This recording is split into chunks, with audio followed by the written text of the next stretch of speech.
I want to say thank you to all of you for your presence and being present. That makes a lot of difference when we're talking together and getting things out. And so I'm excited about the next steps that we're taking. I'm particularly about the mobility discussion and capital improvement discussion, because these are the things that will make sure that our city continues to be one of those that's sought after and be able to grow quickly and to manage all of the things that we do. When we started out on this journey of mobility, it was all about the idea of how do we make sure that the people that live in our city have a way to get to work, a way to have a home, and the ability to move around to do that in a way that they would choose. So we've got a big challenge to make that happen. It will continue to be one of the things that I believe that this council will stand up and make possible. So thanks very much for what we're going to do today around mobility. And I want to say especially thanks to the team who Marcus has put together. I don't know how you followed him, but we managed to get everybody here today that you have the ability to ask any question, to carry forth any idea, and we ought to make sure that we take full advantage of the talent in this room. So let's make it happen.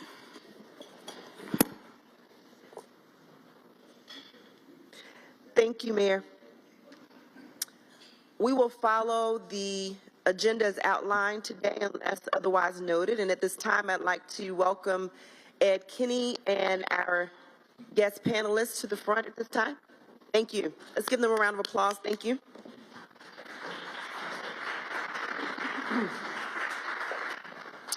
Good morning. Again, Ed McKinney, the City Manager's Office. I'm glad to be here and excited to talk about and start our day to talk about mobility. There's a couple things I want to accomplish and hopefully get out of this discussion this morning. I want to be able to convince you that we have a plan, that we're excited about that plan. We've been demonstrating how to deliver on that plan. I'll show you some examples later as we get into the discussion. We've got a team at the city and the staff that have been working on this for the past 6 to 8 months who are really excited now about delivering on this plan. So I want to show you and sort of celebrate the work that we're doing. I believe 2025 is going to be a pretty big year for mobility in a region for the city. So this is a great opportunity to demonstrate our ability to deliver on this infrastructure, to set the stage for how that will support the policies that you have beyond just mobility. We'll talk about that throughout the day. So very excited. What I want to do, though, is we have a great opportunity to hear from another city that's done some very similar things that we're about to do this year. I'll introduce him in just a moment. The intention here is to be a peer-to-peer discussion to kick this off. So elected official to elected official. You'll see Mick has had some great experience in dealing with a big vision and a big conversation with the community about how to fund that vision. So we'll start with that. Let me introduce him. So Mick has served as mayor of Oklahoma City from 2009 to 2005 to 2018, leading a major redevelopment plan in their urban core, securing an NBA franchise for the city, creating an entertainment district that attracts millions of visitors every year, and generating over his term well over 80,000 new jobs. This success and that work led to Newsweek magazine in 2012 naming him as one of the 5 most innovative mayors in the United States. And it led him to author the book, Next American City, documenting the Oklahoma City story about civic engagement, inventive public policy, smart urban design, and really as a guide for cities throughout the country. At a national level, he has served as president of the U.S. Conference of Mayors and chairman of their Economic Affairs Committee. And a very interesting fact, and maybe this will come up in his remarks, before he became mayor, he spent 20 years in local television and as news anchor specifically covering City Hall. So I think he's probably got some very interesting sort of stories to tell. Maybe some of those he shared tonight, maybe some of those are for later, but it brings a really interesting perspective from how a community views the work that we're about to do. As you will see, Mick is a strong proponent of urban initiatives just like ours: transit, economic diversification, urban development, and civic design. His crusade against obesity became the cornerstone of a whole new vision for Oklahoma City. That vision included a bold idea to rebuild the city around the pedestrian, re-examine the city's culture and infrastructure to reshape roads, transportation, neighborhoods, and overall quality of life. Very similar to what we're trying to do here. To implement that vision, he led a public campaign to extend an existing 1-cent sales tax over 7 years to implement and fund an almost $800 million quality of life infrastructure program that included a new downtown streetcar system, sidewalks and road investment throughout the city, a new convention center, and a new 70-acre downtown urban park. He is currently serving as Urban Land Institute's Fellow for Urban Development. ULI's mission is to shape the future of built environment for transformative impact on communities worldwide, and this fellowship was created to advise and collaborate with ULI and its members on issues related to urban development, revitalization, and it is part of their Curtis Infrastructure Initiative, which identifies and promotes infrastructure solutions, creating new global and strategic partnerships, providing technical assistance, building capacity at the local level, and investigating innovative and effective strategies for real estate, infrastructure, and land use development. I would like to thank, in particular, our local ULI chapter and Teresa Burnett, who's our executive director at ULI locally, for facilitating bringing Mick here today. Teresa and ULI have been a great and long-standing partner with us in the city, providing national expertise, technical assistance as we envision the growth of Charlotte. I just want to mention a few things. That has included bringing leaders and experts from around the country to advise us on a range of issues locally, specifically into some really key ones for our policies, specifically most recently helping to envision the Albemarle Road Cultural Trail within our corridors of opportunity, extending and really exploring our transportation demand management techniques as we were looking to include that in part of our development regulations, and most recently looking at resilience innovation districts as a policy tool to implement our strategic energy action plan. So again, thank you to ULI for the partnership, and thank you for Mick for being here today. And I'm going to turn it over to Mick to engage you in a conversation about the future of what we're doing and some stories about what you achieved in Oklahoma City. So thank you. Thanks, Ed. Thank you very much. Is there a microphone? Pick a mic, any mic. I'm sure the people in audiovisual love it when you just pick up any mic. Testing 1, 2. Does that sound all right? All right. Pop quiz. How many of you have ever been to Oklahoma City? Okay. How many of you have not? Have no idea who I am? Okay. Most of the room. So we will start with a history lesson. You've heard the saying that Rome was not built in a day. We were. I mean, quite literally, on a spring day in 1889, federal government held what they called a land run. Now, the land run, best I can figure, is when you line up thousands of desperate people and you fire off a gun and they roar across the countryside and they put a stake in the ground. And wherever they put that stake is their new home. And the population of Oklahoma City went from 0 to 10,000 in one day. And our planning department is still paying for that. You can imagine the calamity at the Lands Claim Office at the end of that first day, multiple parcels of land, all having the same claimant. It was a mess. They kind of worked on it. They struggled through it. And at the end of that first week, they got together and they elected a mayor. And then they shot him. Yeah. It's not that funny, but I appreciate the feedback. It lets me see what type of audience I got going here. Oklahoma City made some economic development mistakes very early on in that they traditionally tied their economy to the price of a commodity.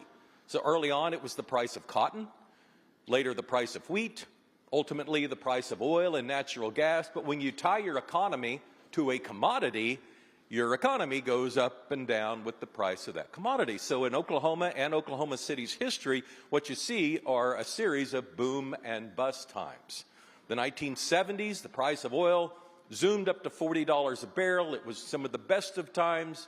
People in Oklahoma spent money like it would never end.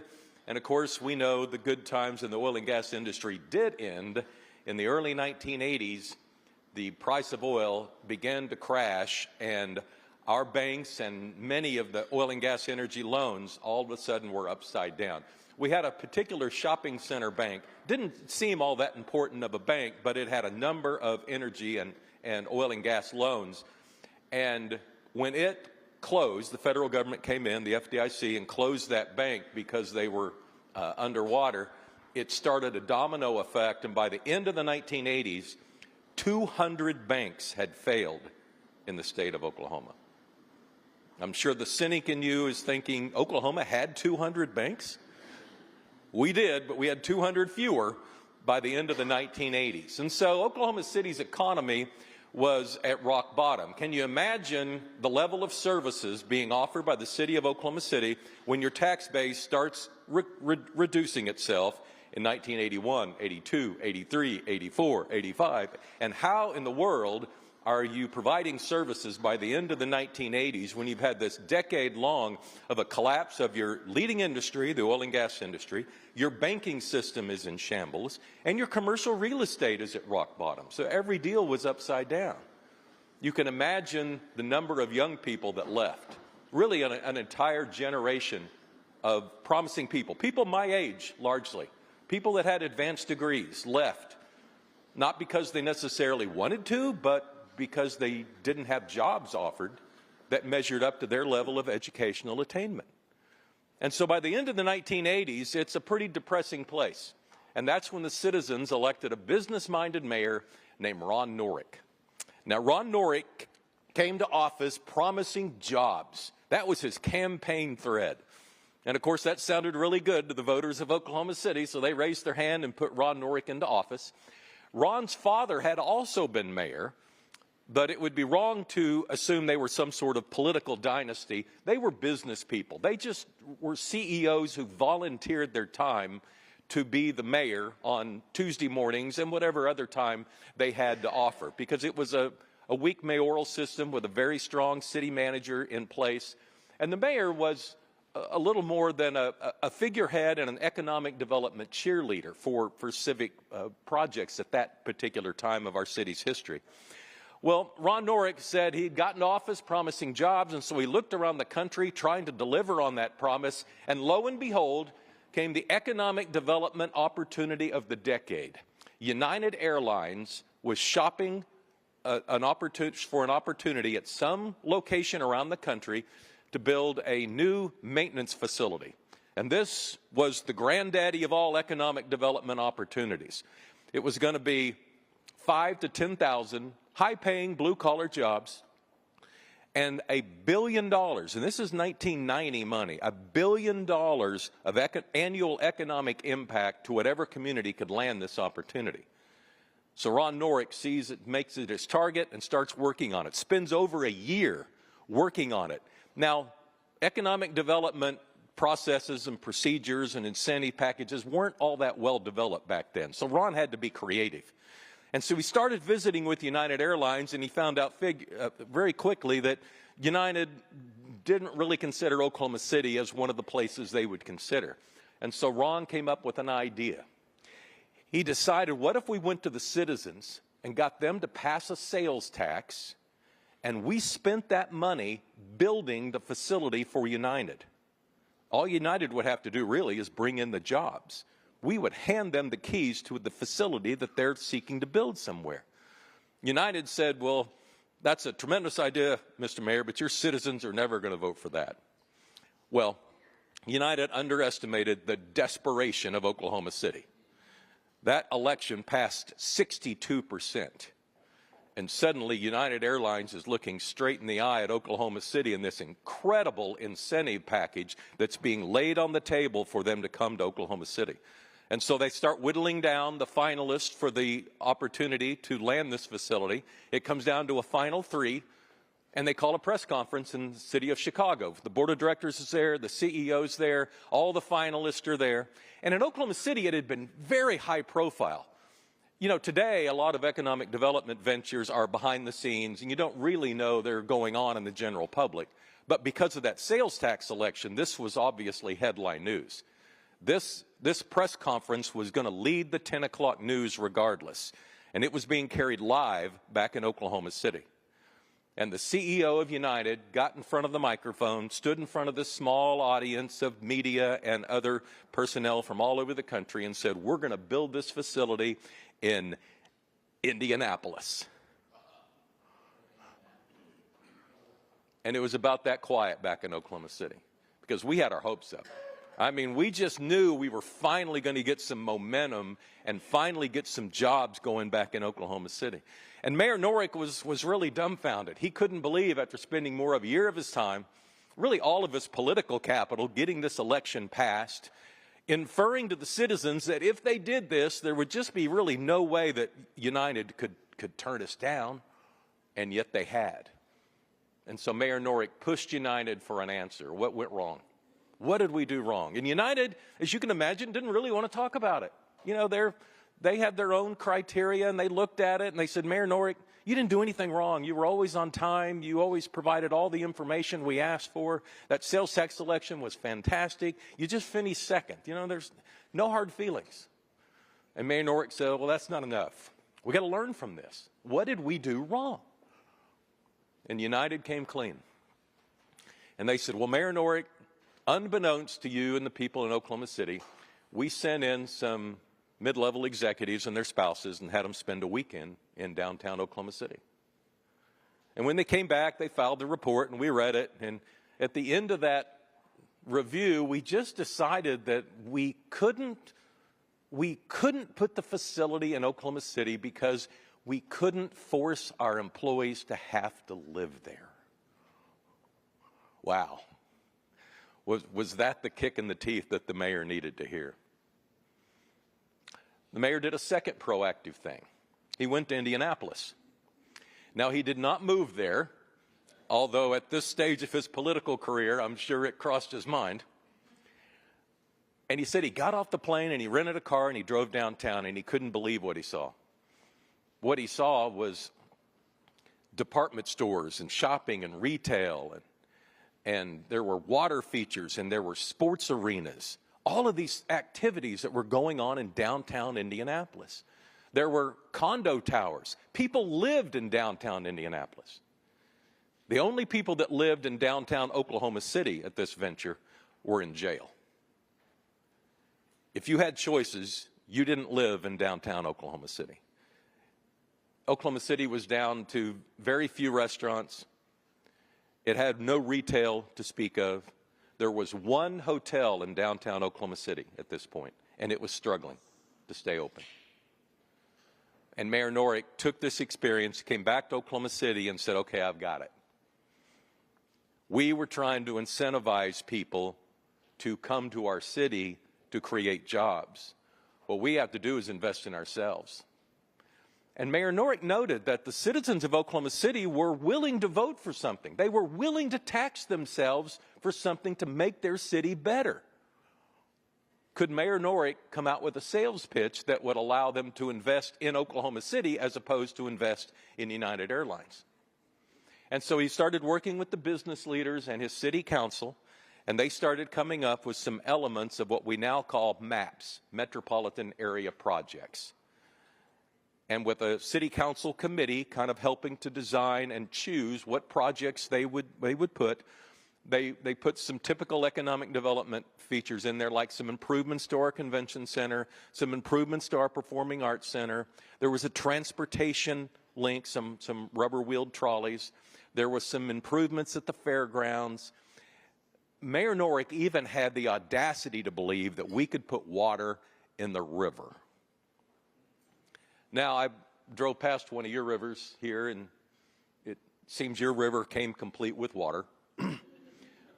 Oklahoma City's did not. We had this extremely dry, huge ditch in downtown Oklahoma City, and the grown-ups called it the river.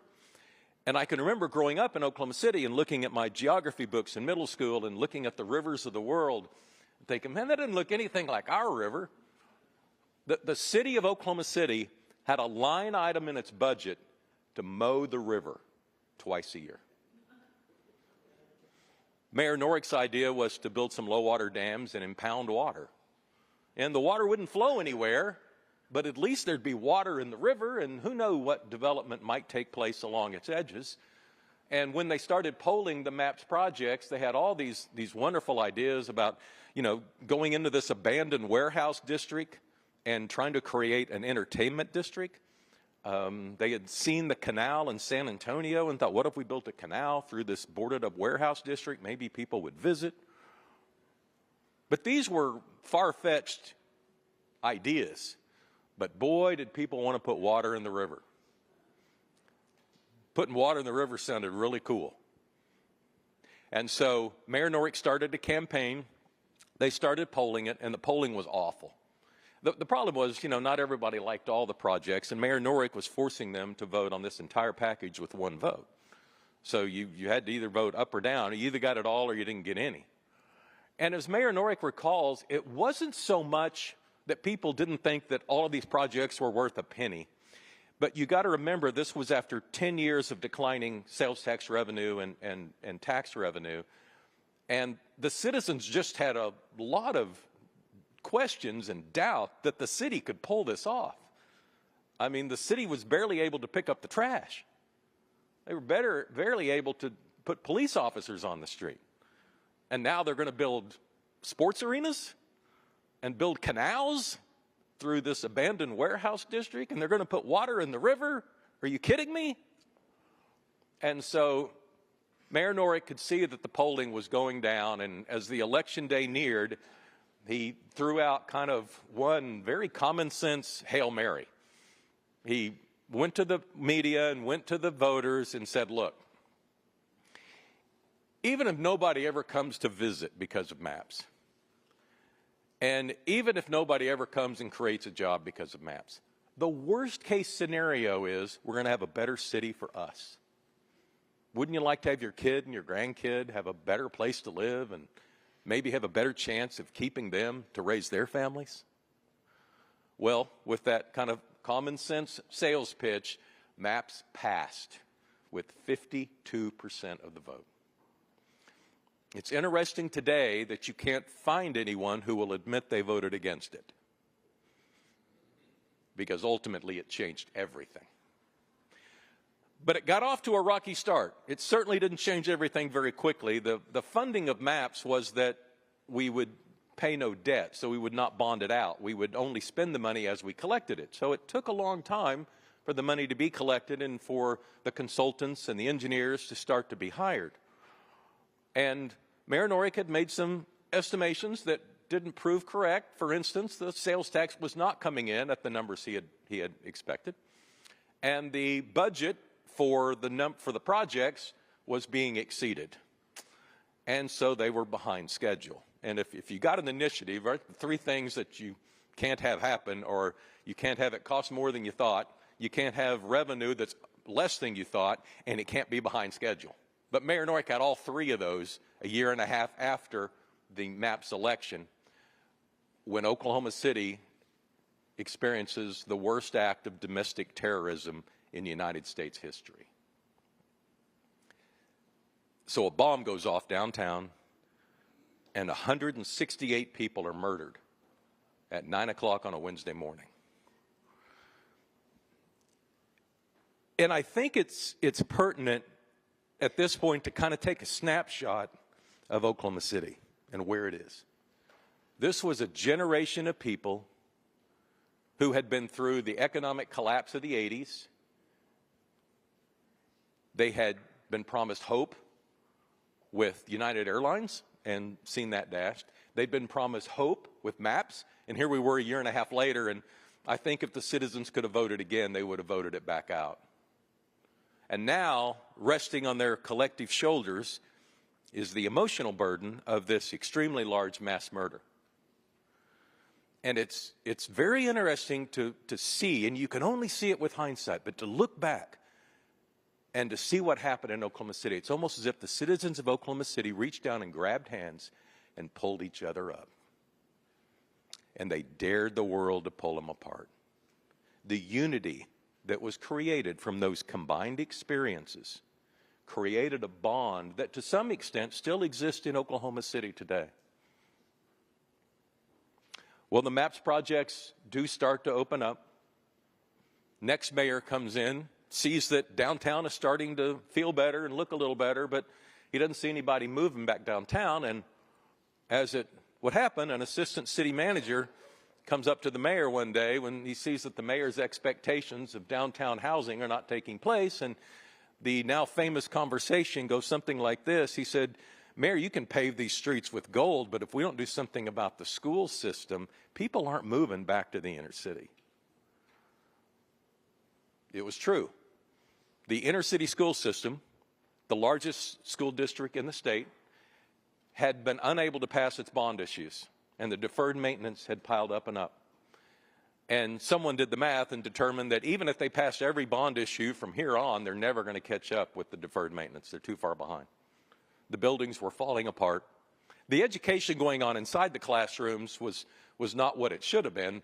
But what was apparent to the people of Oklahoma City as you drove by these 75 different buildings in 75 different neighborhoods, that these buildings were in really, really bad shape. And so the mayor came up with an idea of Maps for Kids. And Maps for Kids would be a 7-year initiative for a penny on the dollar sales tax. And combined with a bond issue the district was supposed to pass that night, would come up with $700 million that would be applied to the capital needs of the inner city district. State law had to be changed because state law would not allow a municipality to spend money on schools. Schools were funded in a different manner. And so state law was changed, and the city of Oklahoma City was able to really gift over $500 million of its sales tax base to the school district and then hand over the keys to 75 buildings that had been refurbished or built anew. An entire new round of capital improvements, a new round of buses, a new round of technology, an opportunity for the city to move forward, because we could see that no matter how much emphasis we put on downtown, that if we're really trying to create density so that so many other things could be done efficiently, if we're really trying to create density, we're going to have to repopulate the inner city, and people are not going to move back to the inner city, at least families aren't, as long as the school buildings are falling apart downtown. In one instance, when we went back to fix a school, we took down a row of lockers in one of our grade schools, and the wall fell down. That's how bad the school system's buildings were that we were educating our kids in. All right, fast forward a few years, 2004, in kind of this rare act of lack of judgment, the citizens elect me. Okay, so I come to office in the wake of these two tremendous predecessors who had really, to a certain extent, done a lot of the heavy lifting. I mean, they had started to rebuild the core of the city. The school district was now under construction, and I was to oversee the construction of all 75 of these projects. And as we started to look, the citizens of Oklahoma City started to feel a little better, but, you know, local investment still wasn't bringing about. The memory of the 1980s was still too recent. And although downtown was starting to look better and the school district was starting to be exposed, we still had a lot of fundamental problems. One of them was the image of the city. When I traveled and would speak, trying to raise positive attention about Oklahoma City, I noticed that when I walked in the room and explained who I was and what I was doing there around the country, when I said Oklahoma City, the people thought of the bombing. It was still too fresh on their minds. And it's almost as if our brand had been wounded by tragedy. That bombing kind of almost sounded like a sports name, Oklahoma City bombing. That you could not say Oklahoma City without having these horrific images in your mind, because it was such a high-profile event on the timeline. And so that's when I started going to New York to visit with the NBA and the NHL about the wisdom of getting a franchise into Oklahoma City. And that's a whole nother speech. But we also started looking at, well, what can we do for MAPS 3?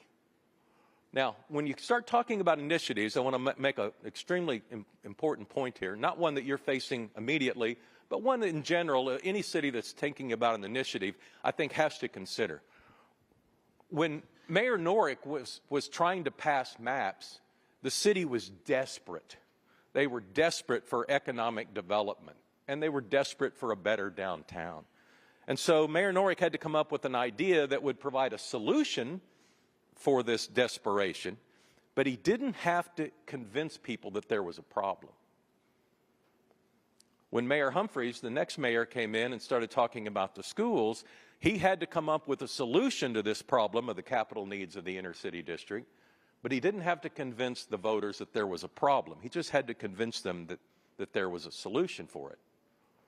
Well, by the time I came along and we were starting to talk about MAPS 3, the city wasn't desperate anymore. The NBA team had arrived. Downtown was starting to look better. The school buildings were open. Our economy was starting to improve. And here I was with some sort of pitch about, good to great. I have since run into a lot of elected officials, and they'll come up to me because I have this connection with passing initiatives. They come up to me and they want to tell me about their initiative. And you'd be surprised how many times they come up and talk to me about an initiative they're trying to pass, and it sounds a little inside baseball. And so I say, well, do the general citizens know this is a problem? And they say, no, they don't even know it's a problem. And I'm thinking to myself, I don't know if you're going to be able to convince them that you're going to solve this, then they don't even know it's a problem. I don't know if they're going to tax themselves to fix a problem that they don't know exists. And so I think that's always extremely important in an initiative that the people you're asking to tax themselves, the voters, that they understand the need for whatever it is that you're offering them. That's a very fundamental communication between elected official and voter. Well, when we started looking at MAPS 3, we knew we needed a new convention center. We wanted to build a big expo center down at the fairgrounds because we host a lot of horse shows, and it's a tremendous part of our economy, and so we needed a better facility down there. We knew we wanted a downtown suburban park. We had relocated Interstate 40, which I think you know something about. We had relocated Interstate 40 as it went through downtown a few blocks to the south, and it opened up an area that was prime for redevelopment downtown, and we thought this might be a way to fund a world-class park to go downtown. And Mayor Norick's vision on the river had created extremely positive consequences. The private sector, philanthropists, started building boathouses, and we had, along the way, constructed the finest venue in the world for the sports of canoe, kayak, and rowing.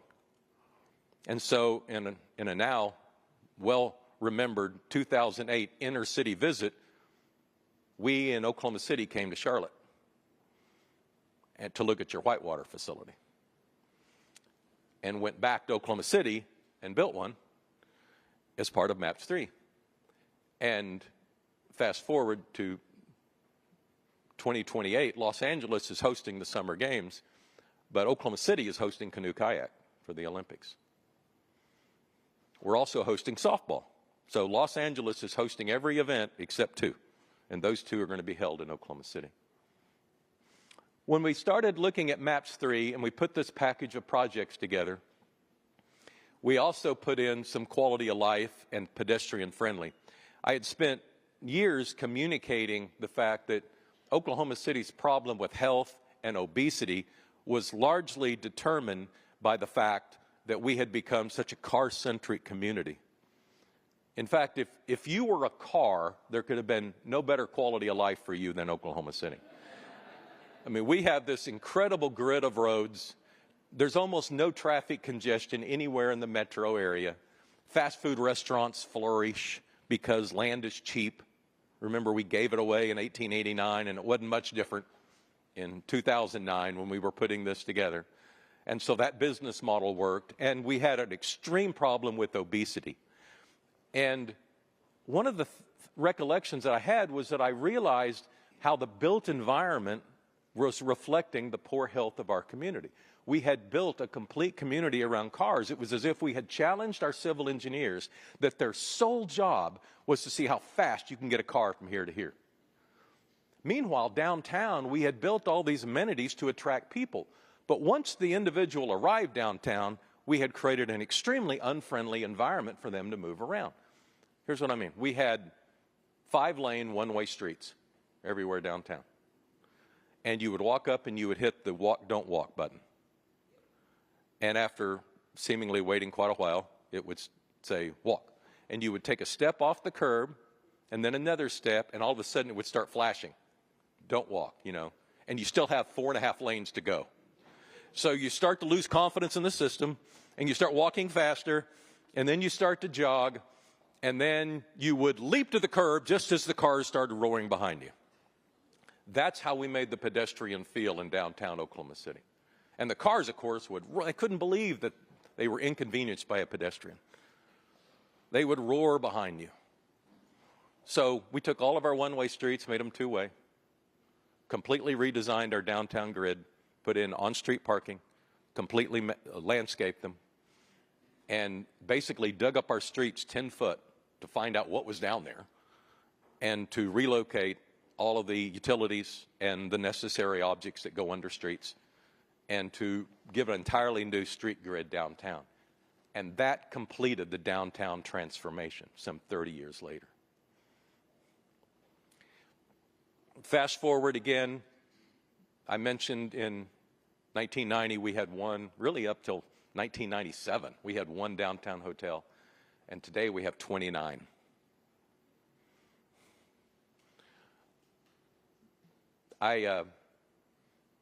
When I travel, I ask the question, so I'm going to ask this audience too. How many of you, when you were in high school, or at some point in your past, you've read The Grapes of Wrath? How many of you stay up? Okay. See, every time I ask that question, I'm amazed at how many hands go up, because I thought that was something we did in Oklahoma to make sure, to ensure that our children felt bad about themselves. So the story of The Grapes of Wrath is a story about an extremely poor Oklahoma family in the 1930s. They're going through the Dust Bowl, and they have given up on Oklahoma. There are no jobs, there's no crops, people are starving throughout the state, and they're putting everything they have on a truck, and they're getting on Route 66, and they're heading to California. And when you examine it, what are they going to California for? Well, they're going to California for hope. They're going because they believe there'll be opportunities, there'll be jobs, and they're going for their kids and their grandkids. They're going because they want the next generation to have opportunities that they didn't have in Oklahoma. Now, when I look at the demographic statistics, it appears that the grandchildren are coming back. We have in-migration from California. We have in-migration from Texas. And those are two places that we had out-migration for decades.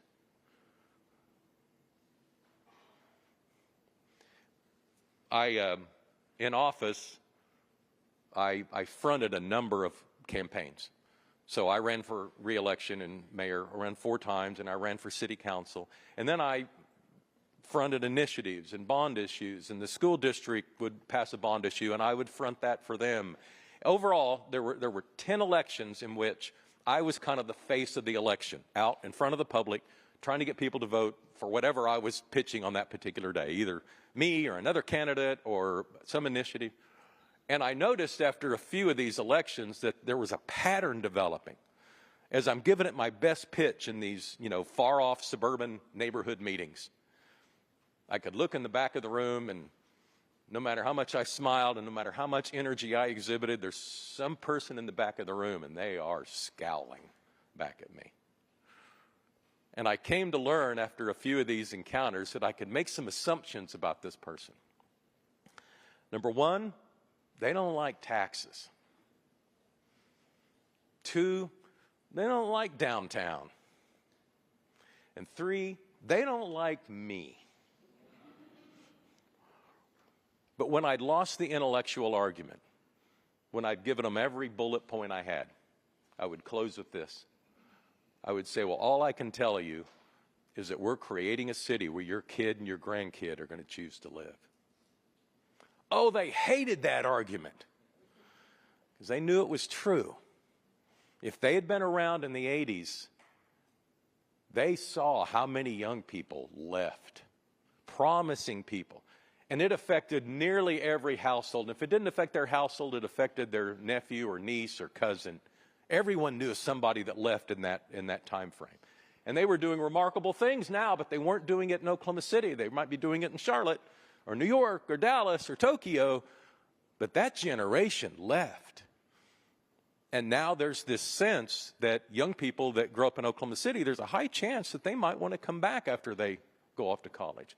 And there's certainly demographic information that shows that people in North Texas and the Dallas area, a lot of them are moving to Oklahoma City. Why are they moving? Why are they coming? Well, it's the same thing really that Mayor Norick learned throughout his experience with United Airlines. They're coming for a quality of life that Oklahoma City now offers. They're coming for the same types of things that a lot of what I'll call mid-sized cities like Charlotte, Oklahoma City, Little Rock, Omaha. It's the theme of my book, The Next American City. It's that the quality of life that the millennials and the generation after them, it's the quality of life that they really choose. They're based on affordability. Can they afford to live here? Is there affordable housing? You know, can I have a job and raise a family here on my salary? Can I do that? They also don't want traffic congestion. They want a better transportation system. They want public transit. I joke that they always don't want to ride public transit, but they want there to be public transit. You're not going to have that if you don't have a strong core. The quality of life in the suburbs is directly related to the intensity of the core. If you don't have a strong core, you can't be a suburb of nothing. And the quality of life in the entire region suffers. And the last item that generation is looking for is fresh water and clean air. And you can't necessarily find that everywhere on the East and West Coast anymore. And so cities your size are positioned perfectly to reach out to these highly educated 20-somethings, this technologically savvy, entrepreneurial generation, and attract them for the quality of life that you offer. And if you can attract that generation, they'll bring the economy with them. They'll create jobs on their own. But you have to have a city where they want to live. And I think Oklahoma City's experience is example A of how far a city can come when it concentrates on creating a quality of life instead of trying to incentivize others to come to their city and create jobs. And that's our story. Thanks so much. Thanks. Ed, do we have some time for Q&A? Okay. No one ever wants to ask the first question. Okay. I should have known. Yeah, what's on your mind? Really appreciate the narrative, and a lot of it relates to our experience. Some of it doesn't. When you went out to promote the referendums, what kind of marketing was done, or what was there private sector funding for advertising? How did you inform people and motivate them? Well, that's a great question. His question is, how do you pass something? You know, you have to have a marketing campaign. You know, what we've done in Oklahoma City, and it's similar in almost all communities that are passing these, is we work with the business community. In our city, that means working with the Chamber of Commerce. There are other different types of organizations around the country. But you're right. I mean, the elected officials can't put money into a campaign. We can use our bully pulpit. We can get out and talk about it. But in our case, the private sector raised the money to put forth a political campaign to pass it. And in Match 3, we had a funded opponent, so it was not easy to pass. And this is, 15 years ago, the Chamber of Commerce and its members had to come up with close to $3 million ultimately to make sure that initiative passed. But, even though the money is being raised by the private sector, there are certain things that I think the elected officials have a responsibility to. One of them is just positive energy about the city, and it's not just about the initiative, just in general about things that you're working on. Because if you're asking a voter to go to the polls and vote yes, I just think it's in everyone's best interest that there's positive energy and there's a confidence in the people that are running the city, both the staff and the elected officials, and that things are moving in the right direction. I don't think it does the city any good to be pointing fingers and blaming problems on each other. If the leadership, I'm not just talking about the public leadership, I'm talking about public and private, doesn't really matter. If the citizens of the community feel like they're having to be the referees for the leadership to decide who's right, who's wrong, why are they blaming them, who's at fault, why did that happen? If that sort of disharmony and negativity exists, it's harder and harder to pass these types of elections. You need a positive energy, and people need to realize that there's obviously a time to be honest with your constituents about the problems you're facing, but you also need to be honest at what you're doing to work on them. And so there's an answer to the questions. Because you've never fixed every neighborhood's problems, it's just an impossible task.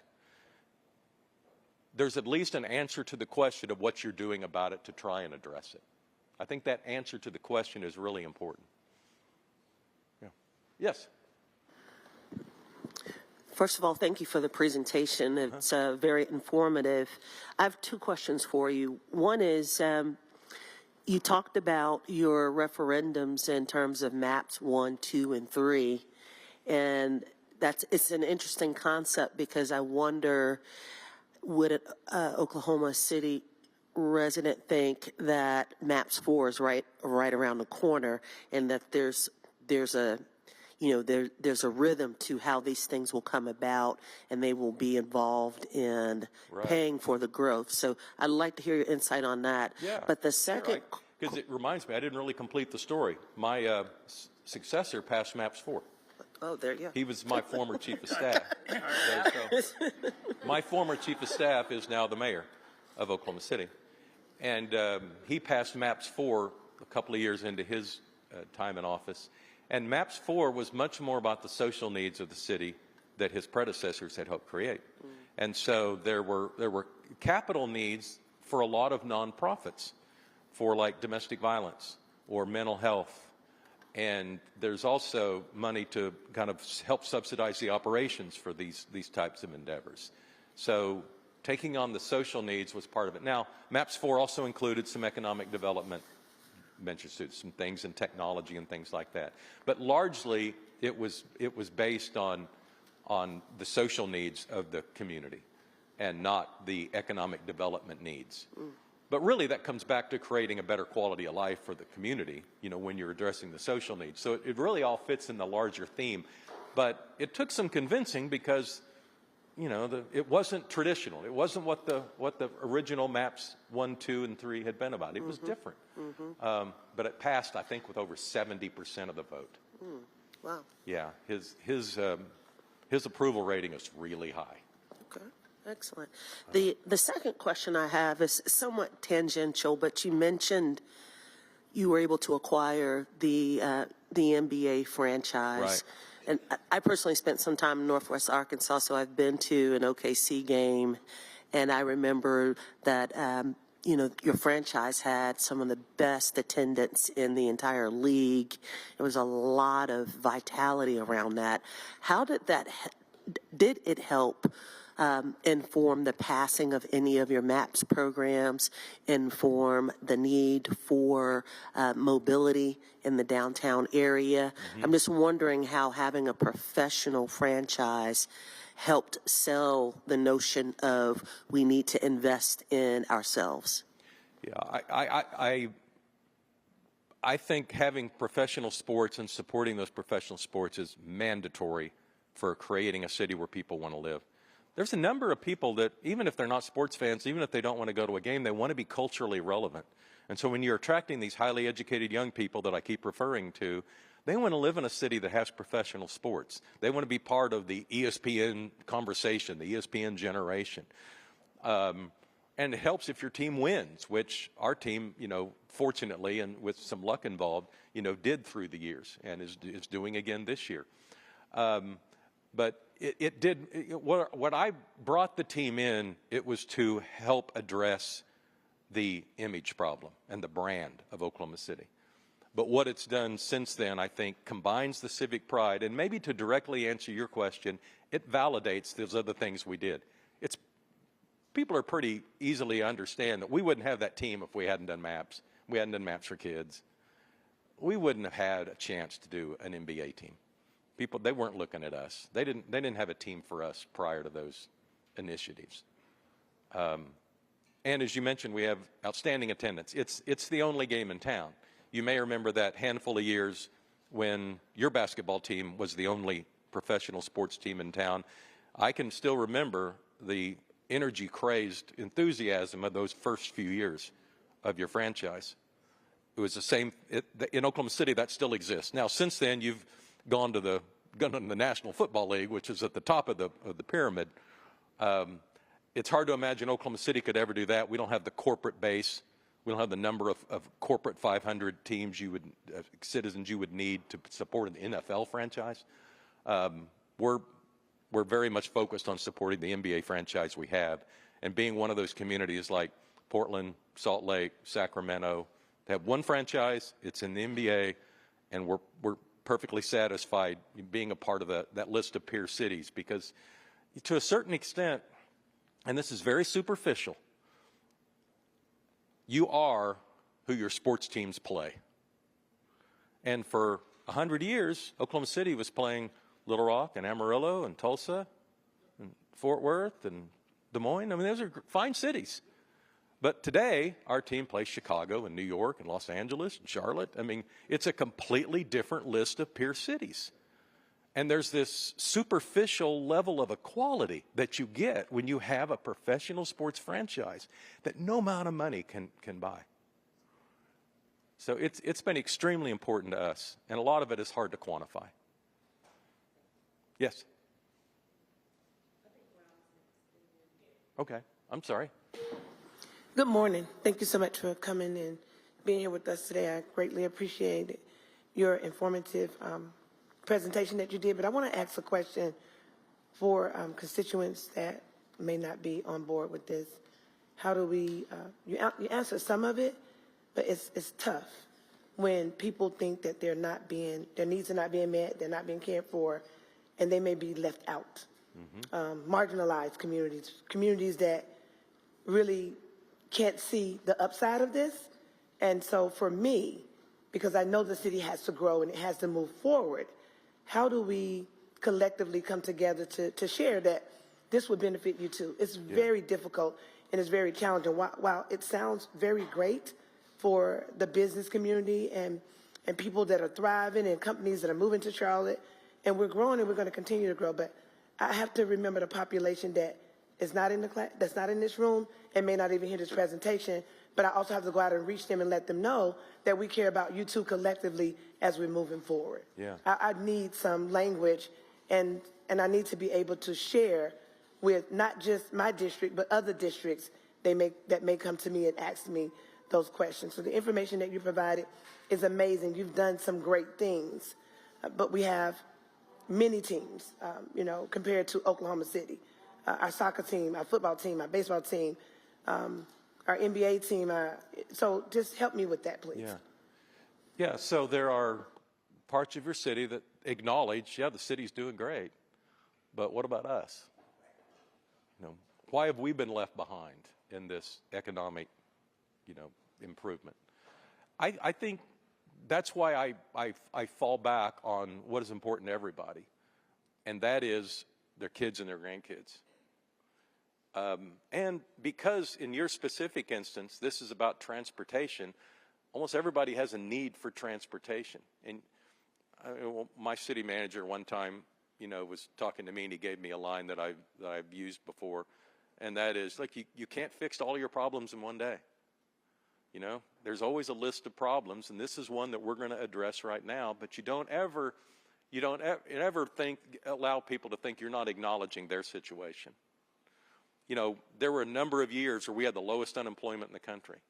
And I always, in my State of the City speech, spoke to the people that were out of work.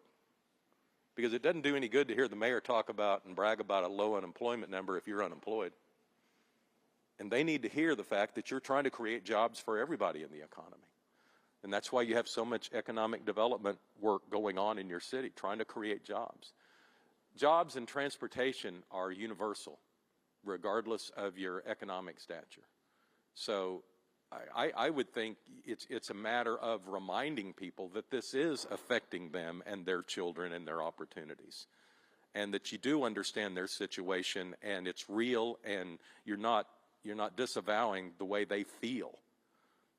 But voting no is not going to solve their problem either. And voting yes has an opportunity to create a better environment for the next generation. Thank you so much for that. For tangible, low-hanging fruit, let's talk about that. What you said is great in that moment, but if I'm homeless, if my rent is skyrocketing and I can't pay it, and some of my family members are laying on the sidewalk, they don't need a bus. So, what do we do? And you may not have the answer to that, but maybe some of my colleagues are listening to me address you with the concerns that are coming from me, my heart, and know what I experience every day as I'm moving about the city. Neighborhoods that don't seem to be thriving or don't look like they're thriving. Collectively, what can we do? And yeah, transportation, we need it. But we also need to make sure that when we get the transportation is able to go and get the folks that's always been using it, and that it's upward for them as well. Right. But I do appreciate your feedback, and I can take it. It's positive, and I can move forward with it. But that's something for me and my colleagues, I guess, and speak to the mayor and the city manager, and Mr. Driggs, who leads the transportation and is highly educated when it comes to this. But these are tough questions that people may not want to ask, but I just have to ask those questions. Yeah, there's not a city council in America that's not working on homelessness right now. And I think the push and pull and the conversations that I hear are a lot about it's expensive to manage homelessness, and we wish we had more money to prevent homelessness on the front side. And that continual discussion on how much attention do we spend on trying to prevent homelessness and how much do we spend on trying to deal with the homelessness we already have is what every city council and elected officials are trying to deal with. So I feel for you. Well, I thank you so much. I know that it is a global issue, not just in the city of Charlotte. I go some other places and I say, wow, we think we got a concern, but then when you move into some of the larger cities, Atlanta, I'll go downtown and I'm like, wow, it doesn't look like that. Or in different neighborhoods, it doesn't look that way. But again, I always think there's more that we can do, and we just have to push a little harder to let people know that we care. Right. It breaks my heart. Thank you. My comments are actually very much in line with Councilmember Brown. I know that we talk about and we spend our energy on the things that we think are going to recruit high earners. But to Councilmember Brown's point, what about the people who we are taxing to get that? And we talk about their kids and their grandkids, except your kids are going to a four-year institution and they're going to become doctors, lawyers, engineers. Where are they going to live? And so I'm curious as to how you all think about recruiting along the economic mobility ladder, and how you think about how you incentivize so that you've got different segments of the population within your city, because just as much as you want people who can afford to pay tickets to go to these sporting events, you also need members of the community that are willing to work there and keep up the facilities, for example. So I'm curious as to, beyond the things that are trying to get the top earners into the city, we all want those things. We want that segment of the population, but we want a balanced city, and folks, all kinds of people want to come and live in these cities, right? So I'm curious as to how you're building out that complete recruitment strategy. What are you doing to incentivize small business owners? What are you doing to help folks go to trade school or those kinds of things? I'm just curious of how you think about it beyond the top of the pyramid. Right. Well, I know you have people working on those things. I would say that you'll notice when I start talking about the fundamentals, they're really not based on level of education or income. It's affordability, which is defined by the person that's there. No one likes to sit in traffic. So it's investments in public transit, and it's investment in quality roads, and an investment in the inner city to create density so you don't have to have as much money spent on urban sprawl and those roads. And then it's fresh water and clean air, which is pretty much universal to everybody. I mean, those are the things that I think are fundamental to everyone in your community and needs to be, at the top of your priority list. So, I mean, you're not wrong. Yeah. You're not wrong. I would agree with you there. I think that we've got to and you're not either, I recognize where you're coming from. I think for my colleagues, we've got to understand and realize though that the more attractive we make something, the more we impact affordability, right? So the two go hand in hand. And I just think that we got to be a little bit more intentional and demonstrative about how we attack those things. If we can go to the community and ask for a tax incentive to bring this big investment, we also should be considering how that impacts and how we can buoy folks in the city that are going to be negatively impacted, even as the folks in the center are going up. So just something to think about. Okay. Could I could I be your part-time city manager for a moment? So, and I really thought the world of Jim Couch, who worked with you. So what I would offer is, it's not just the mobility plan, $25 billion over 30 years, and it's not just that in isolation, it's what we're doing around housing, the $100 million bond, and anti-displacement. And so if we start to decouple that, it's not a great story, but if you put it together, and then let's start to think about, of that $25 billion, I think add $5.7 billion is coming directly to the city of Charlotte. And so what we have are all of these projects that are going to be constructed. So it will be one of the biggest workforce development initiatives that we've ever done. And so it's looking at it that way and not just a mobility plan. How's that, Mayor, for being your city manager for, I'm sorry. No, I understand it's well thought out. All right? Yeah. Respond to Councilmember Brown and Ms. Watlington. Thank you so much. I do think that when we're talking about how we're going to do things and all of this work that we're going to do, we have to figure out what really is missing. And I'll give you a specific example. We had the MTC meeting the other day. Brennan's somewhere in here. And the question was about shelters. So you look at our bus system now, and you have a pole and a curb. So when we're talking about what we're going to do next, shouldn't that shelter be sheltering people and making sure that we're on time for what we're trying to do? So I agree with where all of this has been said. It gives us the best opportunity to lift ourselves up, and to not only lift ourselves up as a city, but to actually contribute to the opportunity for the next generation. So small things make a difference, because people have asked for bus shelters in so many years. And I think it's time for us to begin to take this money and illustrate that we're actively going to do this, and we ought to go ahead and commit to it, and it ought to be the plan. And the plan ought to stick unless we have to have some kind of change, like if South Carolina starts chasing us or something like that. But we need to make sure that we're addressing everyone's needs. And I even say that to the school system. I think the program that I'm most proud that the manager implemented was when we began to hire people right out of high school, that they have the ability to work for the city organization.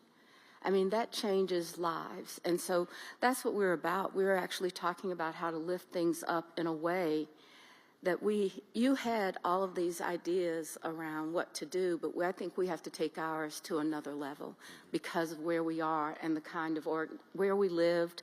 I mean, you're still in the South. I mean, Oklahoma's not South, I don't think. But when you live in the South, you have to really deal with what's going on and how much of our history we have to change.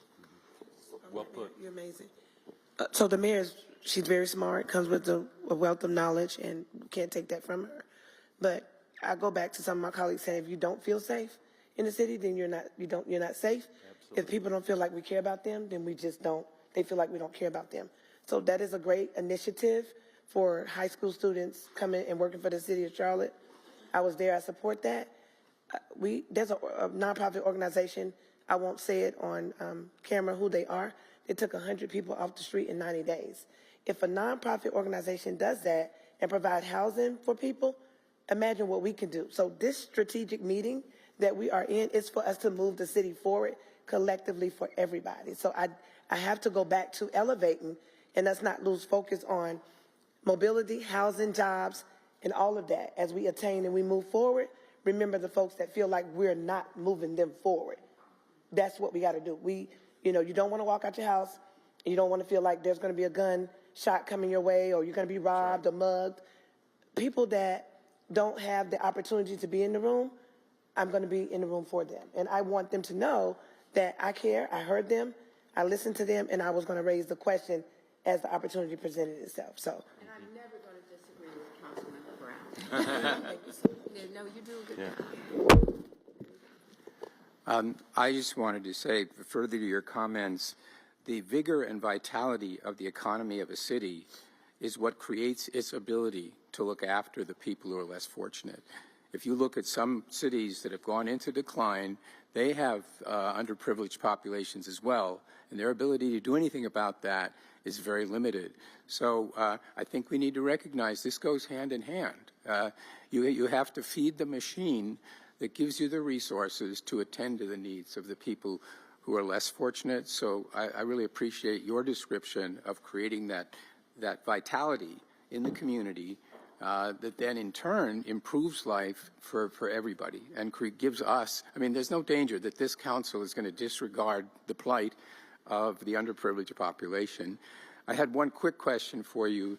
Your MAPS referendums, did they sunset? Were they consecutive? So you renewed the 1 cent sales tax for a new program, and then those programs were funded currently from the proceeds without the debt incurrence. Because ours is different. We're looking at a sales tax that would be perpetual and that would sustain debt. I think pennies for progress in South Carolina sounds more like what you've done. And not to make any comparisons, just for my colleagues here, though, that's an important difference because we're talking about basically forever on the 1 cent. And we're talking about a 30-year horizon in terms of the plan as opposed to, what were the duration of the MAPS plans? 5.5 years, 7 year, 9 months, and 10 years. Right. So that was a more finite, shorter term, visible kind of outlook. And what we're doing here involves some projects that aren't going to be completed for 30 years. Thank you. Thank you for the presentation. And I also want to concur with my colleagues, Councilwoman Brown and Driggs. The investment in the Panthers for me was not really about NFL football. It was about tourists and hospitality and the folks who work in that industry, many of whom are waiters and waitresses and busboys and those who actually do the day-to-day work of the city, frontline workers. That was an investment in them. And so I think Mr. Drake is right, it's not either or. We have to have a strong economy to support all the other initiatives. And Ms. Brown is certainly right, where I think we have to be really intentional about focusing, calling out, and outlining what we are currently doing, because we're doing a lot. I think we do a lot in abstracts, but if we put it on one paper or we have a dedicated type of meeting, Mr. Manager, where we can really articulate in a very visible way what we're doing, how we're doing it, who we are doing it in partnership with, whether it's various nonprofit organizations or really our sister government, Mecklenburg County, who really have the tools and resources to make a more immediate impact on a wide variety of these issues than we can, notwithstanding that we have a responsibility too, right? I think at some point in time, if we really could, and I think I heard in your presentation that you guys also had a forum where you had social responsibility, that you kind of talk about some of those things so that the unintended consequences, if someone's watching from afar, who are saying they're doing this transit tax, they're invested in the football stadium. Malcolm keeps talking about this tennis stuff.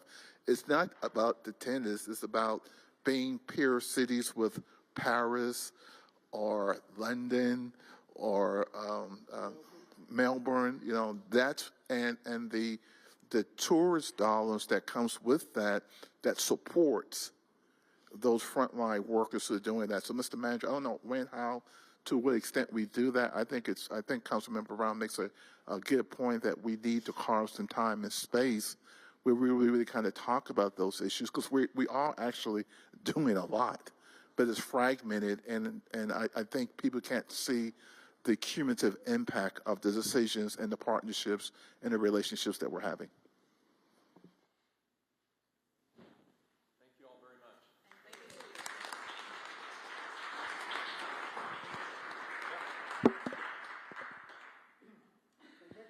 Nick will be here.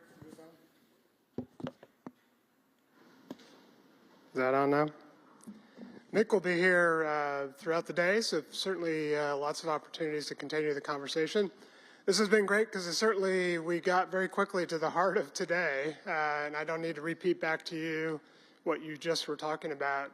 Our mobility plan really is fundamental to the strategy about economic mobility, affordability for housing, access to jobs. So that's really what this day is about. What I want to do quickly, because I don't want to stifle the good conversation we just had, I'm going to try to run through really quickly, give you an update on where we are with our plan and our work, and then hopefully we get back to the conversation and can tie this aspiration and transformation theme that Mayor Cornett just gave us to the kinds of projects and aspirations we have.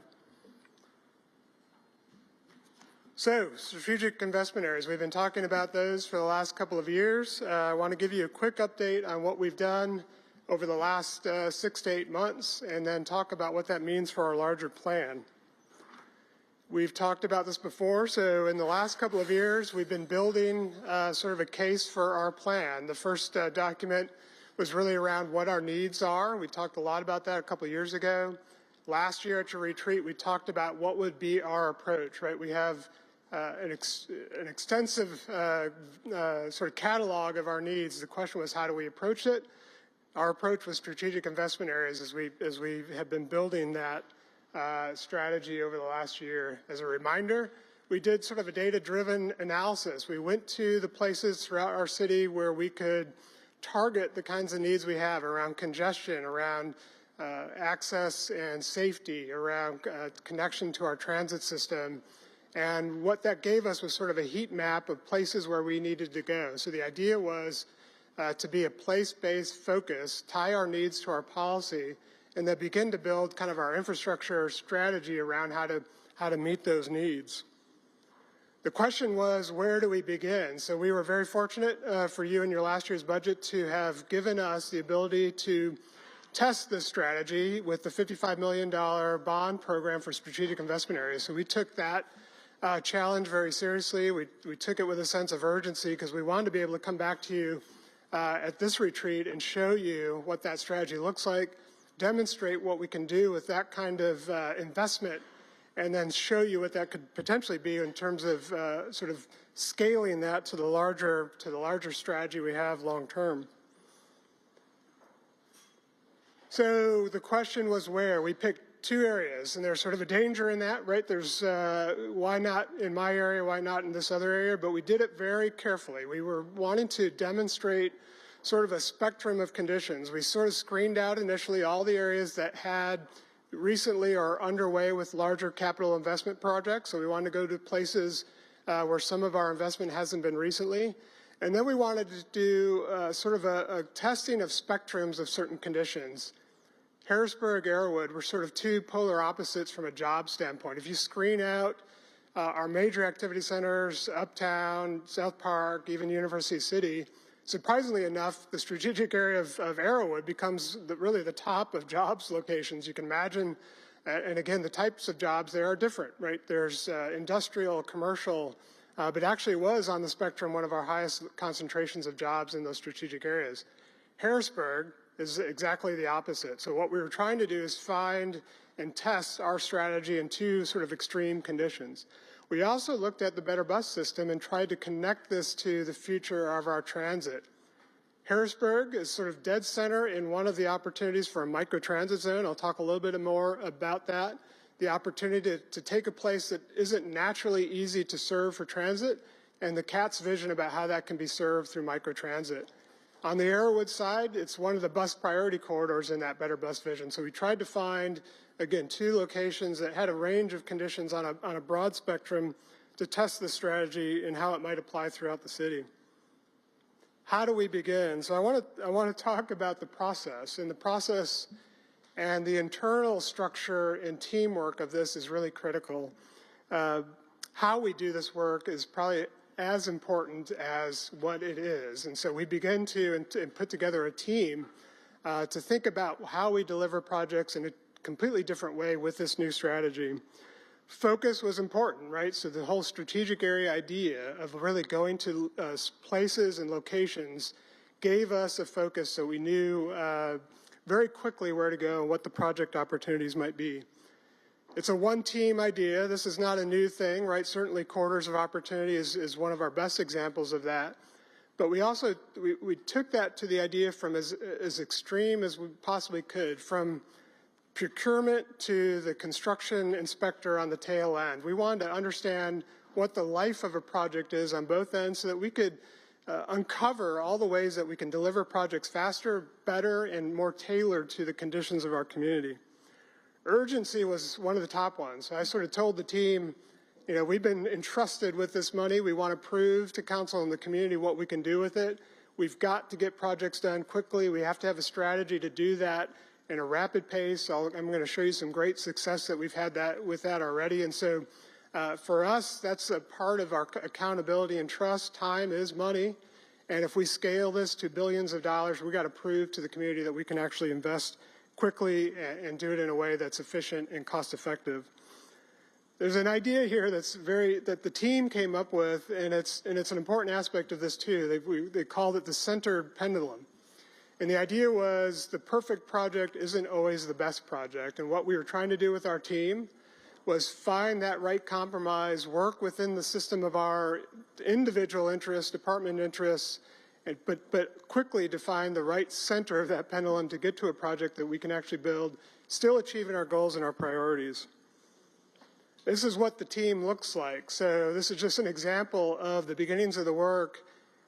Sort of listed all the departments on there. There's essentially touches every department. There's probably dozens of folks that have been involved in this work over the last several months. Again, I want to emphasize on that screen, you see procurement folks that have never been out in the field before. But they're entrusted with helping us scope and deliver these projects out in the community. You've got CBI at the table, so having them understand the nature of the project so that we can begin the discussion about what's the right way to deliver them, how do we begin to connect businesses to the kind of investment we're going to make. It's important for them to see the conception of these projects from day one. And then again, the example I'll put is around the construction, our inspectors. So at the end of the day, they're the ones responsible at the tail end of this to make sure that we can actually build that project. So they're dealing with the site conditions, with the contractors, with all the challenges of construction, and their insight into this process is critical for us to find projects that we can do effectively and quickly.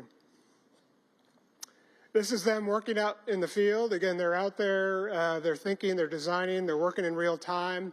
They're doing this before the projects are completely conceived. So they're understanding the conditions.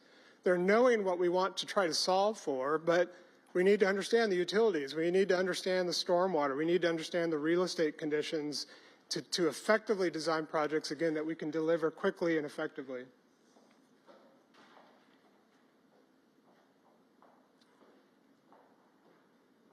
I'm losing my screen a little bit.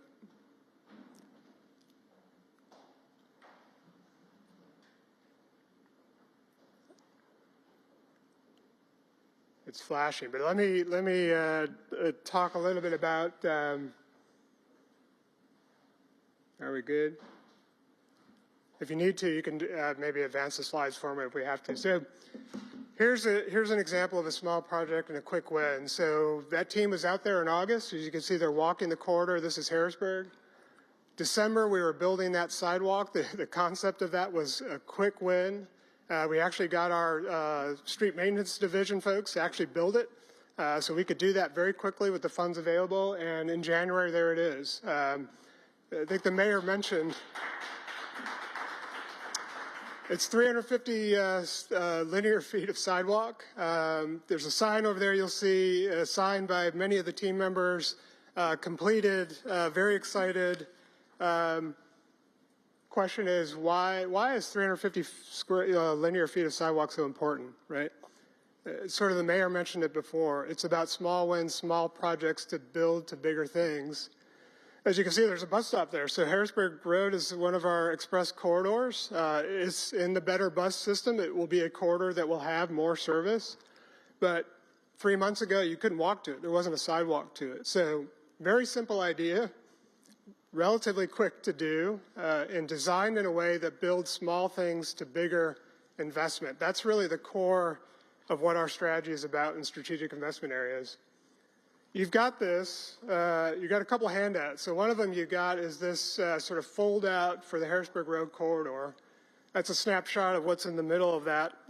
So you can look at that in more detail. But what that shows is that small project within the context of many other projects. So that's the strategy that we're deploying and we would deploy throughout these strategic investment areas. Small projects to big projects. I think last year I used a word that probably was incorrect. We talked about bundling, the idea of like bundling projects, but this is actually the opposite. We're unbundling a big project. So at the end of the day, we're going to invest all through that corridor in a series of small projects. It'll have big impact, but we've unbundled the big projects so that we can do things quicker. And that's, again, the strategy that we'll deploy throughout the city in all of these strategic areas. They'll all be different. As you'll see, the context of this was about basic things, sidewalks, pedestrian crossings. We've got some new traffic signals, investment around the bus system, very simple things, but collectively big impact. You've got this in your book as quick snapshots. So I want to highlight a couple of things. Again, it may sound insignificant. At the end of the day, when we build all this, it's about 2.2 additional miles of sidewalk. Seems relatively small. These are gaps along that corridor. But all those neighborhoods that are around on that map collectively have about 57 miles of sidewalk. Disconnected because of the way Harrisburg Road corridor didn't essentially provide that infrastructure. So with 2 miles of sidewalk, we're now connecting a system that already exists of 57 miles. So that's the kind of impact we can have on the quality of life of neighborhoods. You can now cross that street. There's the Harrisburg Road Sports Complex Park that you literally can't get to because you can't cross it in a safe manner. We'll have miles of street lighting. That's another basic thing. In a corridor like this, the lack of street lighting is a safety issue. It's a pedestrian comfort issue. It's a transit issue. And so again, one of those small projects done in the sequence of kind of delivery in a quick way, street lighting. So I just give you an example of all the pieces that go into that. You can look at your the handout there to kind of give a sense of all the detail of what that looks like and an example of how that will apply over time throughout these other strategic areas. Quick snapshot of where we are on the 55 million. The notion here in these colors are tiered projects. This gets back to the idea that there is a triage of looking at short-term, mid-term, and long-term. So tier 1, tier 2, tier 3. You see the colors there. The point to be made is quick.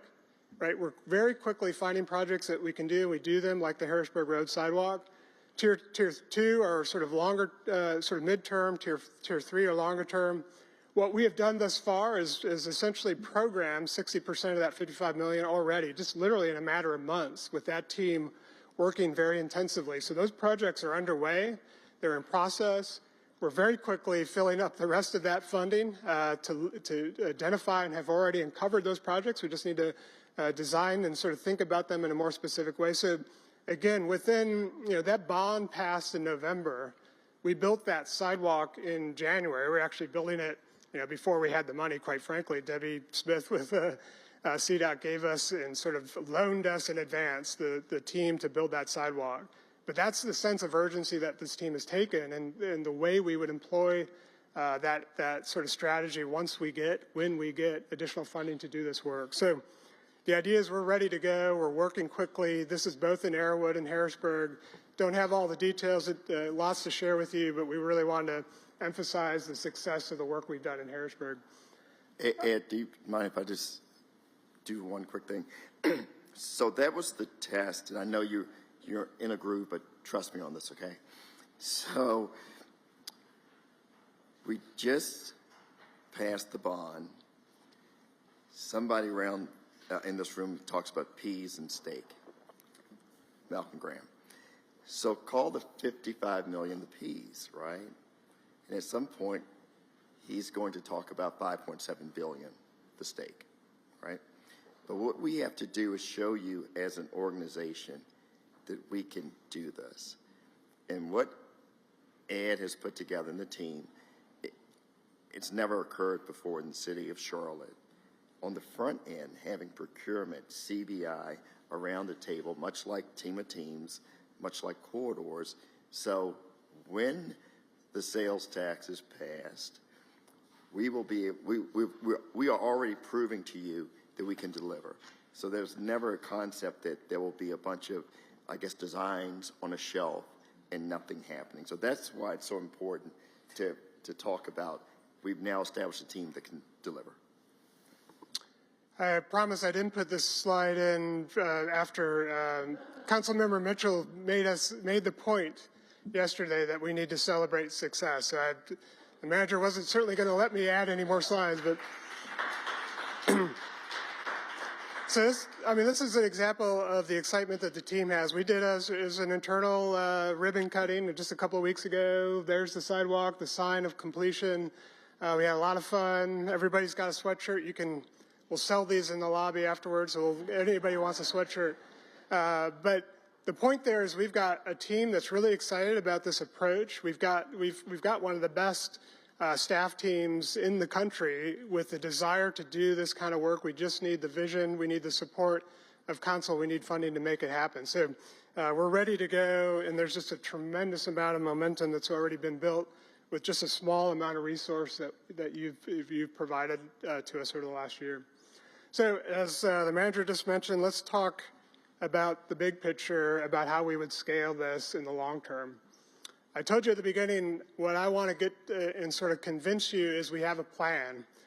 This has been sort of a trilogy over the last 3 years. We gave you and sort of described the needs. We talked last year about this approach that I just showed in the demonstration.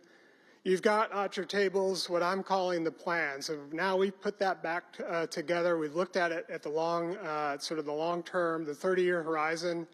We've made the assumption, the sort of aspirational assumption that we're going to get this additional funding, and we want to show to you how we would scale this approach and what we would do with those dollars. Again, this is just a snapshot. You've got this detail in your book. You see the boards around the table. You can look at this district by district. We've got the details behind all of those dots.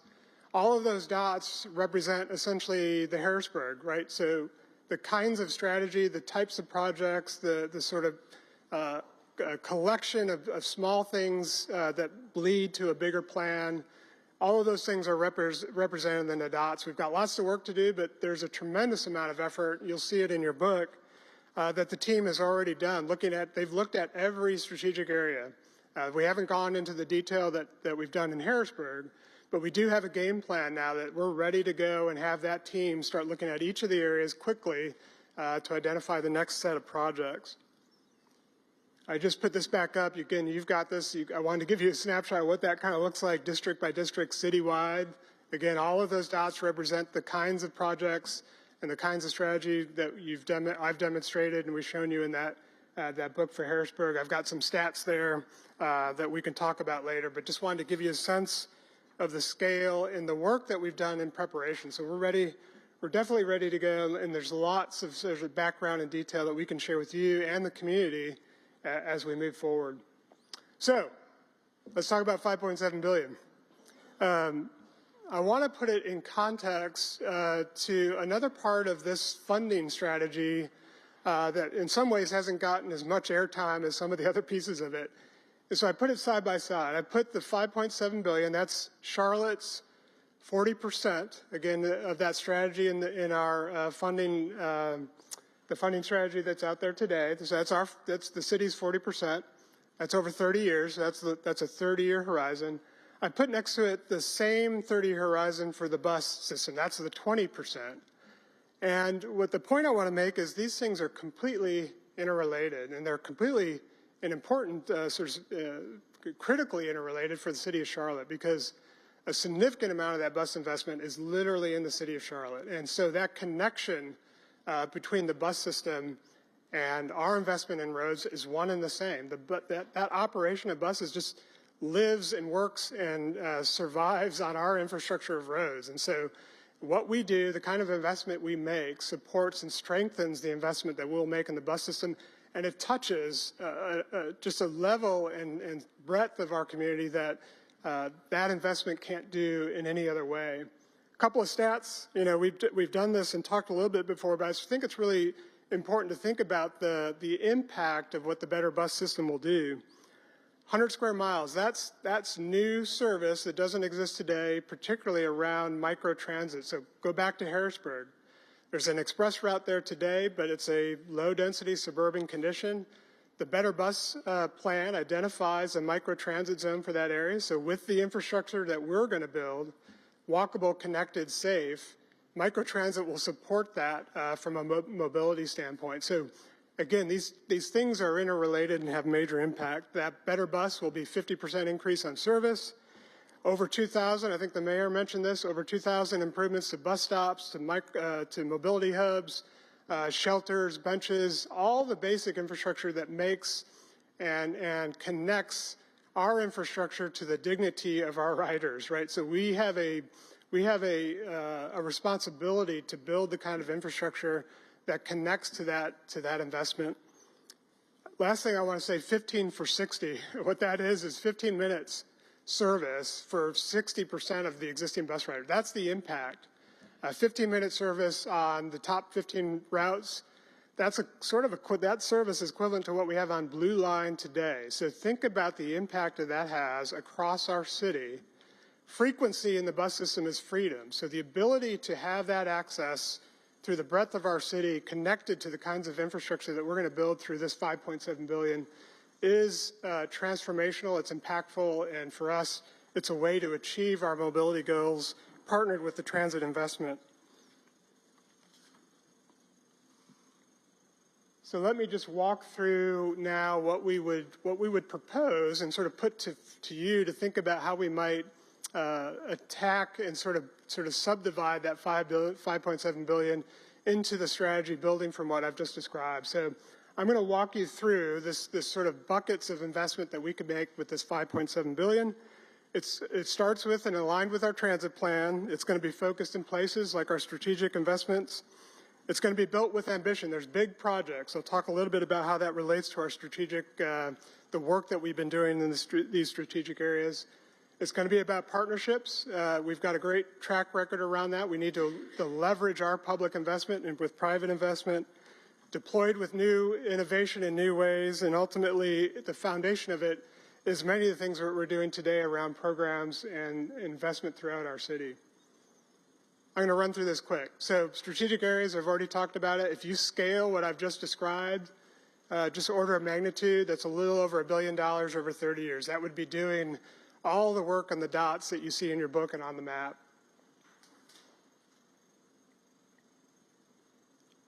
Big moves, what we call the big projects.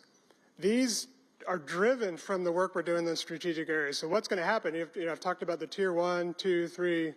There's tier 4 and tier 5, really, really big projects. Those are being uncovered as part of the strategic area process, and that's part of our strategy. As you can see, that's a big dollar amount. That's $3 billion. That's $100 million projects. A great example I continue to use because it's sort of relevant in certain parts of Charlotte. That's widening and building Audrey Kell as a good example of a place that has a congestion issue, certainly a walkability issue. That's building a road like Audrey Kell to meet the needs we have from a traffic standpoint, but also mobility, walkability, safety, transit. That's the kind of scale of projects. We have those across the city, intersection improvements, new streets, big projects tied to our strategic investment areas. Partnerships. Don't need to talk a lot about this because we have a great track record on that. We want to make sure that we've provided space for that. The examples you already know, Ballantyne, River District, the Pearl. Those have been great examples of our public dollars in transportation and infrastructure leverage for private development. That's part of this strategy. We've allocated and thought through how that might be part of this $5.7 billion program. Innovation. So a lot we know, a lot we don't know. We're doing some things, and we've already done some partnerships. We've got a great foundation in our infrastructure today with our fiber optic network connecting all of our signals. We're partnering already with private providers to look at ways that we can collect data at those intersections, have that inform how we operate those signals and operate our system, make it more safe, make it more efficient. There's a horizon there that we can't define, but over 30 years, we need to be able to take advantage of it, and that's part of this program, making sure that we've got the resources to be leaders in that across the country. And then finally, programs. So these are all the things we're already doing. But the notion here is we need to elevate those. We need to do more of that. So we will continue to do all the programs we do, Sidewalk, Vision Zero, congestion management, all of those things that we currently do that you currently prioritize spread across the city. So that makes sure that we're continuing to fill the gaps, the ones that are potentially are outside of our strategic areas, having an impact across the city with the same amount of funding. Next steps, let me just talk about where we are going and what the next year looks like relative to this opportunity for funding. We're continuing the work on the Arrowwood and Harrisburg pilot, so we were working to program the rest of that $55 million. The team is committed to building or getting every project under construction in the next 3 years. So we want to show that within a very short time we can spend money in a very effective way. We're continuing to work around the rest of the strategic areas. Your books have the beginnings of that, but we're going to dive and continue to define those projects quickly so that we're ready to go. Community engagement will definitely be a part of that. We're working now, and we will be out in Arrowwood and Harrisburg later this year. We will scale a program and a process to continue to engage the community as this investment scales up. That's going to be critical. Part of that, again, is about transparency and accountability. We want to build upon our current capital investment dashboards. We want to be able to show in real time the investment that we're making, when it's occurring, where it is on budget, where it is on schedule.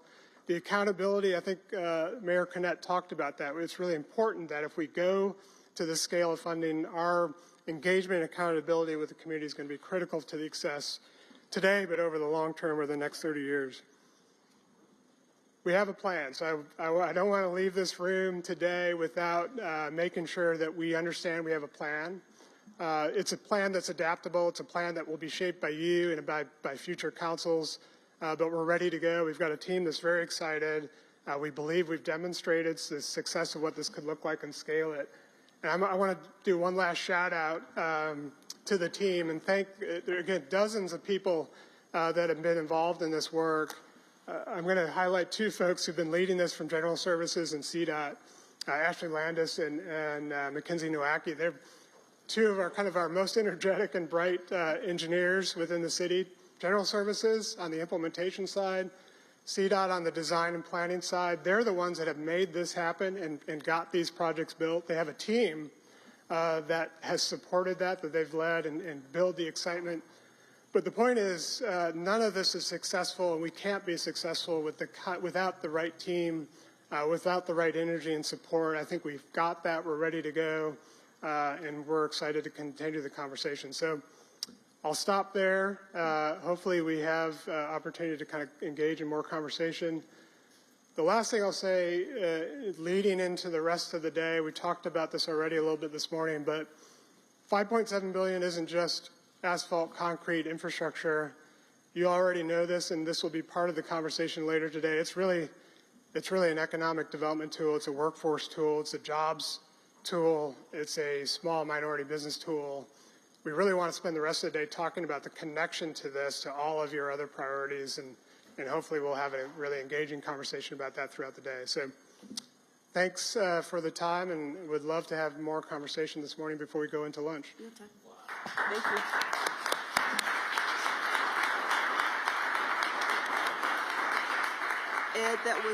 Ed, that was so inspiring, amazing and inspiring. We want to thank Mr. Cornett for your storytelling. You're a master storyteller.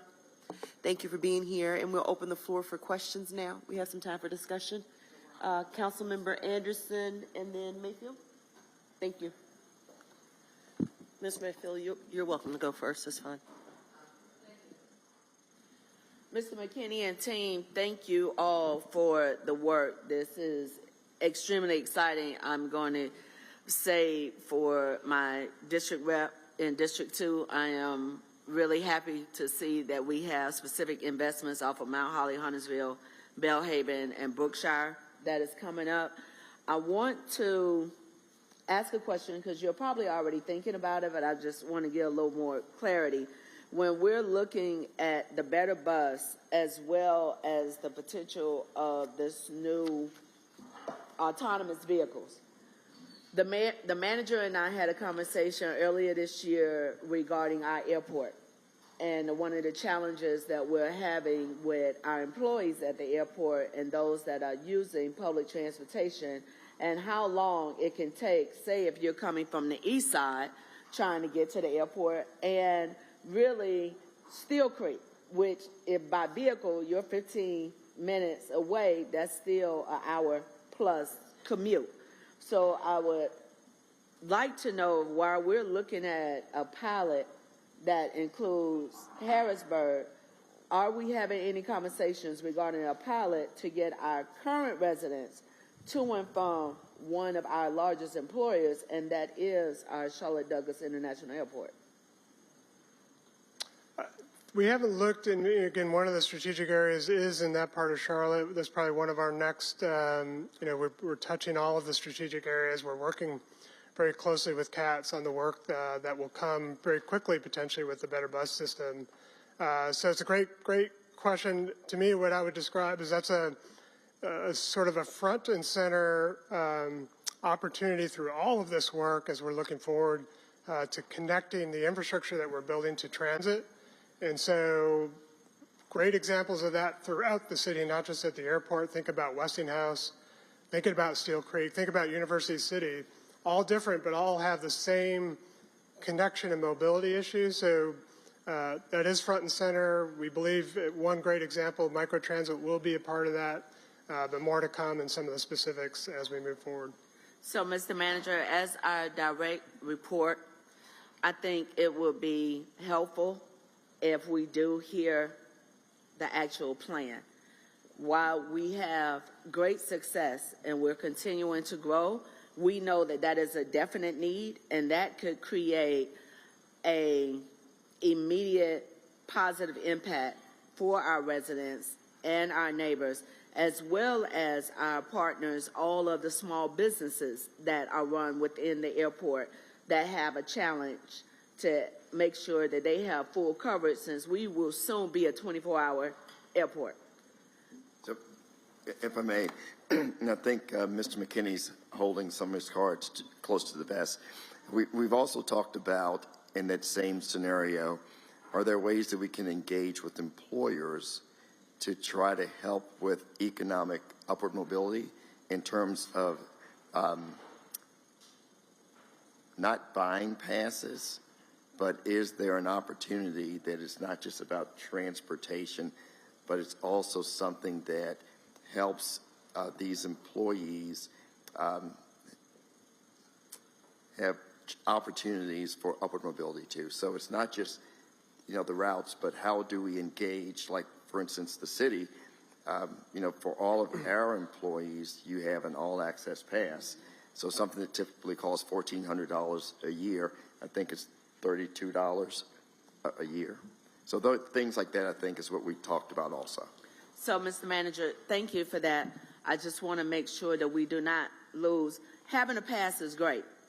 If it's taking me 4 hours of my day, 2.5 hours to leave my home to get to work, another 2.5 to get back. If I get off at 7, 8 o'clock in the evening, 9 o'clock, and I'm having to figure this out much later in the evening, here's that great opportunity on the front end for us to show our residents, our taxpayers, when we are making investments in workforce and training, we're also making the investment to get you from point A to point B. You also know I've asked for us to really look at the impact of you're not climbing on a bus without paying. That individual, the driver, that meter is there as soon as you step up those 2 to 3 steps. We have heard, I have seen, I'm quite sure my colleagues have seen individuals utilize light rail in a very different way, mainly not paying, and ways that we can streamline that process using modern technology, using AI, so that our most vulnerable are not the ones who continuously are hit the hardest, and making sure that we have true equity and access for those who use light rail because it's a convenience versus our residents that use bus for necessity. Okay, thank you. And Ed, thank you for the presentation. I heard your overarching thing that this is indeed a plan, right? And so the evolution of, you know, what we've seen over the last several years to what you have here is really insightful, and in particular for District 1, when I'm looking at these strategic initiatives, it really touches all aspects of District 1, right? From Dorada to the Sugar Creek Corridor to, you know, Matheson, NODA. It really has a wide reach. And so I greatly appreciate that. A couple things. One is I just want to underscore the importance of, you know, the mobility plan and your approach that you're taking with having this team of teams. So having CBI, having procurement there day one gives them a longer runway to understand how they can bring minority and women-owned businesses into this and have a real procurement strategy that can further have an economic impact on the city and the region. But also it allows us, from what I'm understanding, for us to think big, but also think at a macro level, but also think at a micro level, right? So the large projects, but then the ability to unbundle and be laser focused on a particular micro issue is a level of nimbleness that I'm hearing this year as opposed to years past. And so I appreciate that approach. And the last point that I'd like to make, if I'm well, I actually have 2 more points. The first point is, when you did the breakdown of the $5.7 billion, there was about $300 million that was allocated to innovation. And, you know, I know even with our trip to Germany and what we've seen from a mobility, when we did our mobility tour, I want to make sure that we're always having at the top of our mind how we can innovate and ideate. So just as a percentage of the base, it's a small percentage to invest in innovation. I'd actually like to see that be increased. So just keep that in mind as you are continuing to get added dimension to the plan here. Yeah, I want us to always embrace that innovation lens, right? And then my last point is, when you were talking about, and the manager brought this up too, you're really sort of demonstrating to us that you can execute on a team of teams approach with this $55 million that we funded you with, right? And you've programmed a little over $30 million of that out. So just as a promo for District 1, I'm looking in your book here, and if you have some opportunity to program the balance of that other $20 million out, you know, I'm seeing projects in, you know, the Norris Ave street lighting project, the Dorada and Gibbons pedestrian crossing, and the Graham Street Statesville Mobility Hub would be wonderful projects, I think, to demonstrate to the balance of council that you can execute utilizing the $20 million. Thank you. Whoops, yeah, I guess I put too much in the plan. Let me make a quick point about 2 things you said. You're right about this. So this is a first take It's not necessarily set in stone. It's really, this is an example of how we might organize it, but it will ultimately be your and future council decisions about where those priorities are. The innovation one was a sort of a quick thought about what that might look like today, but to your point, lots of things we don't know, lots of opportunities to scale that differently.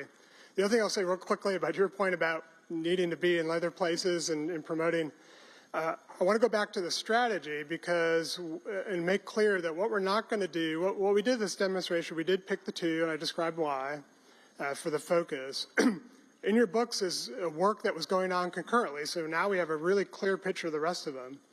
We're now able to quickly go into all of those to find the tier 1 projects. So we're not going to like finish one of those and then move on to the next. We're going to very quickly screen out tier 1s across all of those so that when we can very rapidly be working throughout the city with the idea that we want to find quick projects, the tier 1 projects, continue to move forward and work throughout. So I want to just make clear that the way we want to scale this strategy is not one by one, year by year. It's going to be ultimately a citywide approach, really with the kind of urgency around project delivery. Thank you, Ed. And at the risk of starting a district fight, this is not an invitation for such. We'll recognize council members Brown, Driggs, and Johnson in that order. Thank you. Well, thank you so much. I think pretty much Councilmember Mayfield went over the areas that I wanted to, but I did want to just point out from a standpoint of the airport and getting people from a microtransit perspective, coming from the airport to any parts of the city, because that is the #1 economic driver. And so I heard you touch on it a little bit. Is there anything specific that we would need to share with our constituents when we're out in the community and we're speaking with them about how we could sell this to them as far as they're moving more efficiently and effectively throughout the city if they were to give up riding cats versus going into the mobility plan that we're trying to move forward for this, which I love your presentation, and thank you so much to you and your staff, and that's why everybody have their lane. This clearly isn't mine, and I'm not mad about that. You all did an amazing job, but I want to make sure that from a standpoint of trying to go out in the community and tell people that, you know, you take cats every day, you may walk just a couple of blocks, what is going to be the benefit collectively for everybody? Once again, you notice my conversation is always going to be about how we can move it forward for the entire community and the entire city. I'm glad you brought it up. We're ready to do that. I mentioned, you know, we're now working through thinking what a broader community engagement strategy is. A couple things I'll say about that. The approach that is in your books is designed to be tailored to this place. And so as the Mayor Cornett talked about, you sort of mentioned, the conversations in different parts of the city are completely different conversations. The book that we put together allows us to have that context-specific conversation. So we're ready to work with you and others to think about what's the right conversation in different parts of the city.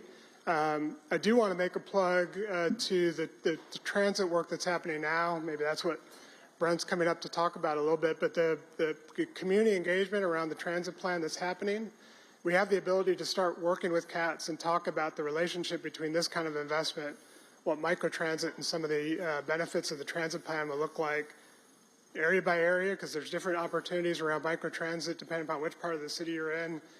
So again, we're ready to have those kinds of conversations specific to different parts of the city. I don't know if Okay, you want to add. so for you, before even Mr. K can come up, thank you so much. I just want, because the way you put the package together is great. It's strategic. You spent a lot of time on it, but for me, the simplex part of it, for people just listening in, trying to understand, the numbers sound good, the money sound good, the economic piece sound good, but when you break it down from a standpoint of someone that needs just to get to work, a working person that use our public transportation, I want them to understand that they're not left out and that it's going to be a piece in there that elevates them as well. And so I appreciate your response, and I appreciate that he's going to come up with CATS as well. We know that something needs to be done, so I'm all ears. Yeah, so using the airport area as an example, because it is an example, you can find other examples. University Research Park in University City, other examples of what Better Bus or areas that Better Bus will help to better serve. Using the airport as an example, when you think about the jobs at the airport, a lot of us think about the terminal and all of the jobs in the terminal. It's true, there are a lot of jobs there, but there are also many, many jobs on the backside of the airport in the cargo area where folks are trying to get to work and they're working on that backside of the airport. They're servicing airplanes, they're providing cargo services. That is a very difficult area for public transit, for CATS today to serve because of the low density in that area and just the different challenges. That is a microtransit zone, though. So that will immediately improve people's ability to get into that area of the airport, to their jobs, from their jobs to their homes.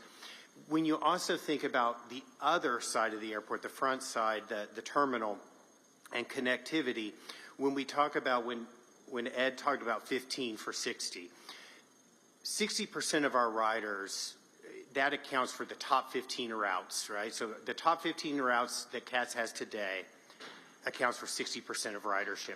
All of those routes will be taken to 15-minute or better service. The Sprinter to the airport, West Boulevard, Tryon, all of those, Central Avenue, Beatty's Ford, those are the bread and butter of Better Bus. That's where our ridership is really high. And we want to provide better opportunities and enhancements for the folks who are using those routes, which is the majority of riders, to have more convenience, more frequency, better options to get to work. So it's sort of a,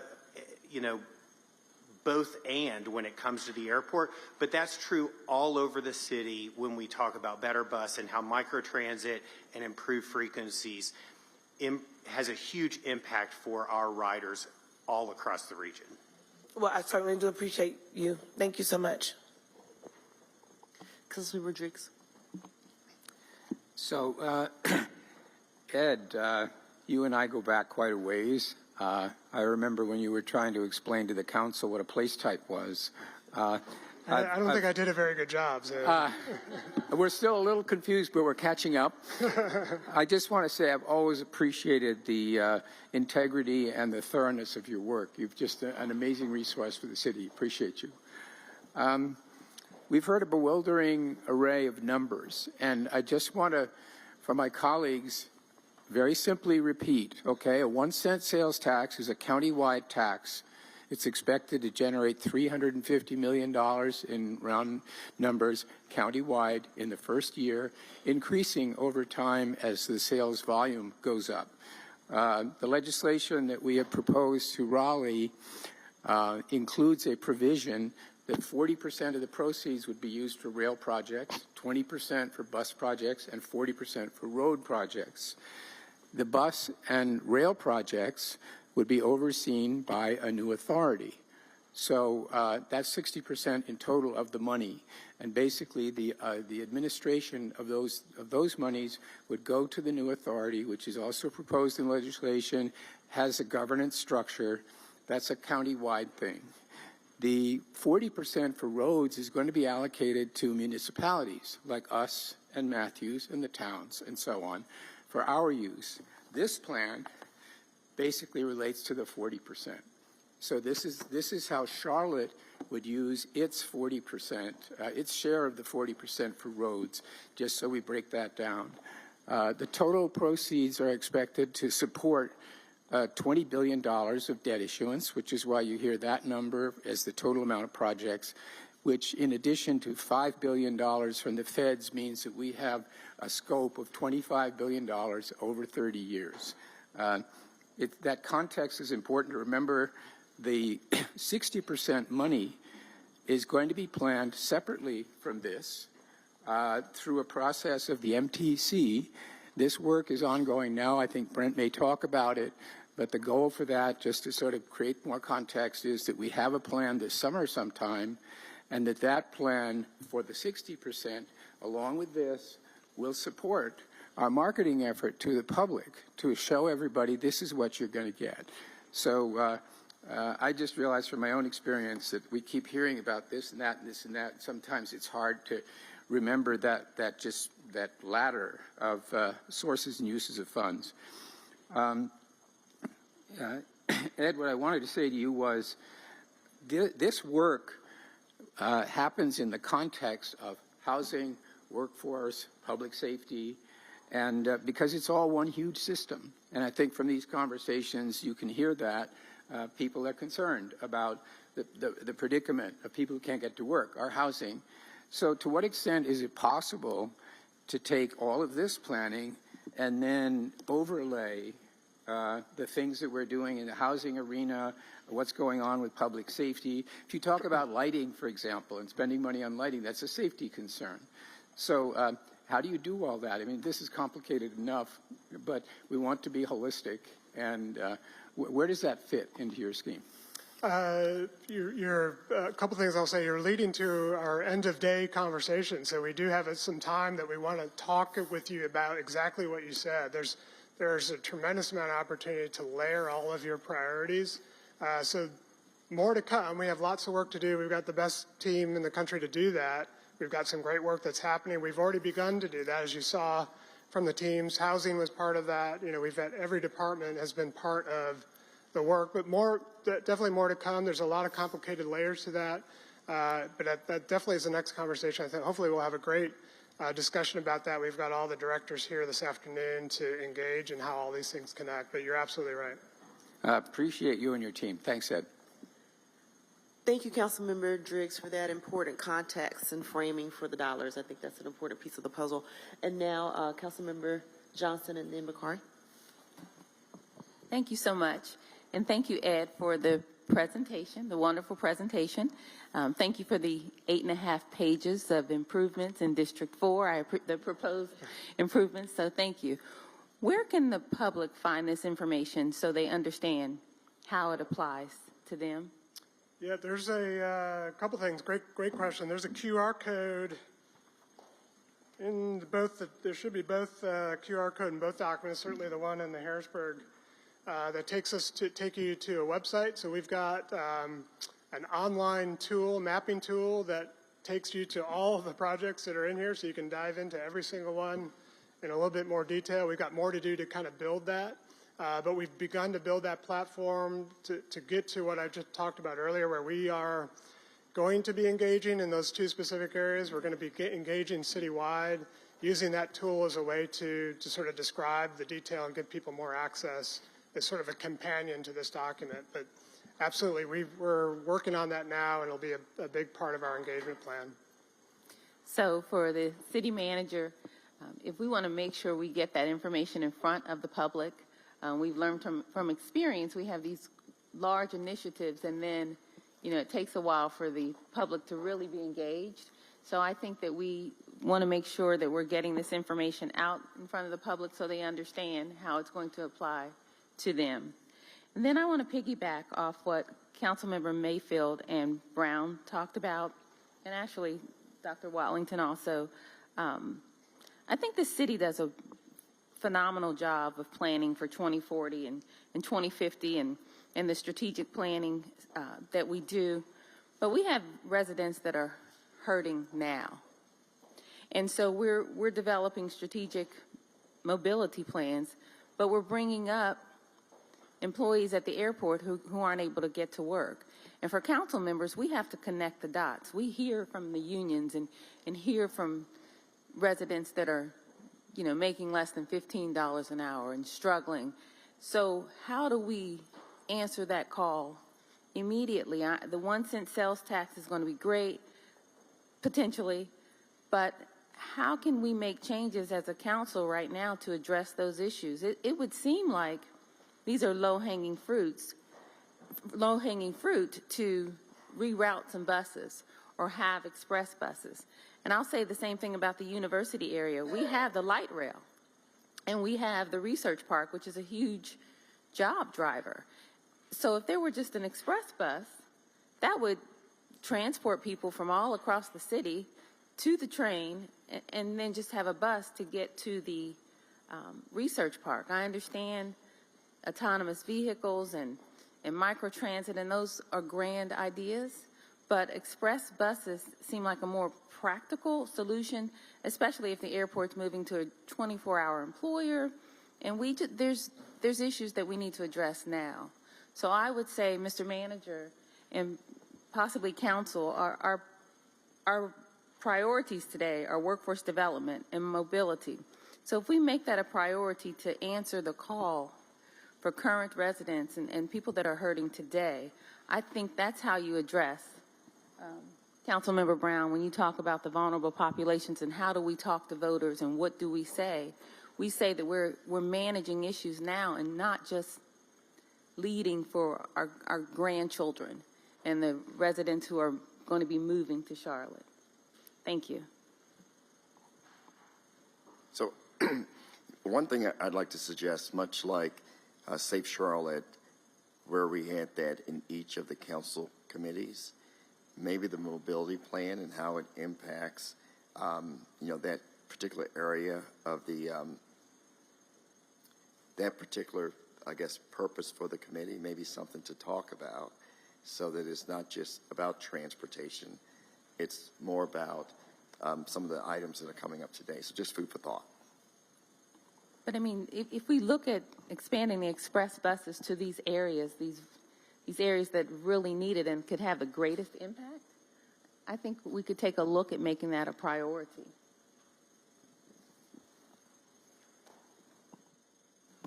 Thank you. We'll have our last question from Councilmember Bakari. Good morning.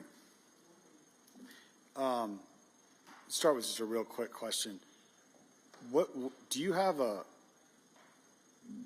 aggregate cost for every one of the proposed potential projects that are in this book?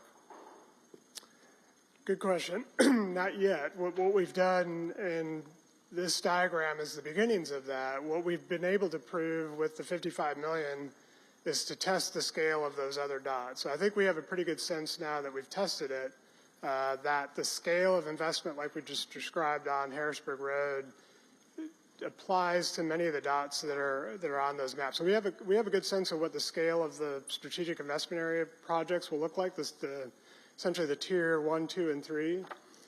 The sort of big moves here is to anticipate the big projects that will come out of that. That essentially represents, $30, $100 million projects. So we haven't identified all those projects. We haven't designed the scope of them, but we have a decent sense of the number of those kinds of big projects that are in that book, and the idea that we can tie the right amount of design and planning to get to clarity about the scale, timing, and cost of each of those projects. We know what they are. We have a good sense of the scale of the kinds of projects that those will cost, and now it's just a matter of getting into a little bit more design and planning. All right, so yeah, thank you for that. I've got just one comment, and I'll start by saying it is impressive how far you and the team have come. I mean, think about various retreats of the past and different meetings of presentations. I've had a lot of frustrations, as we've talked about, and things in the past, but I do want to recognize you guys have come a long way in putting this all together. So that's one kind of thumbs up to you and the team there that I definitely want to recognize. I will also say that from my perspective, we've progressed also a great deal on the broader journey here between, Norfolk Southern and between town negotiations. From my perspective, from a lot of the leadership of the General Assembly's perspective, making sure we had a cap on light rail, we had a focus that had to go into roads. So I think all that is, again, additional thumbs up, tailwinds to what has been a long and difficult journey.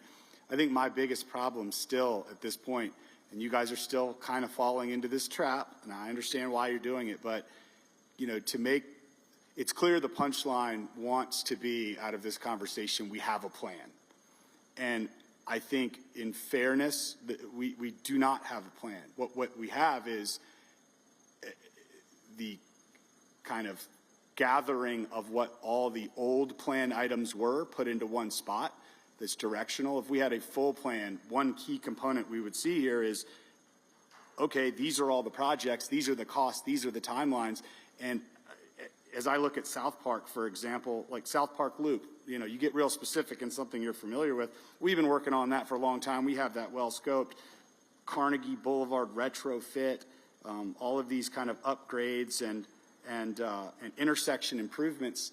Like, there is, in my mind, little to no scenario that if all these were scoped, which is where you'd be at a plan level, they're all going to be able to get done for that amount of money. And that's so I think we've made a lot of progress pulling all of the backlog of projects together, but I don't think that warrants us saying we have a roads of the future plan yet. And I'm not expecting that yet. We are all eyes wide open that needs to happen. I just don't want us to fall into the trap to say, look at these pages and all these books, we've got a plan, box checked, move on to the next step. Because to me, the next steps are the hard parts. Not only is it figuring out all these backlog items, to me, what I was hoping for in a plan was, what's the future going to look like? And while you have a section 4 for innovation, there's 69 words there, and that is the entirety of it in the entire book. Now, I know you guys have put a lot of thought into it. I'm not trying to ding you for that, but like, these are the bets on the future we're making. This is a 30-year plan. And I mean, 20 years ago, looking in the past, the iPhone didn't exist, let alone Uber and Lyft. So I don't see things kind of deeply contemplated and structured out in the forward look of this plan. I like the topics: autonomous mobility, traffic management, mobility innovation districts. Those are all great starts, but it can't be, okay, we checked the box, we put something in there, now here's all the backward-looking projects we pulled together. And I will wager that when that happens, any one of these major things, we're like, okay, we're going to go all in, we're going to make a bet. It isn't going to cost $300 million or 5% of our chunk of it. We might try to make a biggest bet. 30 years from now, can you even fathom how people will be moving around, how everything will be changed? This innovation and bets on our roads and what's happening in the future of technology and disruption is all as complex as the 15 years of planning that have gone into the light rail portion of all of this. So I have that problem of, let's make a unified bet. Again, Ed said it, this is only our portion. Then it was negotiated with the other towns, their portions, where they're looking backward at their backlogs. What are we going to do to make this 40% requirement on roads something we're all proud of and is great, not something we had to take and swallow the pill, and therefore we just have to spend that money and do it. So I really feel strongly that despite all of those things, there's still a possibility for us all to get on the same page and move forward, but it's not calling it a plan yet and recognizing that that work needs to still be done. It's putting serious focus on it so that when it takes time, of course it will, we'll ultimately have that plan to be able to show people, leading to my final point and the issue I've had the entire time, which is if we don't have a plan yet, and that's okay and acceptable based on the factors of where we are, the governance model is everything. Everything. And putting a cobbled together negotiated list of people on a governance body that will make all of these decisions tactically when it's out of our hands and it's out of the voters' hands potentially is so critical, that those be the right people representing the right long-term visions, because at a macro level, we're not going to get these big innovations and bets to make. But even if we miss that at a micro level, we're going to have challenges deciding a lot of things in relation to what backward-looking projects we can and can't do. So I want to deeply applaud you for the journey the team and you have gone on in this entire path. You've made a lot of progress. Let's just not fall into the traditional Charlotte trap of marketing our way through the final headwinds that we have to experience. Let's be transparent. Let's call it what it is, and solve it from there. Thank you, council members, for your insightful questions and contributions. Thank you, Ed, for your leadership on this. We are at an amazing place. Just even in the last 3 years since I've been here, I see all the great work that you've done and with the team. So kudos to you for that. And we look forward to continued answers and continued development of the plan and framework and strategy. We'll break for lunch now and come back promptly at 11:45. Thank you.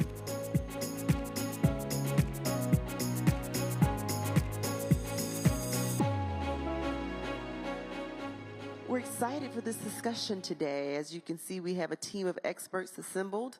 And at this time, I'm going to send it over to our wonderful Danielle Frazier to lead the discussion. Thank you, Danielle. Well, thank you, Dialva, and good afternoon. I'll say to Mayor, Council, Manager, and all that is here. Again, I'm Danielle Frazier with the City of Charlotte Office of Workforce Development, and glad to be here to talk about one of my favorite topics, of course, and that's workforce development. Council, as you know, we have been working on a workforce development plan over the last year, and I'm looking forward to sharing that draft update with you over the next couple of months, starting with Jobs and ED Committee on next week. Although we've been working on a plan, I'm really excited about the things that we were able to accomplish last year, Council, with your commitment and your investment in workforce development, and I hope that you were able to see those things in your booklet, and there's more to come, of course. So part of today's workforce development discussion is to allow us to have some more engagement with you, Council, around helping us to finalize our draft plan, as well as getting us to start thinking about what our implementation looks like. And so today I have with you a host of amazing workforce development leaders from across this country, as well as from one of our own employers in the city of Charlotte. So we've got some leaders representing Austin, Boston, Philadelphia, Phoenix, and again with Atrium Health. And so excited for you all to hear from them today. Before we jump into the panel, I do want to share a couple of things. Most of the folks on this panel I do know very well. We sit on the Workforce Development Conference, Council of the U.S. Conference of Mayors. And so we meet on a regular basis several times a year to talk about workforce development challenges, issues, and we share best practices. So while there is healthy competition on this panel, we care about, a couple main things, and that's making sure that our communities are empowered, our talent have the skills to get great jobs, and helping our businesses to find great talent. And so I am thankful to be a part of their group. And while we share those best practices and we share about challenges and issues, we also advocate at the national level for workforce development policies. And so I have to thank Mayor and Council again for all of your advocacy, especially around the Workforce Innovation and Opportunity Act, which was up for reauthorization last year. It's still up for reauthorization, and we thank you for your support, making sure that funds continue to flow to our local communities to support both our talent and our businesses.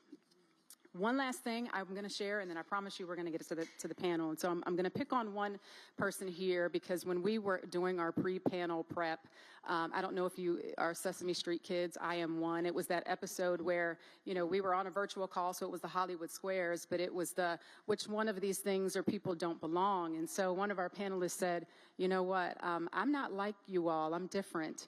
And we said, well, you are, because you're representing industry. And one of the things I want to drive home, and you're going to hear from our experts, is that successful workforce development programs are important when you have employer leaders at the table driving the efforts, partnering with the workforce development ecosystem to help us support how we're developing our talent and connecting them to the great jobs. And so thank you, Cynthia, for recognizing that. But you are the most important person on this panel as representing industry. All right, so with that said, we're going to jump right into our questions because I want to maximize our time. So if we could just go straight down the line and start with, if you could take 2 to 3 minutes to introduce yourself, as well as talk a little bit about your organization, and what are some of the, at a high level, because you only have 3 minutes, if you start hearing the music or see a hook coming at you, just keep going. But to talk about what you're struggling with and what your challenges are from a talent and a business standpoint. Good afternoon. Good afternoon, everyone. It's a pleasure to be here with you. My name is Lisetta Hogans, and I get the pleasure of serving as the Phoenix Business and Workforce Development Board's Executive Director. I also work for the City of Phoenix, and I'm a Deputy Economic Developer there with the City of Phoenix. And so I'm just really excited to be here. I think some of you actually came out to visit us and visit our mayor not that long ago. I heard a lot about it, and I heard it was a really great visit, so thank you for coming to visit us. So Phoenix, as some of you may or may not know, is the 5th largest city in the United States. We finally beat Philly. I have to throw that out.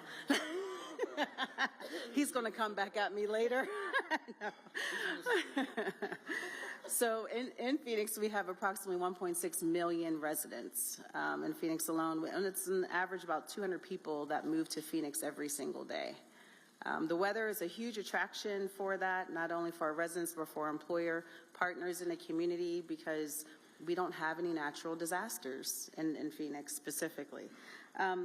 Overall, we're about 500 square miles, so we're just slightly bigger than the city of LA when it comes to square miles and geographic location. Maricopa County is the county that we are in, and that population in Maricopa County is about 4.5 million. So you can see there's a lot of people that have come to Phoenix, that have come to Maricopa County, and so we're not short on people being there at all. There's a huge diverse population in Arizona holistically, but specifically in Maricopa County. And then over time, as we've seen this continual growth, I've lived in Phoenix for 15 years, and I can actually look around and say, I remember when this was here and that was there. And having been a native from near Pittsburgh, Pennsylvania, that's crazy to me, right? Because Pennsylvania is it's an old state, you know. So Phoenix Arizona is the youngest state out of all the 50 states. And so what we're seeing now with all of the high growth that has happened in economic development, it's really great to have all of our employer partners there. We're struggling with a skills gap. And you'll probably hear that as a common theme as, you know, my colleagues continue to speak today. But a skills gap simply because of all of the emerging industries that are happening in our local area. And there's a strong need for diversification in workforce. So, and I'll pause there. Yeah, thank you. We're just going to keep going on down the line. Yael? Good afternoon. I'm Yael Lawson. I am the Chief Operations Officer with Workforce Solutions Capital Area, which is in Austin, Texas. Thank you for having me here today to share a little bit about our community and our workforce challenges. Workforce boards in Texas are set up a little bit differently than in other states. We are a private nonprofit. We also oversee more than workforce programs. We are what I like to affectionately call cradle to career. So we offer the subsidized childcare program, which is huge, as well as youth services, adult services, and then employer services. The reason that I bring this up is because our state realized that all of these services, including childcare, really is part of economic development, because if people don't have the support services needed to go to work, they can't, or training or work. You know, Austin, when I moved there 20 plus years ago, I just remember everybody saying, well, it's a college town. And I think, which it is, but I think what we're struggling with is we are we're a little big city. We're a little city that is becoming big, but we still want to be a little city somehow. But we've had major employers come in, Tesla, Samsung. We have 2 now Samsung plants, Indeed, Apple. And so we really are needing to look at our infrastructure and how we're able to meet these employer needs. So obviously with this growth, as Lisetta said, came the need for a skilled workforce. We want to grow our own. We don't want these companies bringing in people from the outside. And the biggest need are those middle skill jobs, which are jobs with more than a high school diploma and less than a college degree. And so that's really our sweet spot, that's credential.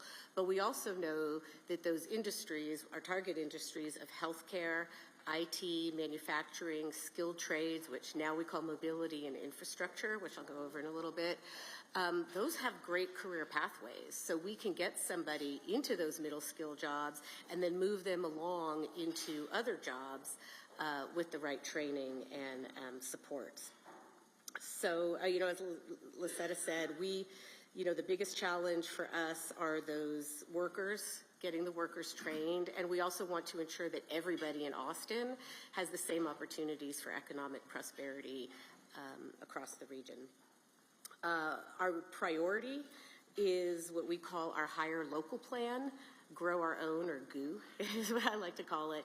And we believe that the way to help everyone with economic prosperity is through training, and we have 4 strategies. The first is awareness, teaching people what these occupations are. The second is training, helping people get into that training and or earn and learn opportunities so they can be placed in those employment opportunities, and then upskilling, as I said, for that progression. So we really look at workforce development as economic development in our city, and our mayor and local electeds feel the same way. Well, good afternoon, everybody. It is great to be here. I am Patrick Clancy. I'm the president and CEO of Philadelphia Works. So, Madam Mayor, love the green. We have a couple other people wearing green today. Thank you, because our Eagles are in the Super Bowl. Yeah, baby, come on. Let's go. Come on. After lunch, let's go. Fly, Eagles, fly. Saquon Barkley, baby. Woo! Anyway. Yeah, E-A-G-L-E-S. I can spell that. Don't let our mayor say that. So, she's a very good lady. I love her. She appoints me, so just want to let you know, we love her. But I also have to say, I love the idea of having a city council retreat. Yeah. I have to say, this is impressive. In Philadelphia, we don't do that. We just fight. And we fight over stadiums and arenas and over billionaires. But I have to say to you, you know, coming out here when I was invited by Danielle, I'm like, wow, this is really impressive how you get together and you try to figure out solutions and you work hard and then you obviously play a little hard, hopefully. But it's really nice to be here. And I would say to you, yes, we are going to the Super Bowl and we are thrilled with that, but we're not winning a whole lot of other things. So a couple stats that are not very impressive for Philadelphia. We are the largest city with the highest poverty rate of 23%. That's a boo.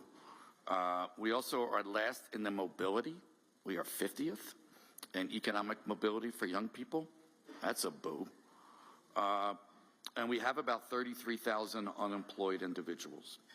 And our challenge in Philadelphia is not so uncommon for what I heard this morning around transportation.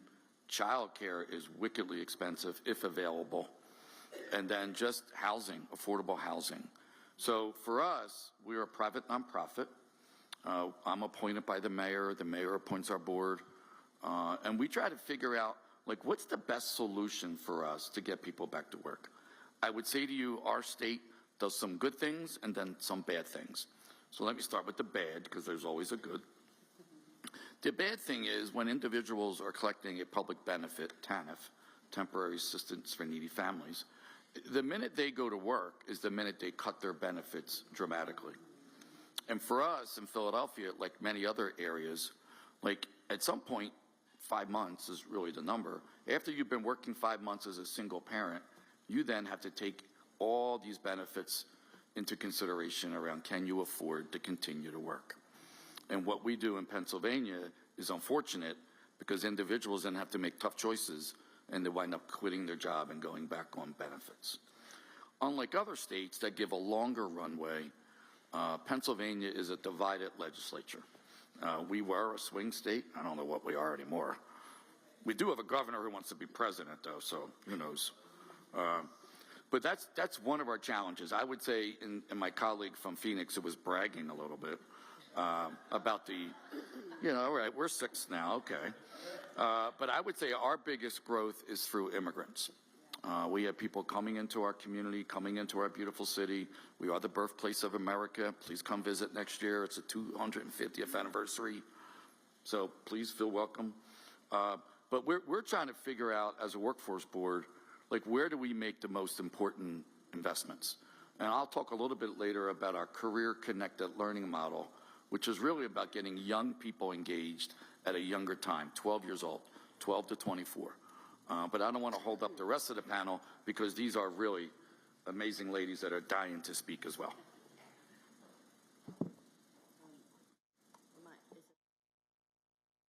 Okay, great, thank you. My name is Trin Nguyen and I am from the city of Boston. I'm not a sports fan, but I know enough to know that the Patriots are not doing well. So I'm not even going to brag about that. Just a couple of things. So one, I have to echo my colleagues here. This is extremely impressive. Boston always thinks we're the best at everything, but one thing that we're not good at always is collaboration. And this is an exemplary testament of the strength of Charlotte and all your work. So I want to thank you for that. My name is Trinh Nguyen. I have the privilege of working with Mayor Wu. I have been in this position back and forth 16 years, 4 mayors. I came here as a refugee immigrant from Saigon, so I know where the bodies are buried in Boston. I'm not Irish or I'm not Italian, so that says a lot, and I'm still around. Mayor Wu got in office in 2021. She is the first woman mayor, a first woman of color, and probably one of the youngest.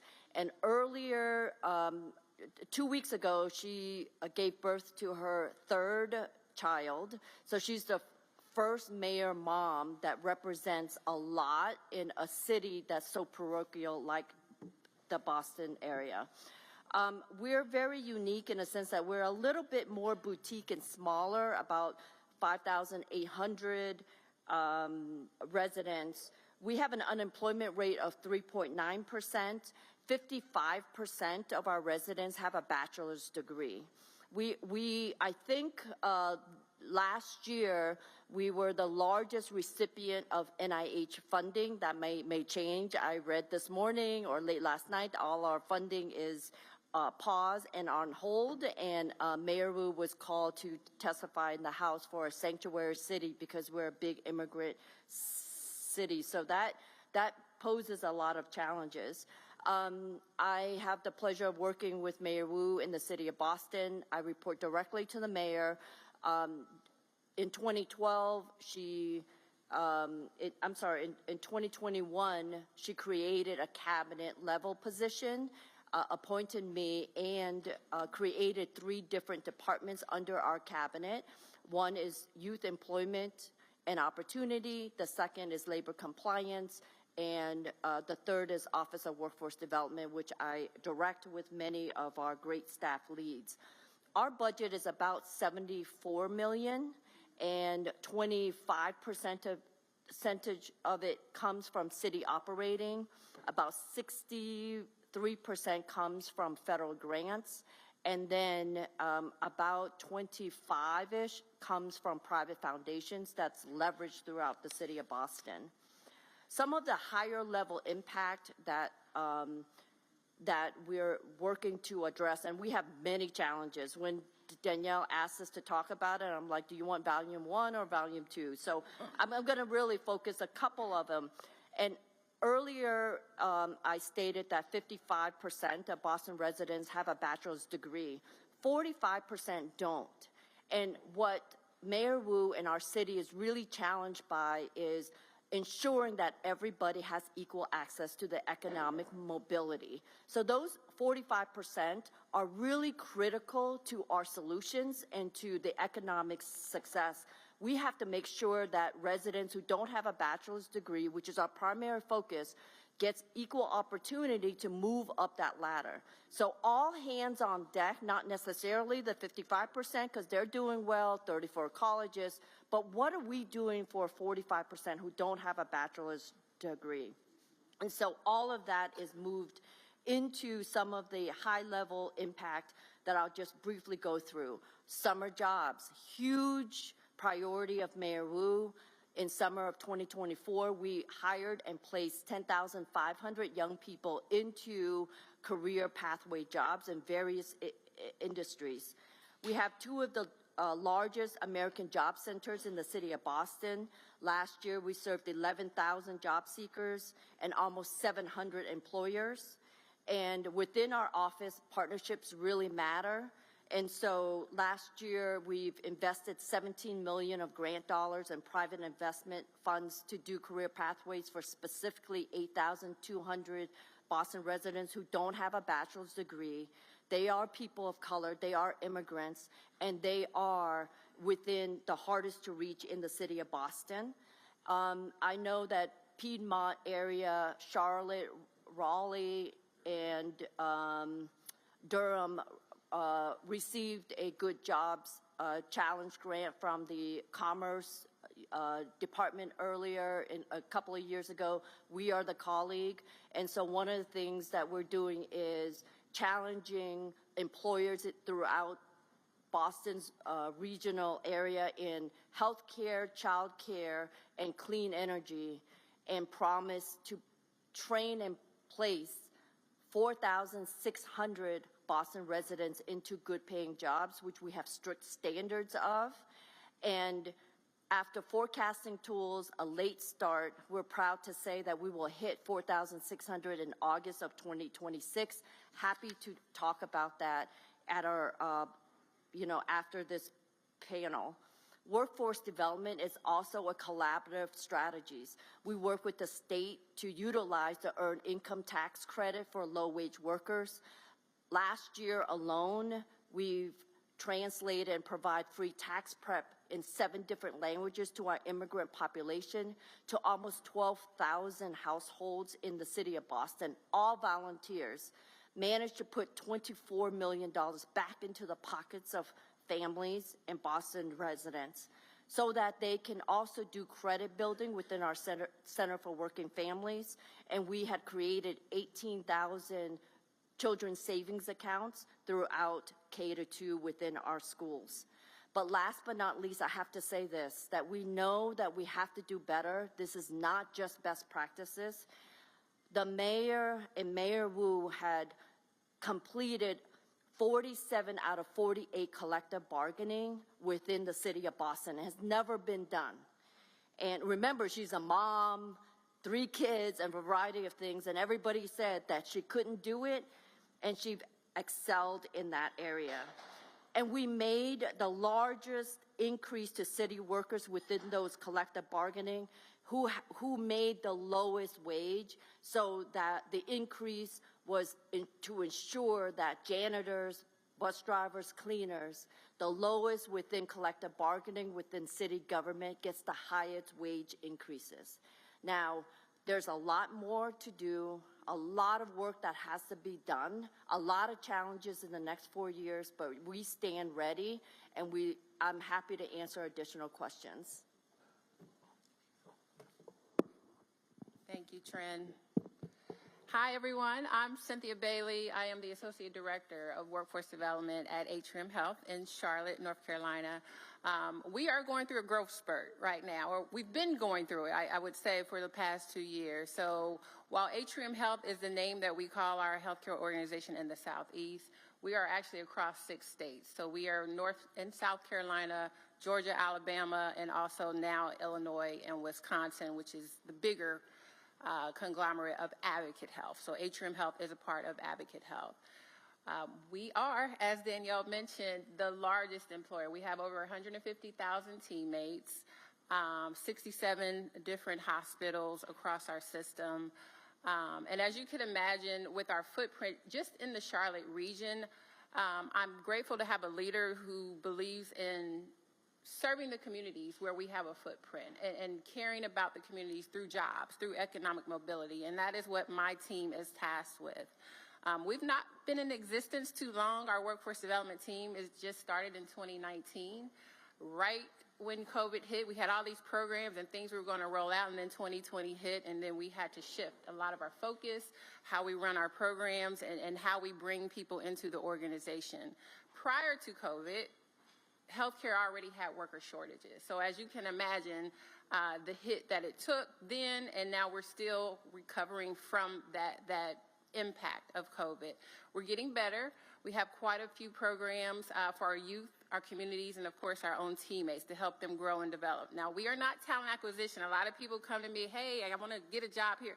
We are invested in developing talent. So the youth, exposing them to the healthcare careers, as many of the individuals have mentioned here, letting them know that we're more than just doctors and nurses. We have farm techs, we have surge techs, we have sterile process, we have all these other jobs, security guards. We have a shortage of security guards right now in healthcare.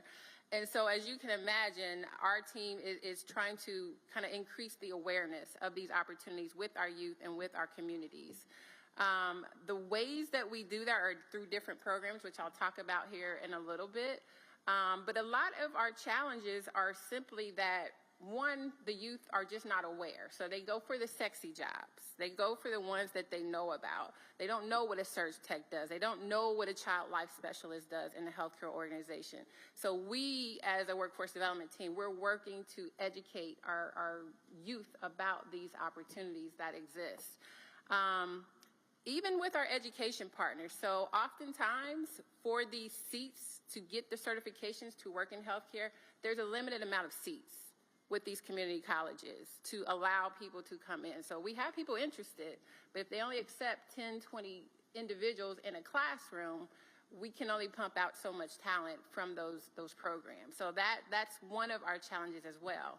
And then again, because we have the healthcare shortages, we need experienced individuals to be preceptors to these students that are up and coming. Many of our staff are taking care of patients. They're not always in a position to be a preceptor. And so we have limited preceptorships as well. So it's this vicious cycle that is happening right now in healthcare, and we're trying to figure out creative ways to remedy that. But that's just a few of the different challenges that exist. And again, we're 24/7, 365. We don't close. That's not always attractive to some job seekers. It's a different industry in healthcare. You're dealing with patients. You're dealing with people who don't want to be there. They're sick. They're not well. And there's a lot of soft skills that need to come to be a successful and impactful healthcare worker. So all these things are impacting how we're doing things, but I'm proud to say, you know, we are making strides, especially with our youth, even with our own teammates and the programs that we have for them.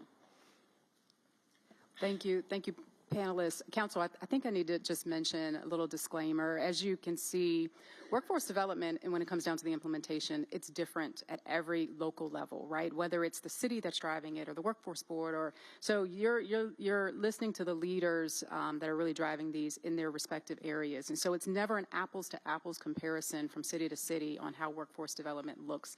It's just based on the ecosystem dynamics. So with that, I want to continue to keep us rolling, and we might have to pick it up, and you might have to abbreviate some of your comments here, but you all heard that we're in the process of finalizing our draft strategic plan, and when we think about us as the city and what our role is in this, and thinking about finite dollars and resources, right? We're working on what does implementation look like beyond our plan, and so you all talked about some of your challenges and the things that you're dealing with, but you also have solutions, and you mentioned that you have some very specific projects, efforts, and initiatives. Would love for you to touch on some of those and why are they successful, and can you talk a little bit about what those metrics are, that's how you're measuring that success. So we'll just, actually, let's go the other way. Yeah. Cynthia, we'll start with you. Sure. So our youth employment program, Atrium Health is a partner in that program where we bring in high school students to get exposure over the summer. It's a paid summer internship. We have about 30 kids that come through us every single summer. And that is one way to, again, expose them to the careers that they may not know about. Once we've hooked them with the Mayor's Youth Employment Program, we have our Patch program, which is another career exposure program. It's on Saturdays throughout the year for our individuals. And then by the time they're seniors in high school, we have what's called our Rise to Success program. That is where we're encouraging high school seniors to come work and go to work and go to school while they're with Atrium Health. So over the summer, if they have their CNA licensure, we put them right to work. CNA is a critical role within our healthcare system. And then by that fall, they're entering a community college to earn one of our critical role healthcare certifications. So they're working part-time and going to school at the same time. We have found that to be extremely impactful to some of our students. Many of them are coming out of that, becoming nurses, becoming surge tech, becoming farm techs. So those are just a few of our youth programs that we've implemented. I will touch a little bit about our, one of our programs that I'm most proud and passionate about is our Fair Chance Hiring program, where we have individuals who have a criminal past. And our CEO has taken the bold step to say that we will have a fair chance hiring program at Atrium Health. It's been in existence since 2021. We've had over 117 individuals get hired through that program. We have a very thorough screening process through that program, but that has been one way to, again, go back into the community, prepare talent to work in healthcare, and then provide them meaningful opportunities. They go into frontline level roles, but I think one of the differentiators with our program is we want them to have a career with us. We don't want them to stay at those frontline roles. We want them to use our education benefits, get the skills you need to get a promotion and advance your own economic mobility and all the things that you need to be successful and never ever, go back to your previous lifestyle. So those are just a few of the programs. Great, thanks so much. A few of the challenges that we're always dealing with in Boston, which may resonate with you, is what we call up-credentialing, mainly because Boston has a lot of employers that traditionally can hire every position that requires a bachelor's degree. So moving employers to skill-based hiring is really important, but that's not always easy to do with employers when they can access the talent pool in Greater Boston to get those who are just completing the graduation. So the mayor has really collaborated with employers in the life sciences industry, and then also had a call to action to hire and place and train and retain diverse Bostonians who don't have a bachelor's degree in life sciences. And the goal was 1,000. And so we're still doing the evaluation to learn more about how that really matriculates. The other piece of challenges is non-traditional pathways, moving into the competency base without compromising the academic integrity of the schools, the credentials, and the employers. I mean, we're still working around how some of those pilots are working throughout Greater Boston. The main challenge is getting it to scale, so quality versus scale. There's the last piece is more on climate and coastal resilience in Boston, and that we're moving into a workforce development strategy that leaves no workers behind as the city prepares for climate and coastal resilience. And these are positions that don't have a bachelor's degree. Municipal and government is the largest employer in that sector, so the city has to really answer the call to hire the Boston residents who are graduates of these pipelines. Happy to answer additional questions. Great. So it's good to see everybody again. All right. So back to the career-connected learning conversation I had before I handed it off to Trent earlier. I'm going to talk a little bit about the youth programs as well, because I think for us in Philadelphia, we need to start having young people have better experiences, more opportunities. And what the career-connected learning model does, it ties in what they're learning throughout the year into a summer opportunity, summer employment. I mentioned that this is a 12 to 24-year-old program model, of which we will serve 7,000 young people this year during the summer, but then an additional 2,000 year-round in internships. And this investment comes from the city of Philadelphia and also the state of Pennsylvania. One of the things we've been able to negotiate with our state is they are giving us a TANF block grant for youth. So we don't think it's enough just to get money for adults. We negotiated, and our governor, historically all the governors in Pennsylvania, have put money into a youth programming model during the summer, which for us in Philadelphia is about $10 million. So our budget's like $17 million for the summer. And what we're trying to do with that money is then leverage it with foundations and other monies. Right now, the key partners are the School District of Philadelphia, the City of Philadelphia, and Philadelphia Works. And what we're trying to do is help young people, very much like Trin had mentioned, expose them to other career opportunities so they understand their path. And the 12-year-olds are really important because we have to start with the soft skills earlier and earlier. Because I think what we found out in feedback from employers is not all our young people are ready to necessarily show up on time, necessarily speak appropriately. take feedback appropriately. So for us, it's weaving in the constant professionalism and the manners that are really important for young people to understand.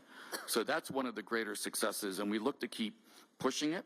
I would say to you, we are trying to convince the governor of Pennsylvania to put in a line item in his budget, which will give us more money.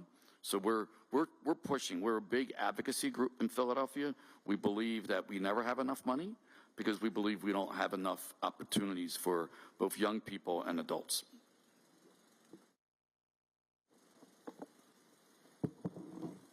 Thank you. So as I said before, Austin fought becoming a big city for a long time, and as such, we don't have the infrastructure. Our highways can't handle the traffic. I know we had someone visiting from another city, and he actually texted me because he was doing a presentation. He said, "It says it's an hour to go 2 miles." That is true. Our airport is small for what we have grown into. We don't have a good transportation system. So what we are doing is developing that infrastructure system. Within the next couple of years, we have 5 major projects. One is Project Connect, which is light rail, which we are developing. The other is Interstate 35 expansion, so people don't have to wait 2 hours to go 2 miles. We also have the airport expansion, Tesla and Samsung, which are developing right now and growing. And all of these require large numbers of skilled workers. Our mayor, local elected officials, we realize that this is a once-in-a-lifetime opportunity, all of these projects happening at once, to really change the landscape for everyone in our community and ensure that we can tackle our affordability challenges and ensuring people have jobs, but more importantly, pathways, starting one place and then moving into career progression to better jobs. We needed to understand mobility a little bit more. As I said before, we'd always talked about skilled trades. And right now, mobility for us is skilled trades because we're developing that infrastructure. So what we did is we launched a study to see what are the true needs. We know that annually, until 2040, 10,000 jobs will be created to meet the needs of these 5 projects. We also know that we don't have the skilled workforce, as I shared before. We also know that there is a training gap. We have a 4,000 slot training gap in that the training providers aren't producing people fast enough to even meet that 10,000, let alone where we are now. So to meet these needs, we are launching the first of its kind public-private partnership called the Infrastructure Academy, and it integrates recruitment, a comprehensive training hub, childcare and support to connect local people to career pathways in construction and operations. And I bring up childcare because this is huge for us right now. In our election in November, our constituents voted for a 2.5-cent tax increase to provide affordable childcare for all in the community. So that is bringing, we estimate, about $75 million of childcare into our community. And because Workforce Solutions Capital Area oversees the subsidized child care program, we anticipate that we will be that mechanism to fund the training providers so people that are going into these occupations, or really any of our target occupations, can access affordable child care. The Infrastructure Academy was launched by Mayor Watson and Judge Brown, but we also had public and private partners that were working with us and some foundations. We spent the last 2 years in the design phase identifying the critical jobs that were needed. And what was really unique about this is everybody came to the table. We had different design groups, but we brought in employers who were telling us what their current and future needs are. We had training providers who were telling us what their capacity was, even telling us what their curriculum was, because what we want to do is standardize curriculum so there's no wrong door. If somebody goes to training provider A, then an employer knows that that person has those skills. At least they may be lacking some soft skills, which we'll build in, but at least they have the basic foundational skills to be able to go into those jobs. We also brought in community colleges and community organizations, and everyone was really focused on the goal of aligning the programs with our regional needs. Workforce Solutions will serve as the hub. Our strength is in recruiting, assessing, career advising, providing training scholarships, identifying and creating earn and learn opportunities for people, and the supports to help people along the way. So we see ourselves as the hub that are connecting people to all of these opportunities. The city has invested $5 million into this program. The idea being that we are first going to prioritize city jobs that need to be filled, but the $5 million, this initial investment, they intend to continue it so that we can continue to meet the needs of the region. What is really nice is our local community college, and we only have one in our area, is building a new building near the airport, and they are donating space, so to speak. So we really are going to have a one-stop hub. The community college will be allowing in our K-12 partners as well as local training providers to come in and help recruit and offer services, and CBOs as well. So really what we're looking at is a no wrong door. Somebody can come in. If one training provider doesn't have the space, there'll be another one there that can help somebody.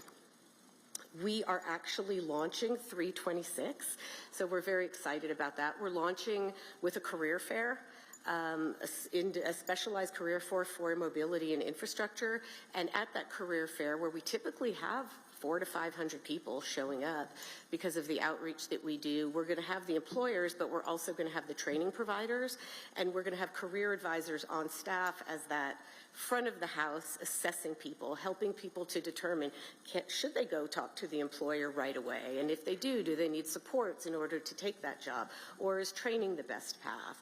And so we're really looking at this event as a way to help connect people to those opportunities, inform them first and then connect them to the opportunities. We're also looking at what I call the golden ticket. So what we want to do is we want to assess people ahead of time so they can have that ticket, so to speak, so they can go to that training provider and say, I have this voucher for up to X amount that I can attend your training and be enrolled on the spot.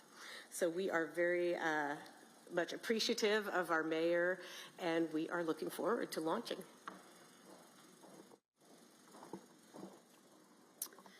So I think I'd shared at the beginning that because Phoenix has been rapidly growing so quickly over the last several years, I'd shared that there's been a huge skills gap that we're seeing in emerging industries, and also just a need for workforce diversification. So one of the things that Mayor and Council did, which we are so appreciative of, was in the height of COVID, it became an extreme important part to focus on workforce initiatives. And so Mayor and Council actually allocated $35.5 million to just focus on workforce education and training. And so it was very strategically thought out on how they wanted to do that to help bridge this gap. They wanted to put a focus really on educating, right? So we were able to have more funds available through our workforce board and through our service providers, which is through our Arizona Work Network, to be able to help people become upskilled and trained. So certifications, even tuition assistance leading up to a bachelor's degree. And if you're familiar with the workforce system, which I'm sure you are here in Charlotte, there's limited amount of funds that are available to be able to do that. So that was a really big deal for us to be able to put that back into our community and work very closely with our community colleges. One of the other things the focal point was really helping out our small businesses. We saw that they took the brunt of COVID, right? Huge impact. We were just trying to make sure that they stayed afloat to make it through the pandemic. So we were able to allocate some of those funds to help them with capital improvement programs, as well as to help save even, funding for wages for their employees to help them get over the hump. Two creative things that came out of this was a development of purchasing an old Kmart building in a community that really needed to be revitalized. This community in particular, there's huge high sex trafficking in this community, huge homeless population in this community, and the community was really looking for a way to, okay, how do we deal with this? A lot of immigrant population in the community as well, and many of them not having a right to work, established their own businesses through food innovation. And so the city decided we were going to take those funds through ARPA and purchase this old Kmart building to revitalize it.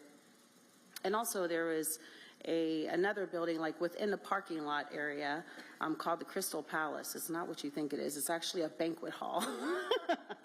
So we took those funds to purchase that building, also to make it a food innovation center. And the Kmart building is going to be a workforce and training education center where we're partnering with our education partners to bring in educational opportunities that are going to help people start off at entry level and then eventually grow into a career. We're looking at advanced manufacturing being in that building, as well as some healthcare and actually making a small business hub. Another creative thing that came out of that was our mayor participated in the Global Mayor's Challenge through Bloomberg Philanthropies. And so her focus through COVID was we weren't seeing people coming into our job centers. We have 3 comprehensive job centers in Phoenix alone, 5 total in Maricopa County, and people weren't making it. And so she charged us and many other departments to participate in this challenge to figure out ways, how do we get workforce services to the community? Why are we always wanting people to come to us or come to a building? How do we make things more accessible? So the grand idea that we came up with was to have a mobile unit. And so we were able to use the $1 million that we received from Bloomberg Philanthropies to actually build out that initiative. We just got our RV. It took us all this time, actually, to get our RV, but it didn't stop us from piloting the program itself. And then we discovered we really don't need an RV, right? It's really about ensuring that the services are readily available in the communities that need it most, providing access. So through the success of that program, we've partnered with employer partners that are only willing to offer jobs on the spot, which is hard to do. A lot of employers don't want to do that or have a hard time doing that or getting through their systems to do that. What was really great about it, though, was that we were focused on good jobs as well. We didn't get the grant as some of our colleagues did. However, we still wanted to work with the employer partners to establish what does good jobs actually mean. And we started with the city because there's great benefits, pension, right? So we started there. Actually worked with HR to have them look at all of their vacancies because they had about like 12,000 vacancies in the city. Let's look at this and let's see how can we make this happen. And I said if the city of Phoenix can make it work to actually be able to offer people jobs on the spot or at least a conditional offer, because we understand you have to go through background checks, then we can get any employer to do this. So we started with home.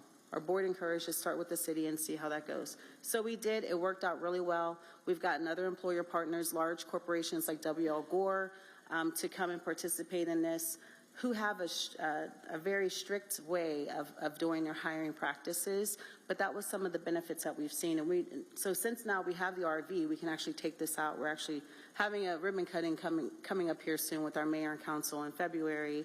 But I say all that to say that it took things to happen, right, for us to think differently and be creative.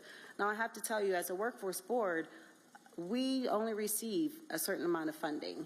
And I was starting off that way to say that was a lot of funding that was allocated to focus on workforce initiatives.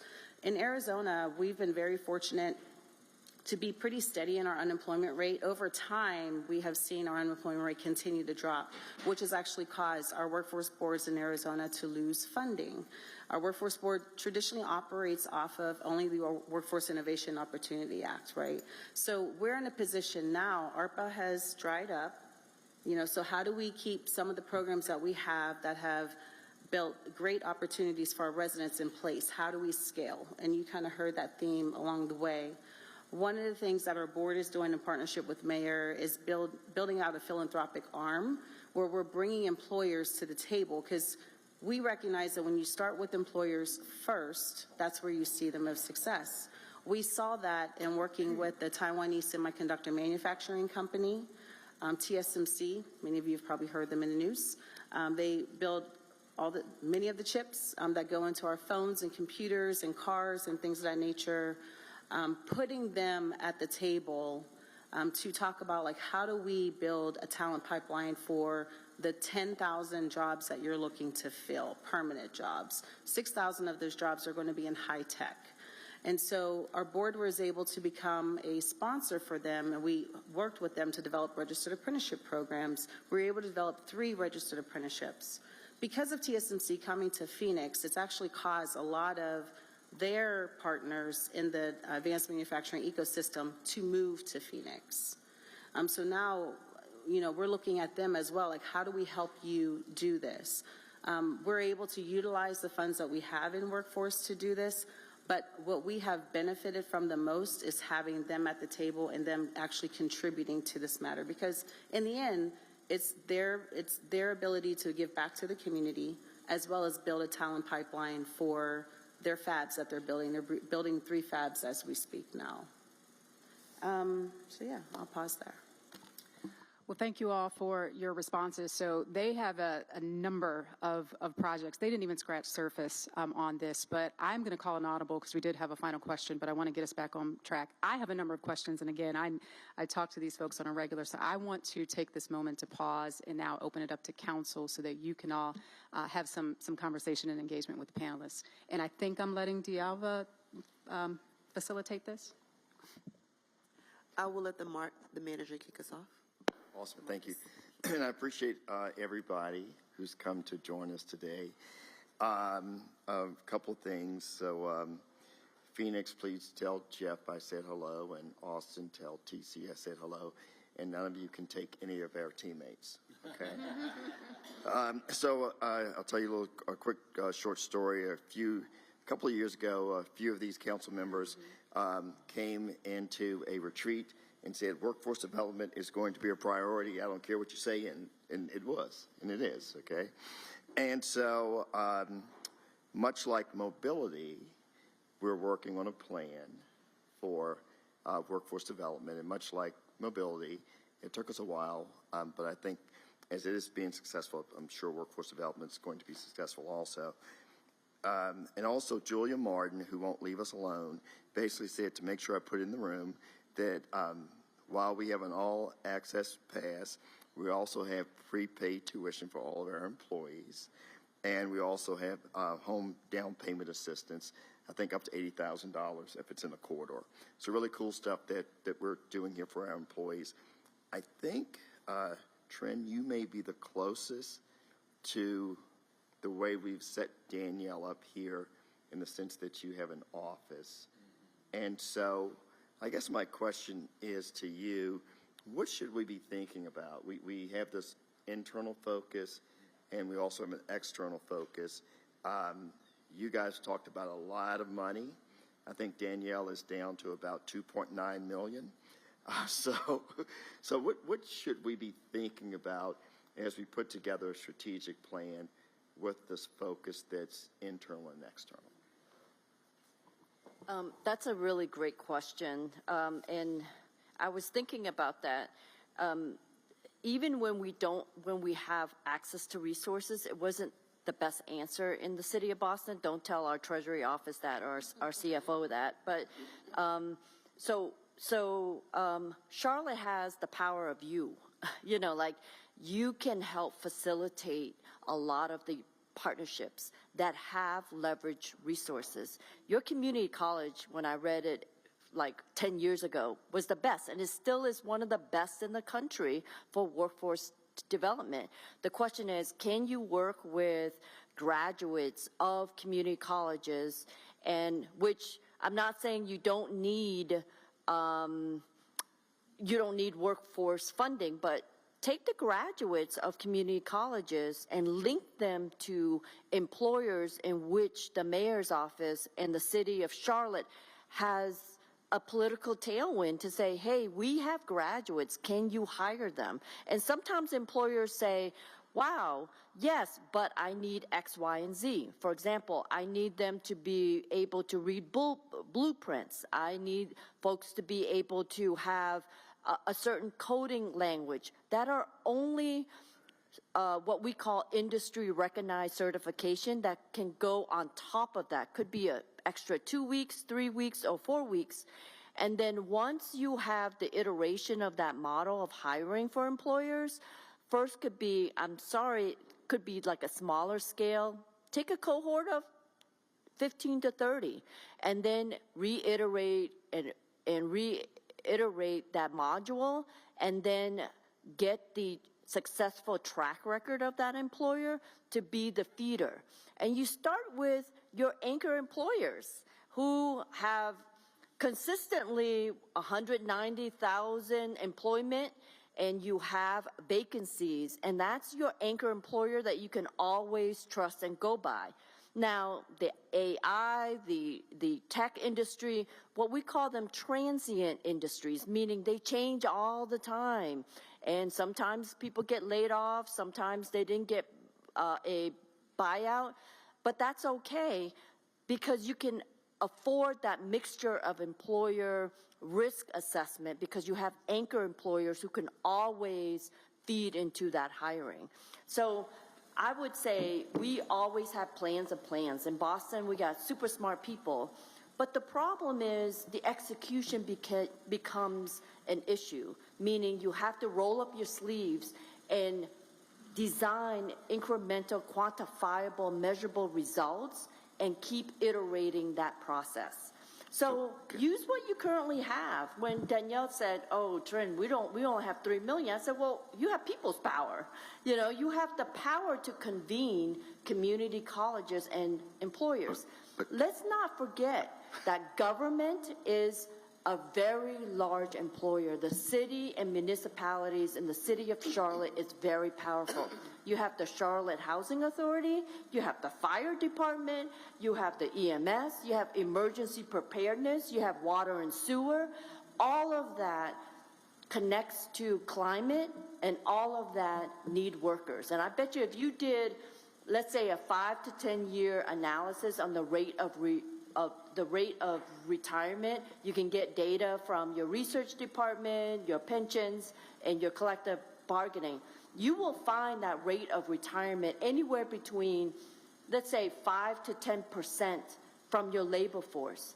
That means you need to really prepare young people, young adults, and graduates into that workforce because you can't train them in 2 weeks. You need a more intentional process. So Trent, I'm just curious. I'm just going to jump in here because one of the things we're doing in Philadelphia is looking at community benefits agreements, right? For every large-scale project that's going on in Philadelphia, we expect those big investors, those billionaires, to put some money in the table for communities, for workforce development.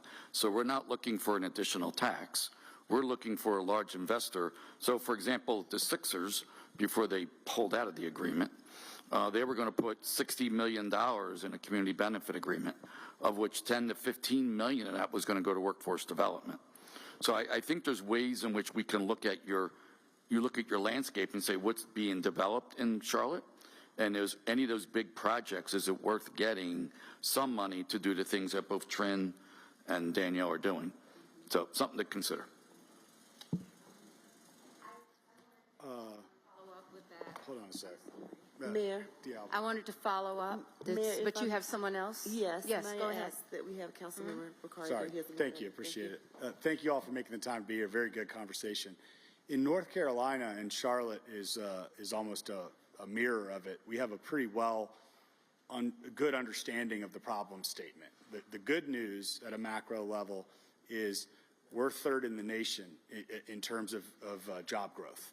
And 1 in 4 of those jobs today are STEM related, which is fantastic. And even better than that, 60% of those people in those fields don't have a college degree.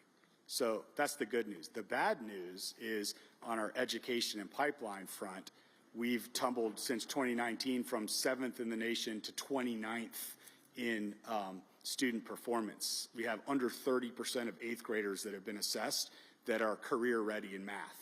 So you can see kind of if 60% of that crazy driver of our workforce doesn't have bachelor's degrees, our K through 12 program and workforce things aligned to it are all we have. And we're starting to experience some real challenges with 80% of our employers statewide saying they have trouble filling STEM roles and 60% have trouble filling all entry-level roles. So I think we've identified, where the problem statement is, and clearly the programs to upskill STEM and do those things are important. I think one of you said it earlier, and Patrick, I'll direct the question to you because of your summer program you mentioned. It is a mixture of quality of the experience to the outcome and ability to scale. And it's fine if we have these great experiences, but 20 people touch them. We need thousands of them. So I'm just curious your thoughts on that, but specifically, how many students and people do you traditionally touch with a good investment that I'm sure relates to a quality experience each summer? Yeah, it's a really good question. So we have room for 7,000 young people. I would say to you, 60% of them are 15 and 16 years old, right? And for us, we have a large vendor that manages 50 partners. So we have a youth intermediary, and then it spirals out, right? We go out into the community. They're the largest employer for the city of Philadelphia during the summer. They do all the camps and the pools. For us, though, we have 15,000 applicants, right? So the reason why we keep pushing for more money, because we're nowhere near scale. And I would agree with you. I think, our biggest issue in the city of Philadelphia is adult literacy. Like we got to solve this problem, and we have to figure out how do we continue to get young people engaged earlier. The other thing the school district is doing for the first time is year-round school. So this mayor has come in with a mantle to change it in Philadelphia. Like she's being a disruptor and really wanting to figure out how do we get young people at grade level and not let this thing persist. So for us, it's about the quality of the opportunity, but also we balance quality and the scale. Yeah. Like we think if given more money, we could scale up bigger, which is we're sort of unique because our colleagues in the other part of Pennsylvania really can't scale. But our challenge is if we go to a governor asking for money, we have to ask for a statewide program because Philadelphia is the ultimate beggar, right? And I think there's always a sense that we get all the money. So, but it's a really good question. That helps. Thank you. I mean, but I would say to you, that's impressive numbers you have here, though. And if I can just add, I don't know if this helps with capacity, but one of the things that we have is a teacher externship program, which we run in the summer. I want to say we serve 200 teachers this past summer. And what it is, we bring teachers in, particularly the career technical education teachers, and they spend 2 weeks with industry. So they are learning from industry what the current qualifications are, what skill level is needed, what the jobs entail. They're paid for this. But really what we're finding is they go back into the classroom and that they are better able to prepare the high school students for those jobs that are available. Very good. Thank you. Councilmember Mayfield.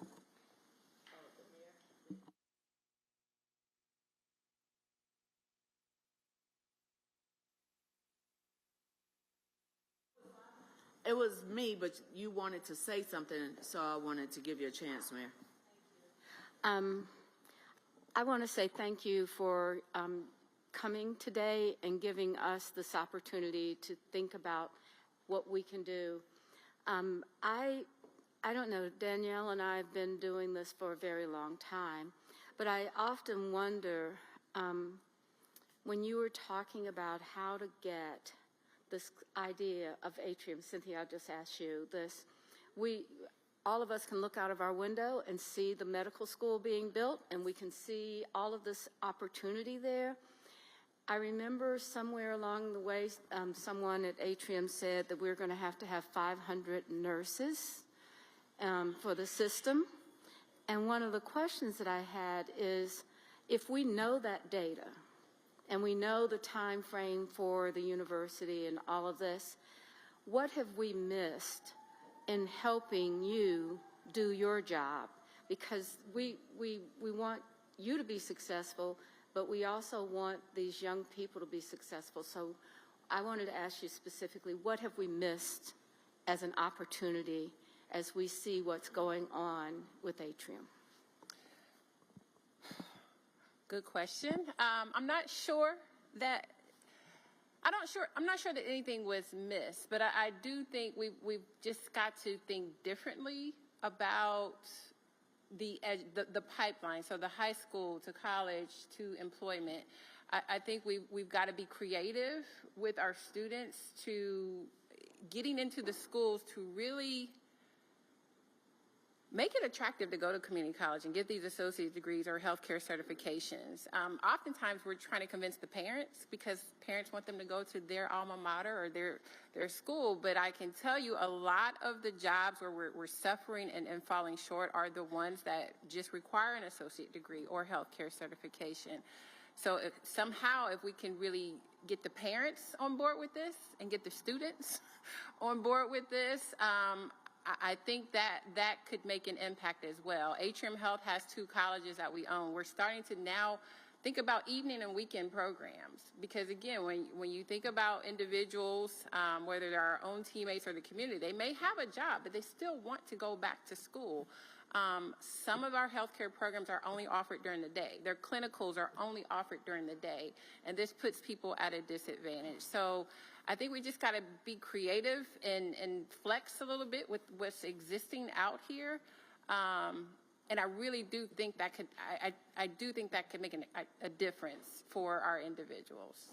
So, Madam Mayor, I would also suggest that we have to scale. Like, we have to get our community college, to scale better. Yes. If not, they'll just be okay with what they do. I sit on the community college board in Philadelphia, and one of the things we hear is they don't have enough, internship sites, or they don't have enough places to do, what they need to do as far as, but we need to push scale because you're right. The numbers are daunting, but how do we get them? I think we all have to get in a room at some point and say, look, we need more than what you've been doing. I can't tell you how much I appreciate that because one of the things that I've heard from our community college is that we do not have the staff to be able to have a weekend program. Imagine if you could have a job during the week and not give up what income you have, and you could go and train on the weekends. But that is a very difficult, it's like a big deal. So sometimes I wonder if we're really investing in this, perhaps we ought to pay for it. And I know that the state, there are probably rules that I don't know about, but at some point we have got to commit to these young people that they can do this work. So I don't know, Marcus, how it works, but if we're doing all of this great work with Atrium and we're not getting people trained, we're missing it. And if it means that we have to invest, we ought to try to figure that out. So I'm preaching and I'm done. I'm sorry, Marcus is going to. Are y'all two going to keep jumping in before I can ever? I'm sorry, ma'am. I'm being nice. I was being nice. Oh, thank you. So, you guys know I'm a PK, preacher's kid, and you try not to ever stick your chest out or anything like that. I think it's important, let me say it again, the city of Charlotte prepays tuition for its employees, okay? So somebody could be at Solid Waste Services, and they could end up working in a leadership role in IT. So to your point, I think people have to follow what Charlotte is doing because the city of Charlotte, because we're doing some good things. And if folks could replicate that, Mayor, I think it solves some of the issues that you said. Thank you, Councilmember Mayfield. Thank you. Thank you. Mayfield? So, thank you all for the presentation today. And Patrick, with your comment of scaling, we have a number of us in this room who are graduates of Central Piedmont Community College, which is one of the top community colleges in the nation. And when you think of that, also in in April of 24, with it starting in August of 24, Central Piedmont is one of only 2, I believe, in the state that offers artificial intelligence. So with that, Cynthia, the question I have for you is what, if any, conversations are Atrium having, especially for our workers that aren't directly in nursing and phlebotomy and other things? How do you see artificial intelligence playing into that, as well as continuing and growing that relationship with Central Piedmont?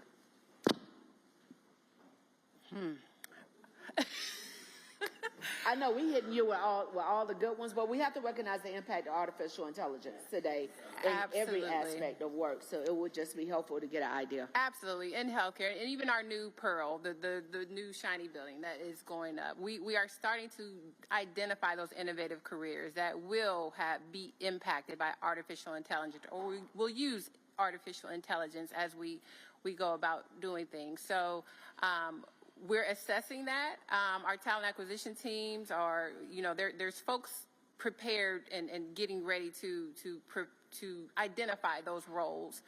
We recently got a Bloomberg grant, and that has really helped us. Neurodiagnostic technologies, all these different roles that didn't exist before are now coming about because we're realizing that we've got to leverage our technology a lot better.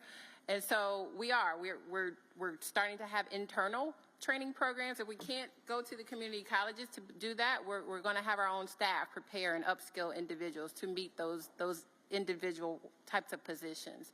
So we're getting creative. I think that our team my team with Workforce Development, we've been a lot focused on the allied health careers and more of the patient-facing roles, the ones that may not rely as heavily on artificial intelligence. But that's evolving right now, is what I can say to that. More to come, but our Pearl is really focused on innovation. It is focused on really identifying the skills that we can really communicate to our youth because they're interested in it. It's very cool, the simulation centers that we have. So we're identifying and doing a better job with that. I can't say it's fully fleshed out all the way. Thank you. I would just add to that. I just got done with a 2-day conference with MIT Sloan on AI and healthcare, by the way. And, they have a lot of case studies that are online. We'll forward it to folks here. But one of the themes that I kept hearing was that AI is an important force to recognize, but it has not deeply penetrated the actual workforce in terms of getting rid of actual body positions and getting robots to treat you. So I don't think that the industry is there yet. And I think that there are some surface level findings, but there's not anything substantial that that employers should worry about in terms of replacing the workforce right away. So just for a quick follow-up and full disclosure, I'm in the process of going through the artificial intelligence programming and information technology. I don't want us to think of the replacement, since AI is just an enhancement and it's only as good as the information you put in, but we do have some medical institutions that are entering information in regarding diagnosis. Well, there's a saying, garbage in, garbage out. Correct. If the correct information isn't uploaded into whatever format is being utilized, then the chances that the information you're going to receive back isn't going to be as detailed. So I'm not really looking at the robotics part of it. I'm more so just wanting to get an idea of what are the conversations that you're having with artificial intelligence, how are we utilizing the ethics that go along with artificial intelligence, the diversity, as well as making sure that we're creating a product that has removed as many of the biases as possible in order to help ensure that we're getting closer to better diagnosis and or better assistance even when you're calling in through Teledoc or anyone to help just move the conversation forward. But I definitely appreciate the fact that the conversations are starting, but we don't have a landing point on it yet. So I would just add in Philadelphia, University of Penn Medical Center is using their recruiting tool on AI. So, there's a lot of uses at the Workforce Board. We're going to create our own subcommittee of AI because we think this thing is moving really fast. And we know at some point, even in our centers, our American Job Centers, we can use AI tools to help out our customers and get that resume done quicker. You can learn how to navigate a job search tool better. So we are looking at it because I would agree with you. This is This is coming fast, and it's coming. Like, the idea like it's not coming is not realistic, but for employers, it's really a tough one. And I would say, I mean, even on the diagnosis side, using AI, obviously that is super critical, but that is more of the lane of our clinical teams and our chief medical officers and things like that. I am certain that is part of their conversation. It's just not within the workforce development space right now. Thank you. Councilmember Graham? Thank you. Thank you, Danielle, for assembling such a distinguished panel for us today. I chair the city's Economic Development Committee, and Workforce Development is a major part of that, and we look forward to receiving the strategic plan relatively soon, Mr. Manager and Ms. Frazier. So I'm excited about that. I guess my first question, and twofold, is one, especially Ms. Train, how do you guys measure success and impact? Right? How do you know when you go home at the end of the year, end of the month, that this was a good month? How do you measure that? That's a tough one, which is why I always get upset, and the staff just wishes I just calm down. I mean, I think any of my colleagues, I think employers would be the best to answer that. But at the end of the day, to me and to us, the real impact is a good paying job for that worker and that resident in the city of Boston. That's why they go to a community college. That's why parents come here from immigrant families. That's why at the end of the day, we cannot afford to spend all this money and resources, whether it's K-12, which I don't have jurisdiction on, in community college, which Boston doesn't because it's a state profile and controlled. We need to know if Boston residents who are not the traditional client profile, who don't have a bachelor's degree, are getting good paying jobs. And so when those standards and impact is measured, the success starts to dwindle down, meaning, the easier outcomes to report are, number of recruiting, enrollees, completion, but the hardest comes when it comes to placement, retention, wages. And I would also argue for community college that you can't just focus on enrollment, you have to focus on completion. And I would also argue post-secondary education start collecting data on, which is very hard because like my colleague here, I also sit on community colleges boards and the state board of post-secondary education. I always say it doesn't matter until you collect the data of your graduates and where they are. In the city of Boston, we found that residents and students of color, graduates of community colleges, are getting lower paid jobs than what they're graduating with. And that is a crime in the city of Boston, and we have to do a better job. And so getting the right metric really is the first and foremost data point. And then you have to own it, because you have to go back to your mayor and the city said, we're not doing our jobs. And the community college presidents have to do a better job. And that's always hard to do. And then, so one, you really have to get those data points. And the state's not always with us. And they might be a little bit slower than the city of Boston. So those are some of the things that we have to tackle with.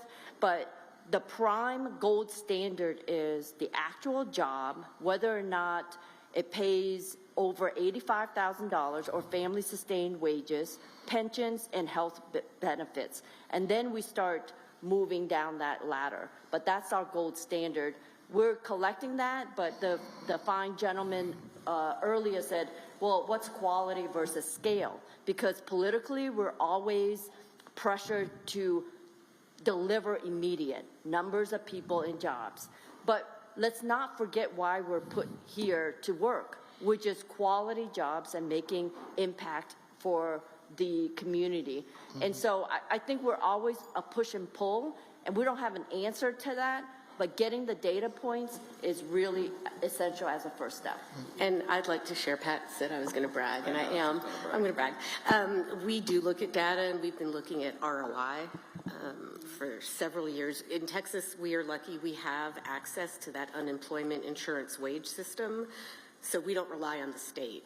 Well, the state gives it to us, but we have it. So we know that on average for individuals that complete training, low-income individuals that complete training and enter a job in what they trained for, they earn an average of $27,000 more a year after attending the training. So we publish that. I'm sorry. Done bragging? No, I'm not. We also know that there's a $5 return on investment. So for every dollar we invest in that training, $5 comes back into our community.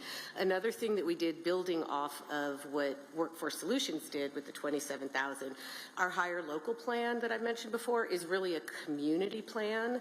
And so part of what that entails is all of the training providers, including the community college, sends information to the University of Texas in Austin, the Ray Marshall Center specifically, and they do an evaluation of completers, wages, entry into employment. So we have that at a community level. I realize, yes, and I was going to ask that question in terms of how do you kind of collaborate with others that work in the same space, right? So.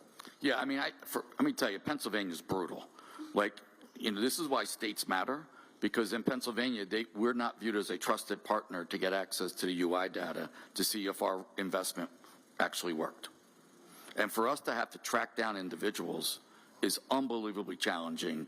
And why would somebody pick up your phone? Because I'm getting spam calls all day like everybody else is.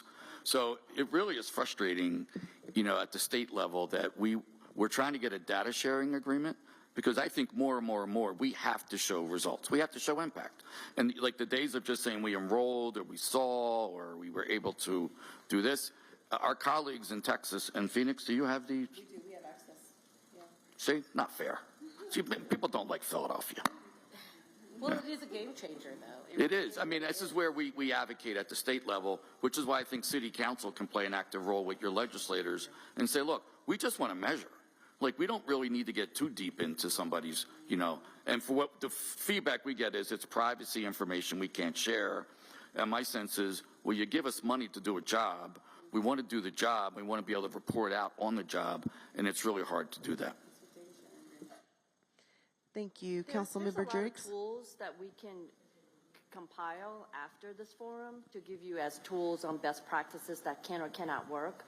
Obviously, data sharing, MOUs, employer agreements, modules differ from state to city to municipalities, but we have those tools on a national level. So I went to school and worked in Europe, and as you know, they have quite a different approach to education over there. There's a bifurcation, there's a trades track and a university track.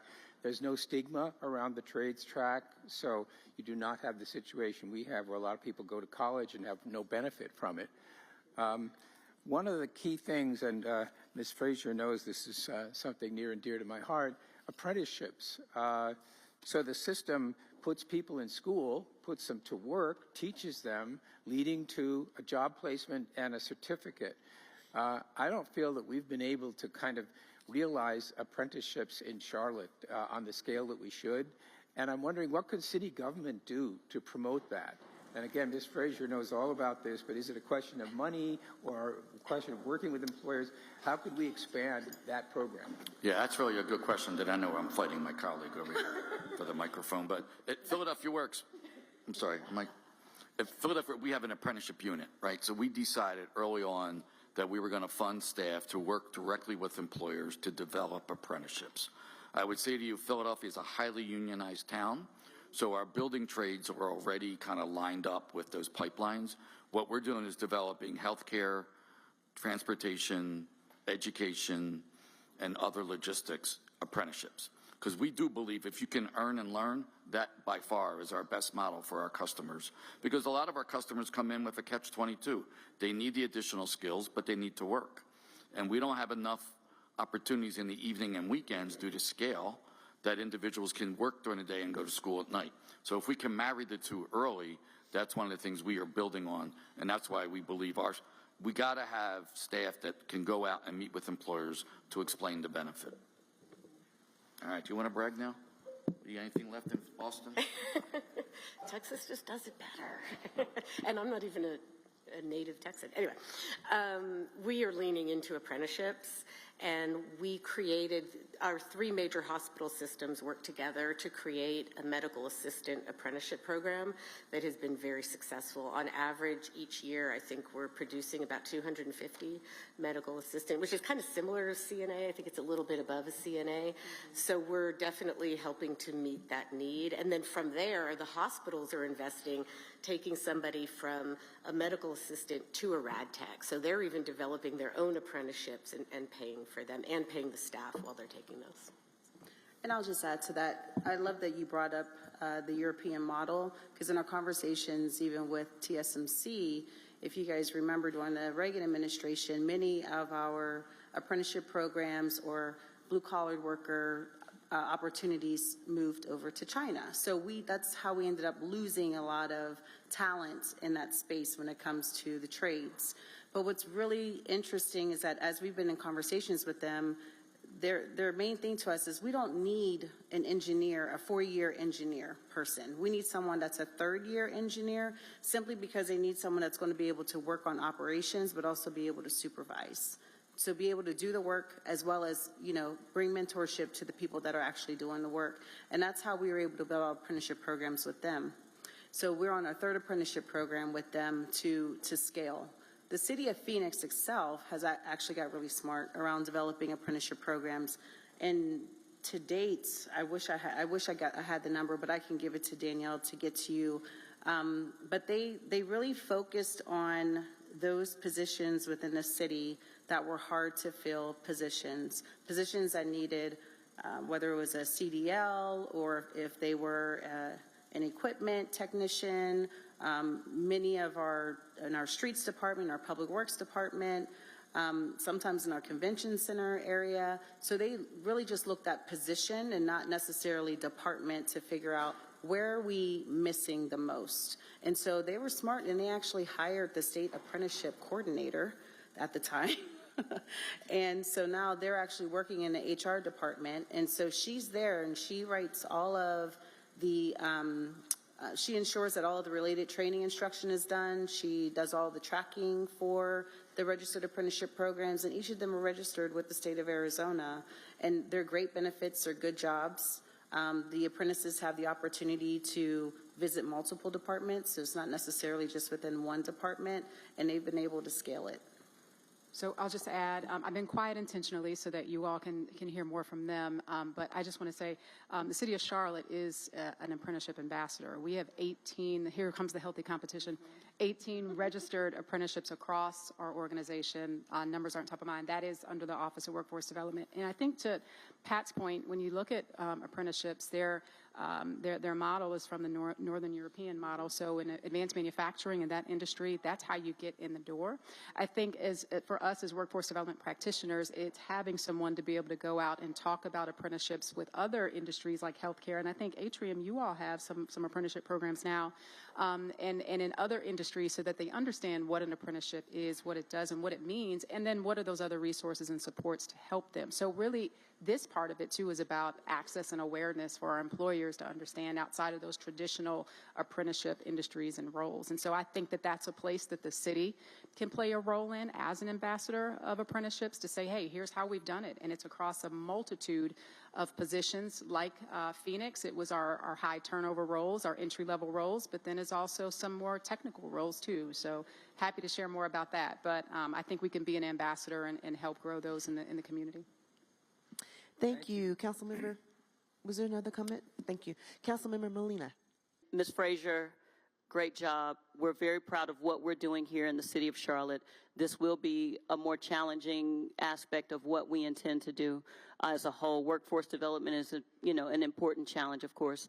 But my question respectively was with reference to Boston, because you have this asset of institutions in your orbit that many of us don't have. You have world-class institutions that are within reach. I spent some time in Cambridge over the summer, and just within a small distance, you have access to these institutions. So are you all convening workforce development partners? And if so, are you seeing any impact from that particular work or implementation? Thank you. And I know that Boston is a world-class city, but it just tells you the deepness of our issues. I mean, 45% of Boston residents don't have a bachelor's degree, but we're an R&D city, so we have no manufacturing. We're a huge hospitality, which means the lower wage workers are either that or you're this. There's nothing in between. So we have to do a lot more. I think we rely on the institutions for a think tank, but it's not unusual. You have state schools here that can do randomized control studies for social intervention programs. You have really great schools, researchers, labor economists. Yeah, we have, you know, stem cell research that gives you the next best vaccines. But we also we're challenged by that, meaning will our kids and our young people and diverse constituents be those researchers and scientists? No, they're not. And the majority of the higher level, higher earners are not from Boston. Actually, Boston is a hub where everybody buses in. And they get the higher paying jobs, they get all the wealth that Boston tries to build. The question is, what do our people get? And so Mayor Wu is very laser focused on that, meaning we're about families, affordability, and we have a lot of challenges around that. Everybody comes to Boston for world-class everything, including homeless shelters, including public housing. Everybody jams Boston. And the question is, what's in it for the residents there? And so we have to make some bold choices, which is why I'm still standing here after 16 years behind a mayor that will not just preach about ideology. We have to have some bold choices. And those bold choices mean you have to hire Boston residents that don't look like you within legal confinements of community benefits, project labor agreement, whatever else comes down the court. You have to hold that front line. You have to hold developers and real estate developers and all the abutters who love affordable housing, by the way, but don't want it when it's being built in their own backyard. Now, I'm talking about issues that we all have to deal with. It's great for you to have great schools and you're paying taxes, but what about our neighbors and the kids who don't look like you, who came here as refugees or migrants, a variety of things, that they don't have access to those rich institutions and those wealth pillars that Boston is known for? We don't have solutions to that, but I'll tell you, Mayor Wu is up front. She's at it to tackle these issues. And they may not be popular. They will not be popular in the next 4 years, but we stand by our values and we will roll out what we can to make it happen. Because at the end of the day, a great city is a civilized one. A great city is one that has access to everybody, not just Harvard, not MIT. I graduated from MIT, but it's for everybody. And that's the civility of a great city and a great mayor. Wow. Wonderful, thank you. I'm not running for office, by the way. Yeah, I think she is running for office. Are you sure? Are you sure? I just want to love that. I just want to finish that thought and say, wow. I think I speak for multiple, especially here at my table, and saying, wow, thank you for that. And you wonder answer. why we love hanging out together. Right? Yeah, because you got she's Danielle dynamic. Frazier, who's amazing. Absolutely. And then the rest of the colleagues are just amazing. Just amazing. There is no question that this is a powerhouse team that you've assembled, Danielle. Thank you so much. Thank you so much. We're beyond time for the break, but we have a lot of passion in the room, and we have 3 more council members who have questions. So I'm going to ask that you ask a question that hasn't been asked before, and we'll be able to wrap up our comments at the end, okay? And they will be hanging out with us, I think, through the evening. So if you have any follow-up questions or anything, they'll be around. And again, they can send us anything that they have shared. So thank you so much. Councilmember Johnson?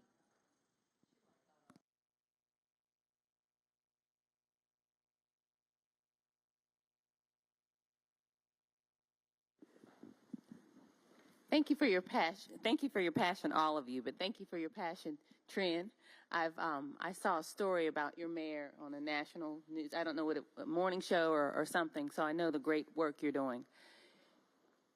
We have two of our largest employers sitting up at the table, City of Charlotte and also Atrium. In Atrium, you mentioned second chance employment, and you mentioned specific jobs, if I heard you correctly. And also, I believe the city has specific positions where we will hire individuals with a felony record or criminal background. And I don't know if that's broad, and I'm wondering, with the new administration, our country has demonstrated that they believe in second chances, no matter the position or the office. So I wanted to know if, as industry leaders and us as policymakers, how we're going to move forward in broadening the opportunities for individuals. Has there been any talk about expanding those positions from Atrium and the City of Charlotte, or anybody who wants to respond? Thank you. So yes, we're always looking to expand. When we started the program in 2021, we had 10 targeted roles, all entry-level roles, all high-demand roles for individuals to go into. Since that time, we've added community health worker. We've added additional roles that exist within our system. What we find is beneficial is, first, we want people to come in the door through one of those frontline roles. After they reach their 6 months of eligibility to transfer, they can go pretty much anywhere within the system. We have a coach that we assign them with, so they are constantly asking these individuals, what's your next role? Because we don't want them to stay at those frontline roles. We're helping them with resume preparation, career development resources, all sorts of things to take them to that next level. We have one individual, she came in the door as a patient transporter. She's now entering nursing school in the fall. So we have to, look at what their aspirations are as well, and really put those support services for them to be successful, to go down that path. But we just start them out there. We don't expect them to stay in those entry-level roles. We really want them to have a career at Atrium Health. And I'll just add to say that our Human Services Department, this was an initiative that we had brought to their attention as well. In our planning department, they were really struggling with hiring planner 1 positions, which are entry-level positions. So we had brought to them like this grand idea of how do we bring that training into like the prison systems. So that didn't happen, but what did happen was that it caused them to think differently whenever it came to their hiring practices. If you can imagine, it sometimes can feel impossible for people as they're applying for public sector jobs because it takes a long time, right, for a variety of reasons. So one of the things that our HR department has done is whenever they're going through hiring processes, the hiring manager ultimately has a decision as to whether or not they're going to, hire that individual for whatever the reason or cause is. HR has now stepped in to say, well, what is the real reason as to why you're not hiring this person? And if it's a grant-funded position, of course, HR ensures that it meets all the grant funding requirements. If it's not, if it's a general fund position, but let's say background is some type of challenge, then HR now, if they're a good candidate, they will actually get them into another role. So they're looking to see where else in the city, because we don't want to lose this great candidate. So how do we leverage that better? The other thing that they've done is we used to contract out for fingerprint services and things like that. That's no longer. They've worked with Sterling, I think is our company that we work with for background checks. They've worked with them to get those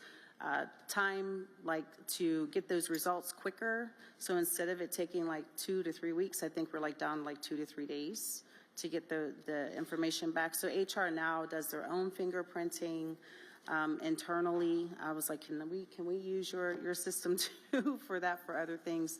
But those are some of the things that they've worked on to really try to streamline the hiring practices and really looking at the city overall, especially whenever we have great candidates that might not meet the criteria for that specific position. The other thing that they've done is that if there were something in a person's background that could prohibit them from getting that job, it was ultimately up to the director of that department to make that decision, yes or no, whether or not they were going to accept them. Well, they've actually taken that ability away.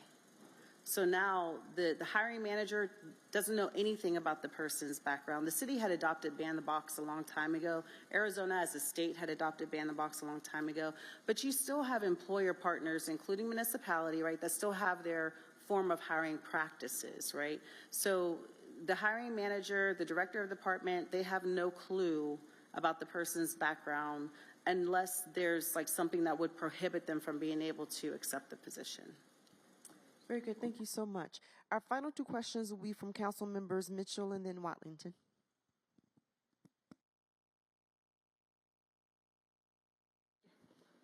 Just real quick, first of all, y'all are singing my heart song, so thank you so much for being here today, and thank you for sharing your expertise. It is really exciting to hear about how we're focused on exactly what you were talking about, Trent, and so many others on the panel. It's not just about chasing those hot earners, top educated folks. We understand there's a trickle-down effect, but we got to be much more intentional about making sure that everybody's bolstered. And so as I think about this conversation, and tying it to our earlier conversation when we talk about big economic development and incentives, you all spoke a little bit about how you really tie that to what you call a community benefit agreement, which obviously we all sit in different states with different abilities, but that's, to me, the key is that, like Trin, we got to say it with our chest. If that's who we want to be when it's time to really make some tough decisions, then we've got to say this is what we're about, and we're willing to walk away or make adjustments to the deal if you can't meet us where we are. And I think that that is something that, as I look around to my colleagues, and I know Councilmember Brown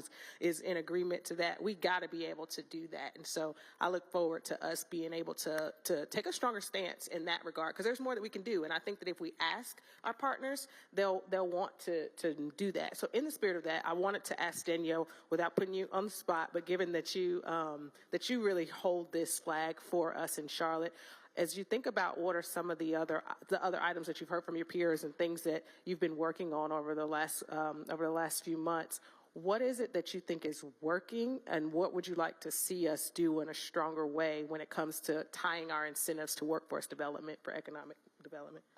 Yeah, thank you, Councilmember Watlington, for that question. Well, first and foremost, I think it's really collaboration, and I think that's what you heard on this panel is how are we all working together? It takes a village to develop a workforce, and when we think about all of the opportunities that are coming through these economic development programs and projects, I think about Yael and Austin and what they're doing, right? I think it's what projects are coming here, how do we rally around the jobs that we're attracting or the jobs that we're growing here through existing projects and businesses, how do we create an ecosystem around training providers, community partners, the supportive services that are needed. That's what I think about when I think about where I think we can really hone in. We have finite resources, right? And I think we have an opportunity to drill in when we talk about mobility, right? The theme of this is what projects are coming through all of that, right? Through all of these different projects that are coming down, how much talent do we need to be able to support that, and how do we rally and connect our ecosystem around those opportunities? So I see that as, I think, our biggest opportunity through what's before us and in front of us. There are a lot of examples out there around how, you merge workforce development and economic development as far as employer support, and I think we've done some things over the time with whether it's apprenticeship programs or making sure that our employers understand the ecosystem and what's out there, what training providers are out there, what resources are out there. I think that's our role too, to help employers understand our ecosystem and where the resources are and how we can be a connector to make sure that all fits together. I hope that answers. I guess the only thing I would add is Danielle's got to be, or somebody represents, got to be at the table when these deals are made. Because I think, there's nothing worse than coming in your office in the morning and reading the Inquirer, the Philadelphia Inquirer, and reading that this big company's coming to Philadelphia and they're hiring like tomorrow. And you're like, geez, man, how about us? So I just think, having access to that information is a better planning process. And I would also put some resources behind the compliance. You have great plans. You went through all this way to get a deal signed, but yet you don't know what the numbers are. A gentleman was there, just asked about What does the impact look like? You want to be accountable and report back to the community or the city to say, this is where we failed, this is where we know we failed, and this is how we're going to move forward for the next community benefits. But that compliance piece is really important, and it needs resources.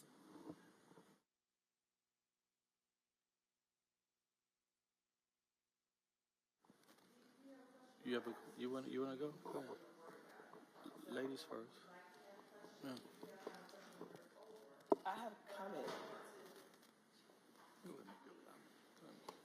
Yeah, I don't know what a misconfusion came in at, but it's okay. I just wanted to say to Danielle, she's doing amazing. I wanted to make a comment because Danielle does amazing work, and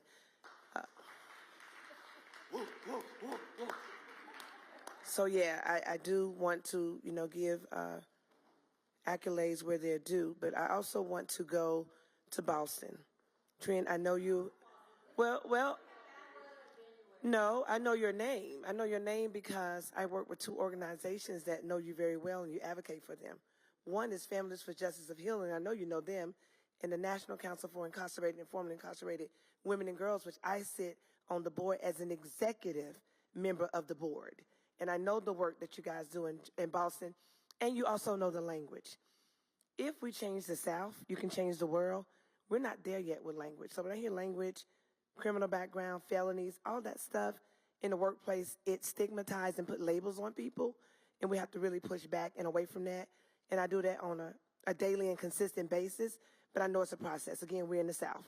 Another subject, another topic for another day, but Boston, y'all got it. Philadelphia, y'all got it. Coming to you for Atrium, you're amazing. I know the program that you're doing, and a couple of the women that comes through the work that I do, they're over there. So thank you so much for the work that you're doing as well. So I just wanted to highlight a few things. But when you talk about workforce development, meeting people where they are, you also have to change your language so that you're not re-traumatizing people in the aspect of where they're going and how you're going to get them to where they need to be. That's all. Thank you so much.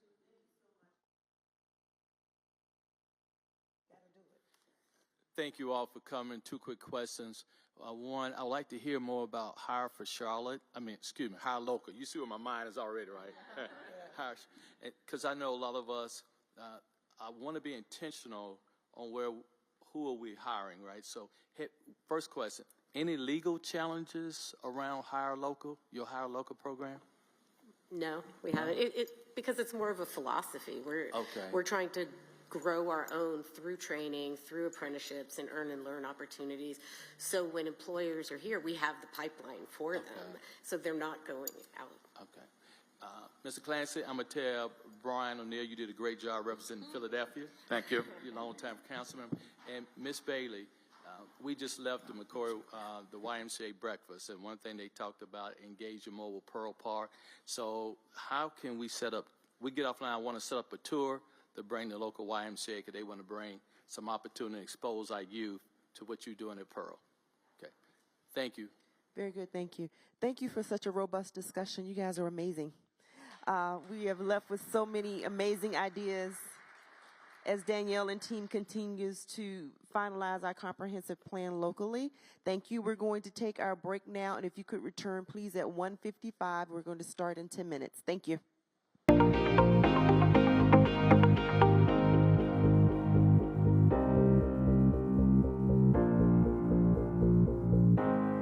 I want to introduce you to Monica Allen, who will take it from here and introduce our panelists. Thank you. Is it working? All right. It is. Thank you. Well, good afternoon, Mayor, council members, honored guests, Monica Allen, Assistant City Manager. It is my privilege to introduce today's panel, which focuses on the vital work of minority women and small business enterprises, commonly known as MWSBE, for anyone unfamiliar with this topic and are listening.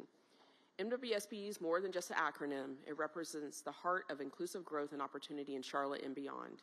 When we talk about building a team of teams, it is clear we can't achieve this without the talent, innovation, and determination of our minority, women, and small business partners, especially as we take on large-scale mobility and other infrastructure projects.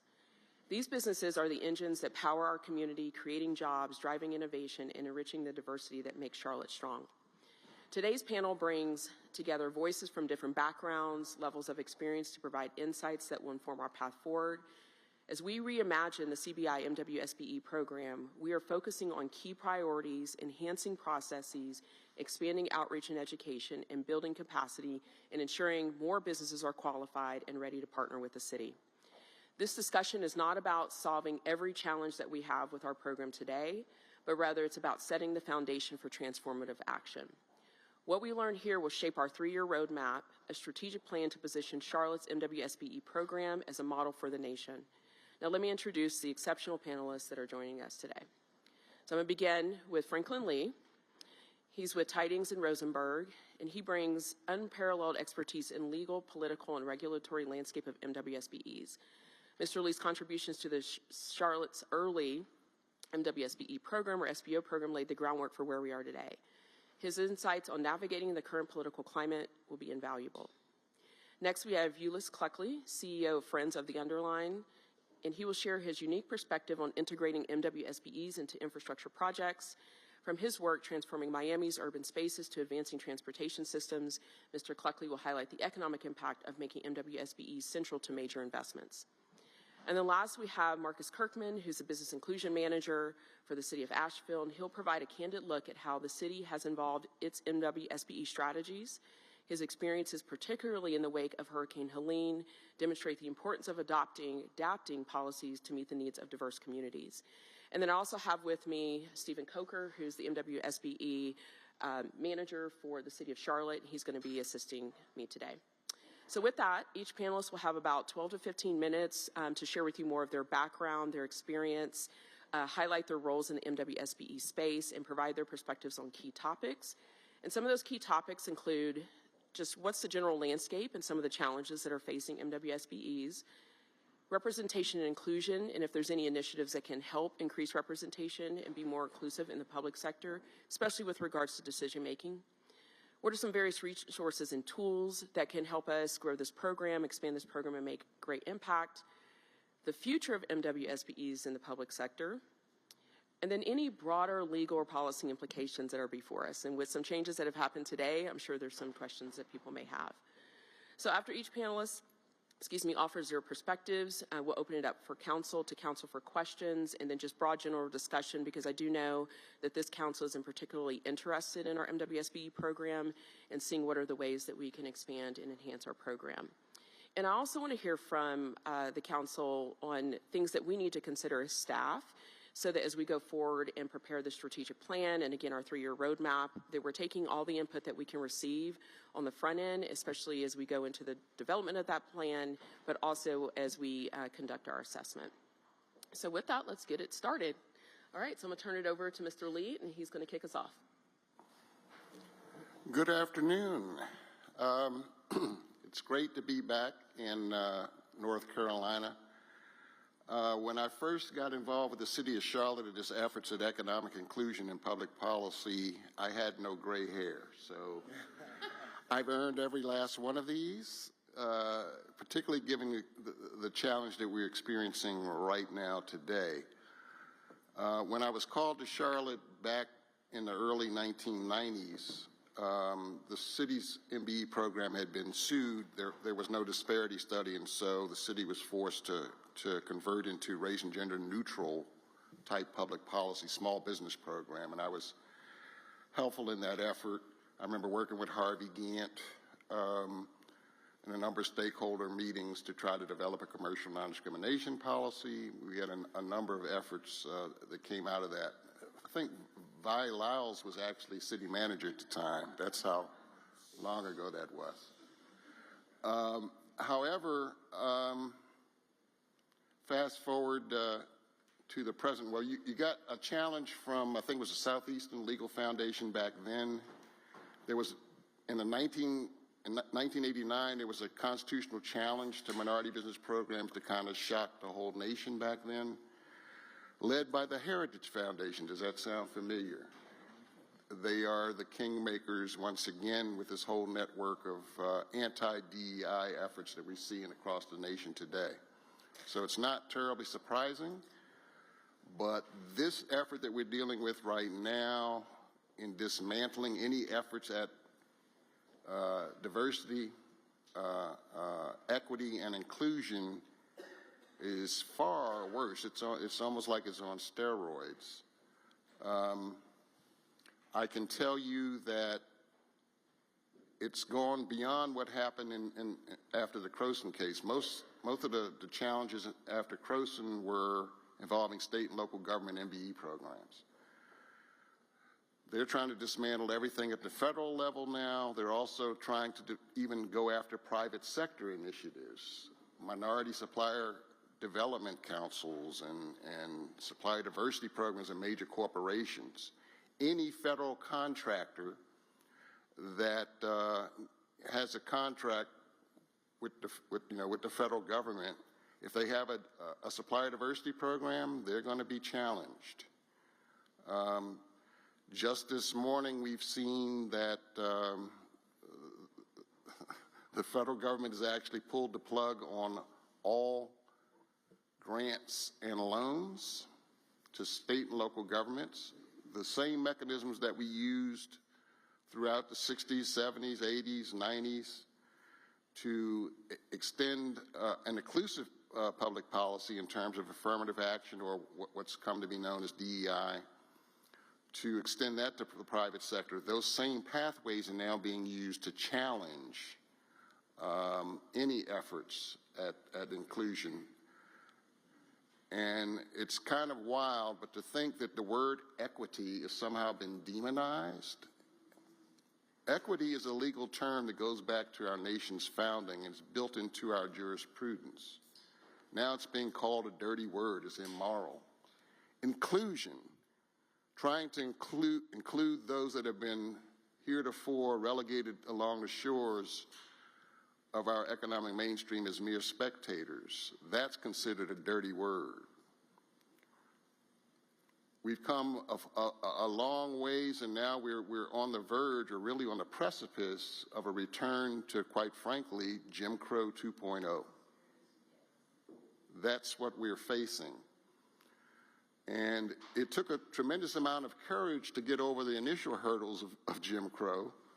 I participated in a number of disparity studies across the country where we actually talked to minority businesses in communities across this country, Durham, Charlotte, Columbia, South Carolina, elsewhere, where we learned how overt the discrimination had been when African American contractors tried to engage in contracts with the government. Some cried during interviews and said they'll never forget what happened when they tried to submit their bids in the city of Atlanta, for example, and they watched the city employee on the other side of the counter take their bid and drop it in the trash can right in front of them. Old racial stereotypes die very, very hard. And those programs required a lot of courage on the part of elected officials, folks like Maynard Jackson in Atlanta, who took a stand saying that that airport, the Hartsfield-Jackson Airport now in Atlanta, would not be built unless there was 30% black participation on that contract. And he caught hell for that. But he was intentionally inclusive, and the rest is kind of history in terms of the firms that came out of that effort are now some of the most well-qualified, successful entrepreneurs in the country. H.J. Russell really took off and got its start as a result of that airport project in Atlanta.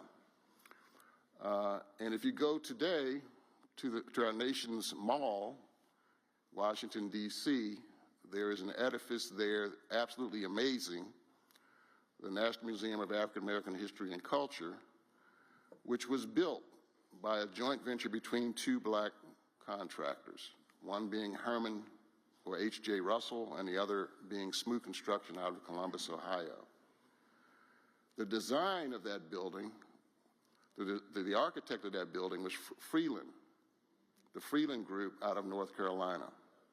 And if you have not visited that museum, I urge you to do so. Technologically, design-wise, it is astounding. We hear this mantra about, well, now we've got to get back to, what do they call it, meritocracy.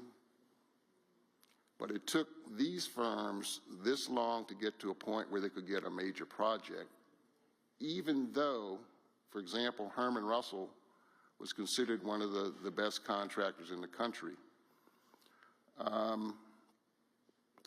And still, he could not get access to capital that he should have been able to get. He could not get the bonding that he should have been able to get.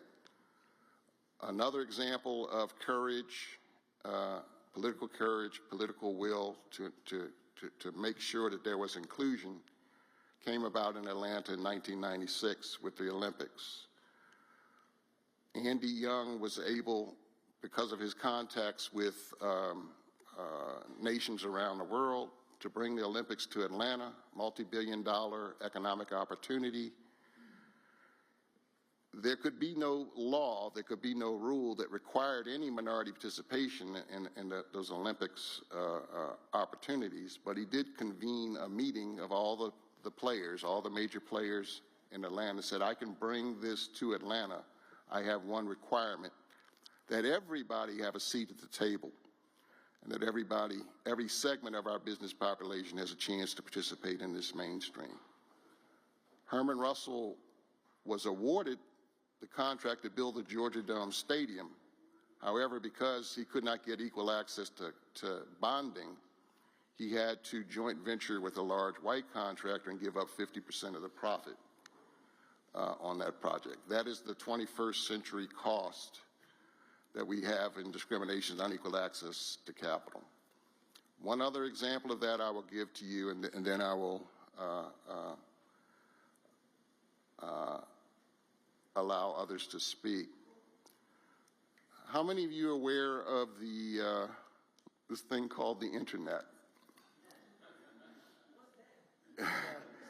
Well, contrary to some rumors, it was not created by Al Gore.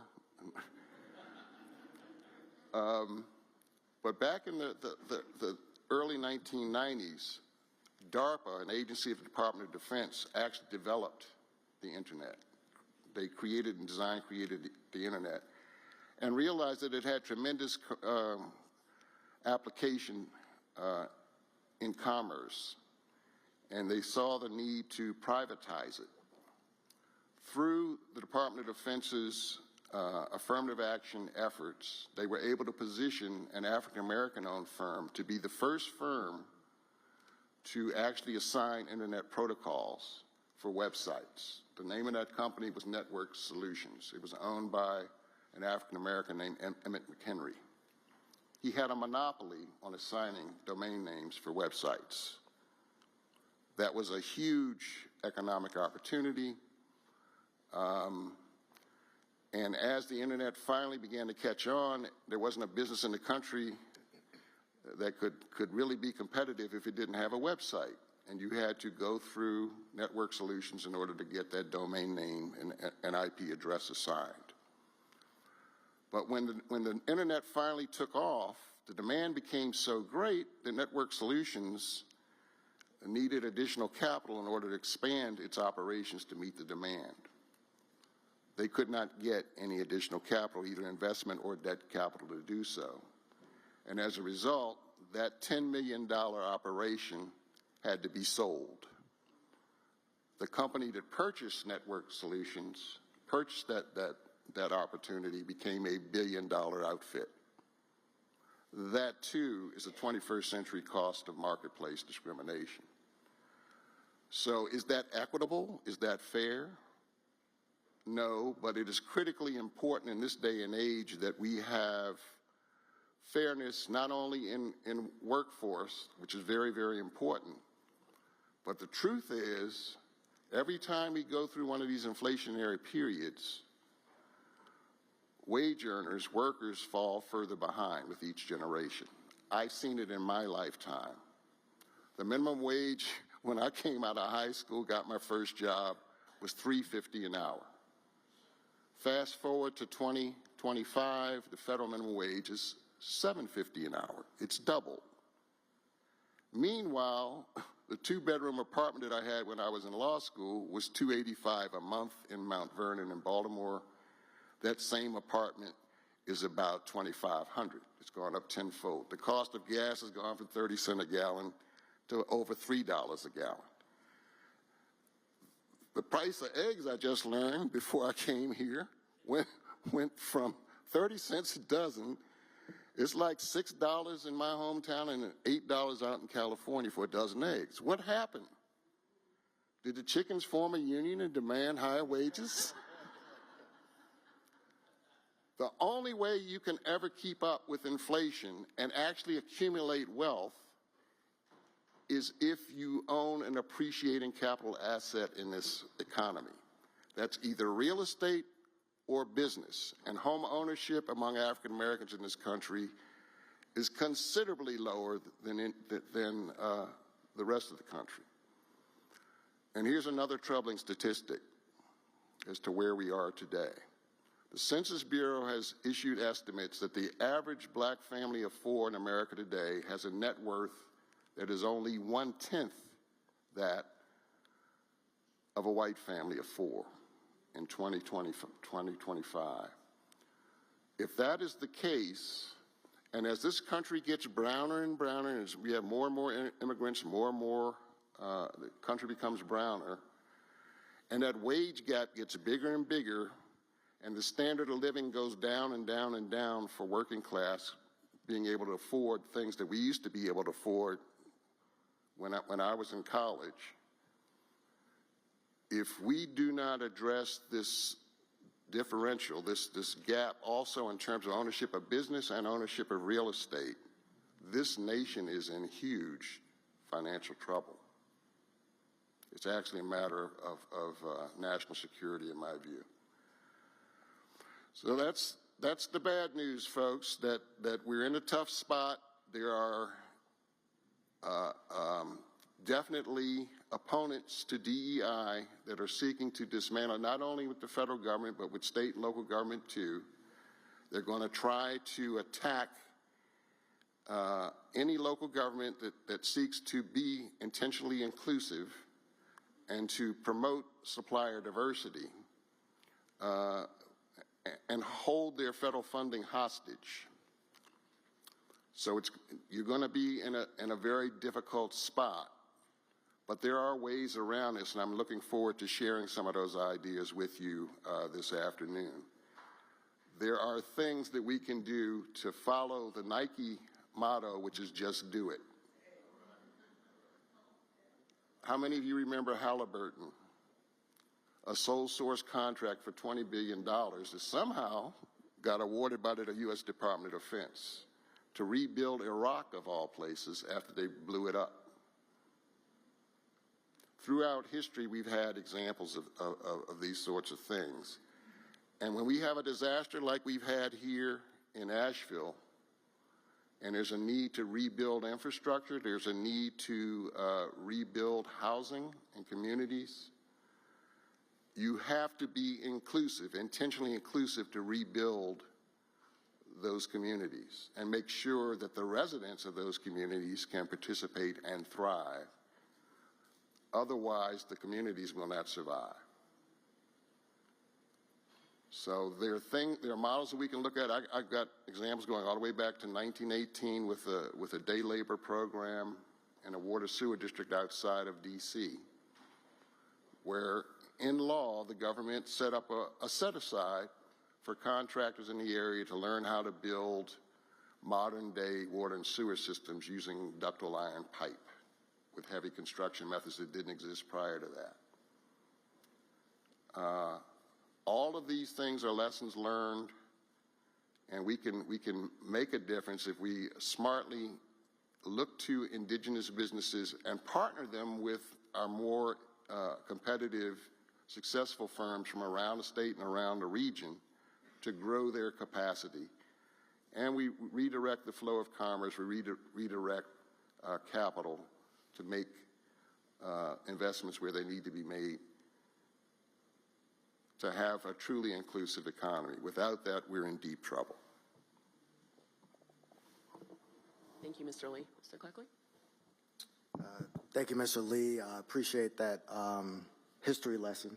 And thank you for all your service in the small minority business space. So I'm Mules Cleckley. What's listed here on the title slide is that I'm the CEO of the Friends of the Underline. It's a new role that I've assumed over the past month or so. How many folks have heard about the Beltline in Atlanta? And how many have heard about the High Line in New York? So we're building the same thing in Miami, and I've been tasked to help lead that effort to build out 10 miles and 120 acres of a destination essentially for Miami that supports business, entertainment, recreation, art, culture, and the like. And so exciting opportunity for me. But before that, I was actually the director and CEO of the Department of Transportation and Public Works for Miami-Dade County. Had over 4,000 employees, was responsible for all things transportation with respect to transit as well as public works, transportation infrastructure and the like. So in Miami and Miami-Dade, we had 2.8 million people that we had to figure out ways to move around from a mobility standpoint.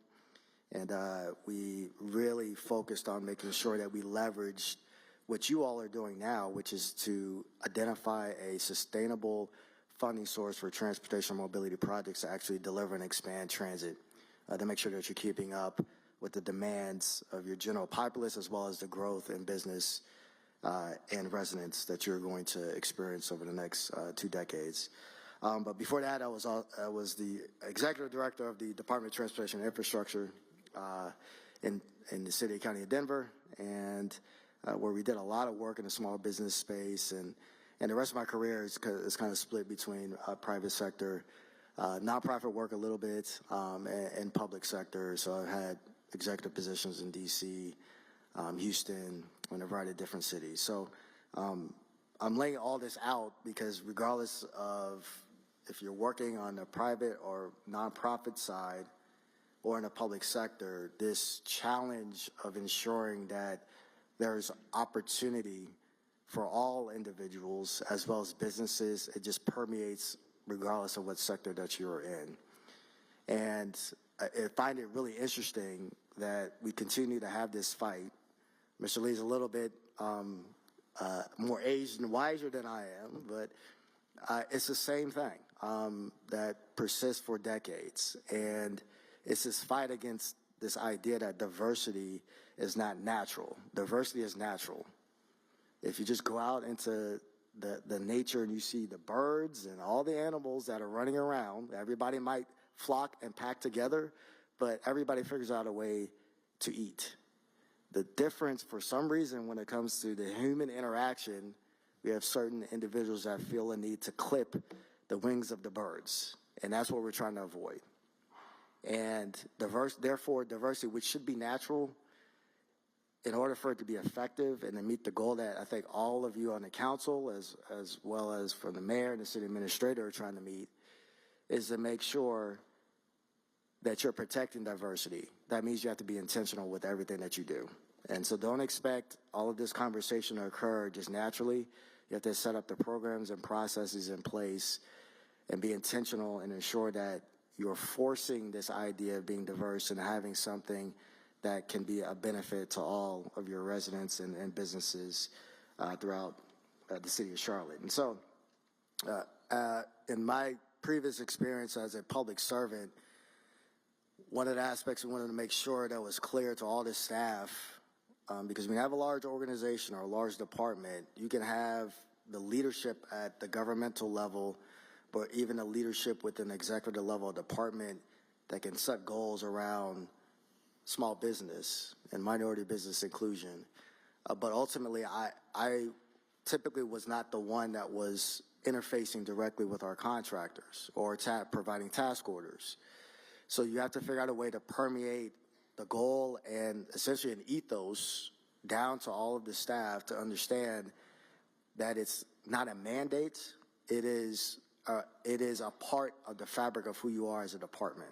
So if you come in, especially on the public sector side, and you worked in any one of the departments I had the honor to lead, it was expected of you for you to understand the importance of of equity. And equity, simply put, even though I think it was mentioned earlier that it turned into an evil word, it's about justice. And justice is about ensuring that the areas and the assets and the people and where they reside, if they need help, they receive the proper resources and attention. It's very simple. And so as a individual that's responsible for being a purveyor of the public and the taxpayer dollars, it is your responsibility to ensure that you're creating that balanced, equitable landscape. And if where people need help, you focus on those people, those assets in those areas in a specific city. So with that being said, one of the things that I'll just make mention of and how to figure out a way to permeate this down through a large department and kind of change the culture is not have people so focused on the person aspect of it. It's focused on these three things. One, which is equitable investment, equitable contracting, equitable workforce development. And the workforce development panel is very interesting that a lot of the same issues reside in terms of how you are to be set up to be able to support small and minority-owned businesses. So I don't see that there's a divergence even in that workforce development conversation, because it's really ensuring that you are creating a philosophy and a daily mission to meet those goals that you might set out as a city or specifically within a department. And so some of the work we did in Denver, as an example, is to, one, actually create a division that was focused on community and business engagement, where every single day they came in to ensure that they're providing a proper amount of outreach to those specific businesses that may not have been aware of all of the great work that was available to them within the department. And when I was in Denver, we actually passed the largest bond program, it's $1 billion bond program. And we made it a point with Mayor Hancock to ensure that we have a very high percentage of small minority-owned businesses that had the opportunity to participate in that bond program. And by doing so, I think it was between 20 to 25% at a minimum. We expected to exceed that. And we established a very robust tracking mechanism to ensure that we're holding ourselves accountable and meeting those specific goals. But it was important that we informed all of the business community of the opportunities that were available to them through the bond program. And the way in which we did that was actually have dedicated staff. That was their daily job. Second piece is that we really wanted to focus on capacity building, and you'll hear this a lot, that we would, from a lot of the prime contractors, that they feel that they would like to meet a goal around small minority-owned businesses that would be set on the task order or contract, but folks are just not available. And we know that that's not the case. Folks are available. You may need to take a little bit more time to perform that additional outreach or actually participate in any other teaming type activities to meet that specific goal, but don't come back and say that there's not available businesses in this space, especially when the disparity study shows, and through the research and certain different NAICS codes, that there is a significant availability in these types of businesses that can suffice the scope that you might put out. And so the capacity building component kind of has two sides. One, you have to have a business that wants to step up and participate, but also to force the primes to ensure that we have supportive programs to help build capacity for our small businesses. And that can be done in a variety of different ways, from mentor protege programs and the like. I mentioned intentional tracking, but also it boils down to really two things, management and leadership. None of these aspects can happen without having strong managers that understand the value in setting a high goal and meeting that goal and be held accountable to it. And it doesn't happen without having the highest level of executive leadership that forces that accountability down the ranks. If you do not have that, especially in large organizations, something will get stuck somewhere in the pipeline. And I used to always say that excuses are not reasons for why something doesn't get done. So if you set a goal, your goal is going to be a part of your performance plan, and that ties up into the actual performance that will be shared and distributed out to council, to the administration, and to the general public, and so far as how you're meeting that specific goal. So we're all held accountable, and we're all in this.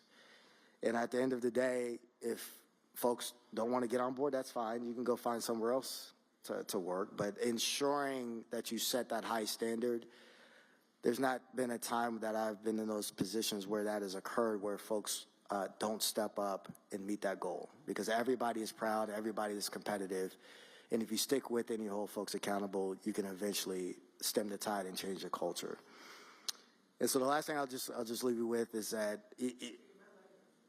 last thing I'll leave you with is compliance as well. We would like to think that everybody wants to do the right thing, and sometimes that doesn't occur.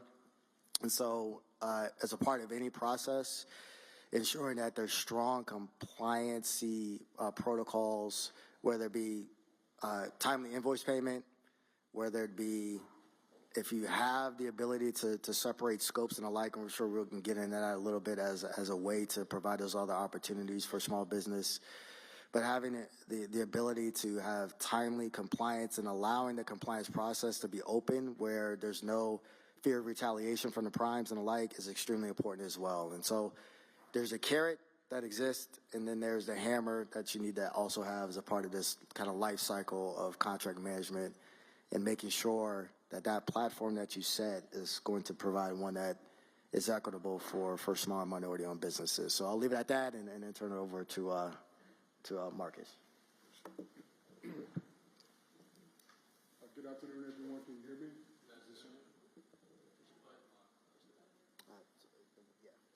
What about now? Okay, there we go. Sound like we're in church now. All right. On behalf of our city manager and also our mayor, I want to say thank you all for being here with us today. Marcus Kirkman, I serve as the business inclusion manager for the city of Asheville, and I thoroughly enjoy what I do. You may have seen my very short bio.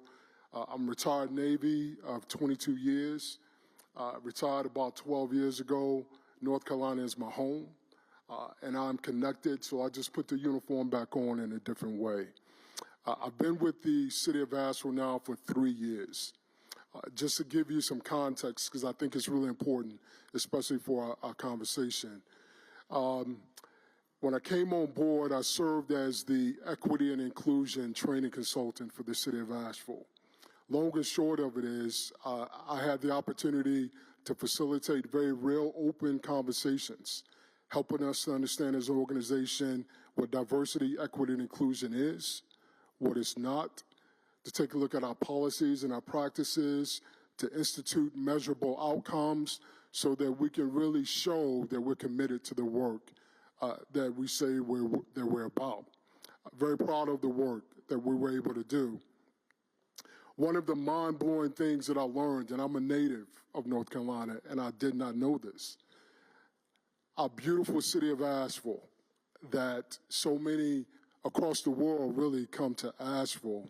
In 1922, Dr. Joe Nolan was the city planner.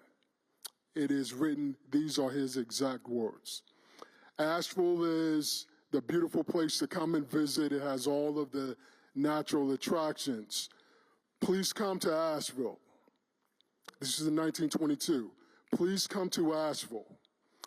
But when you come, we have a separate place for the Negroes, and then we have a separate place for our white population. That was in 1922.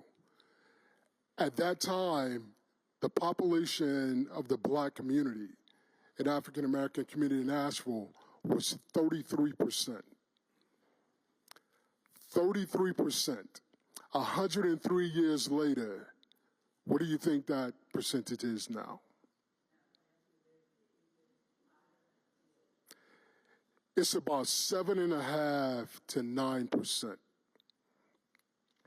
In 103 years, that plan that was put into place, we're living that out as we speak. So when we have a catastrophe like Helene hit, that only magnifies the challenges that were here. and we've got some incredible work to do.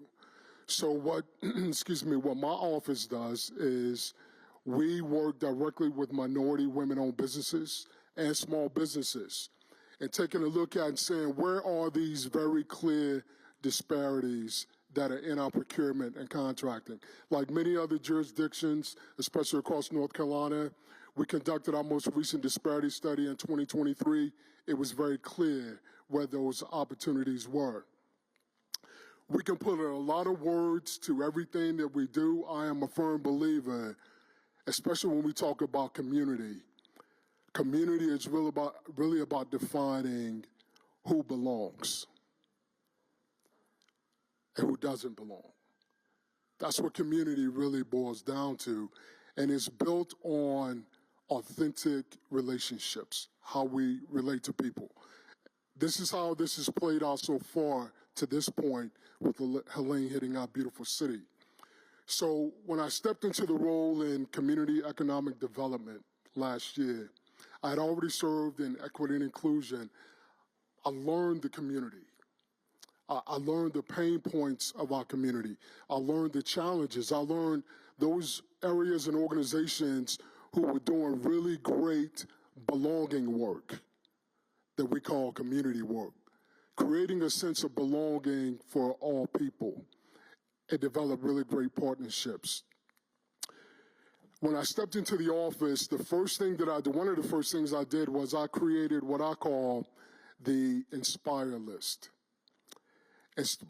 Inspire stands for being an inclusive North Star with strategic procurement and contracting policies that inform and repower our community through economic development.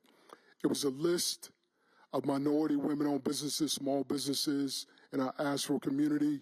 No one knew the storm was coming, but 2 to 3 times a week, I would send out emails about different opportunities. They were learning opportunities, there were training opportunities, there were partnership opportunities with other jurisdictions, and we built this very, really, really close relationship.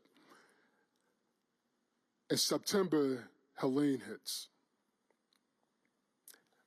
And we're all taken off guard by that, by the magnitude of it.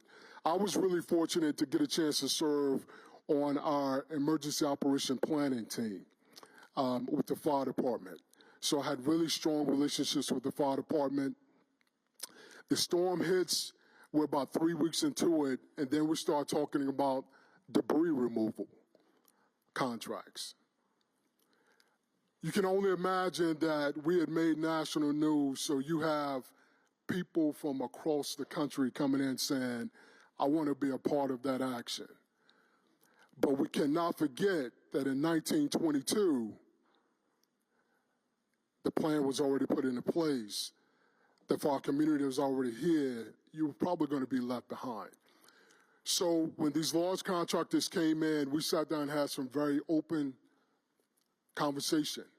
And I shared with them, our community that's here, it is vitally important that they are engaged in these rebuilding opportunities.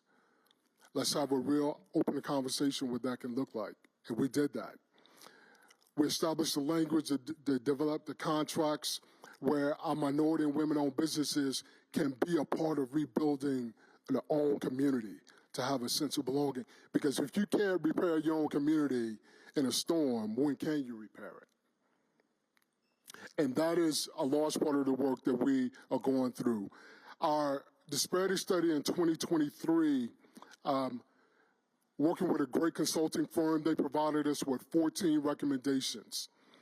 Our team is currently staging out those recommendations. Mind you, Helene was not on the map at the time, but a large part of the recommendations is that internal work within our departments and that relationship building so that we don't get so complacent to say, I've been doing business with this business for 20 years and I have a whole list of people that I can go to and not be willing to entertain other lists. So one of the things that has been really successful that I did for all of our project managers, for those pre-bid meetings that are held on a Thursday, I set up a one-on-one meeting with that project manager that Tuesday before.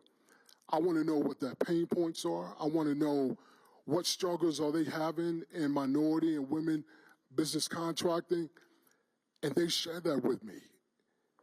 And when we sit down and connect at this very human level, amazing things can happen. I'm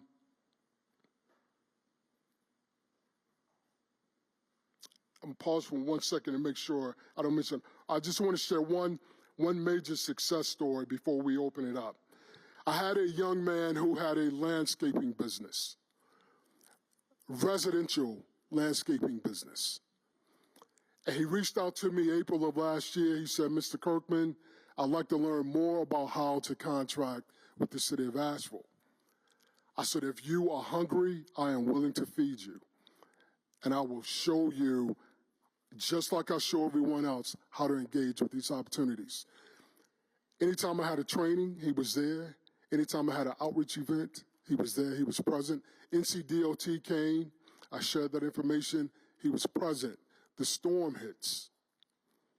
He said, Mr. Kirkman, I only have a landscaping business, but I'd love to be part of debris removal. That young man has transformed his landscaping business with a couple of lawnmowers to now purchasing all of the major large equipment for contracting jobs way beyond. An incredible story of what's possible when we create that sense of belonging for all people, match it with the opportunity, and have the commitment from our organizations. Thank you very much. I'm going to see if Stephen has follow-up questions for our panelists. And if there's any additional comments after Stephen of our panelists, please share, and then we'll open it up to council for Q&A. Thank you, Monica. First of all, thank you all for being here. I love hearing about your experiences. In my many conversations with our city manager, our mayor, and of course our city council, one of the things that we are all on board with is being one of the best, one of the nation's leading program. And I think we have all the elements in place, but there's, other things that we can do. And so the question for the panel is, what prescriptive measures can a city like Charlotte put in place to become a nation's leading MWSBE program?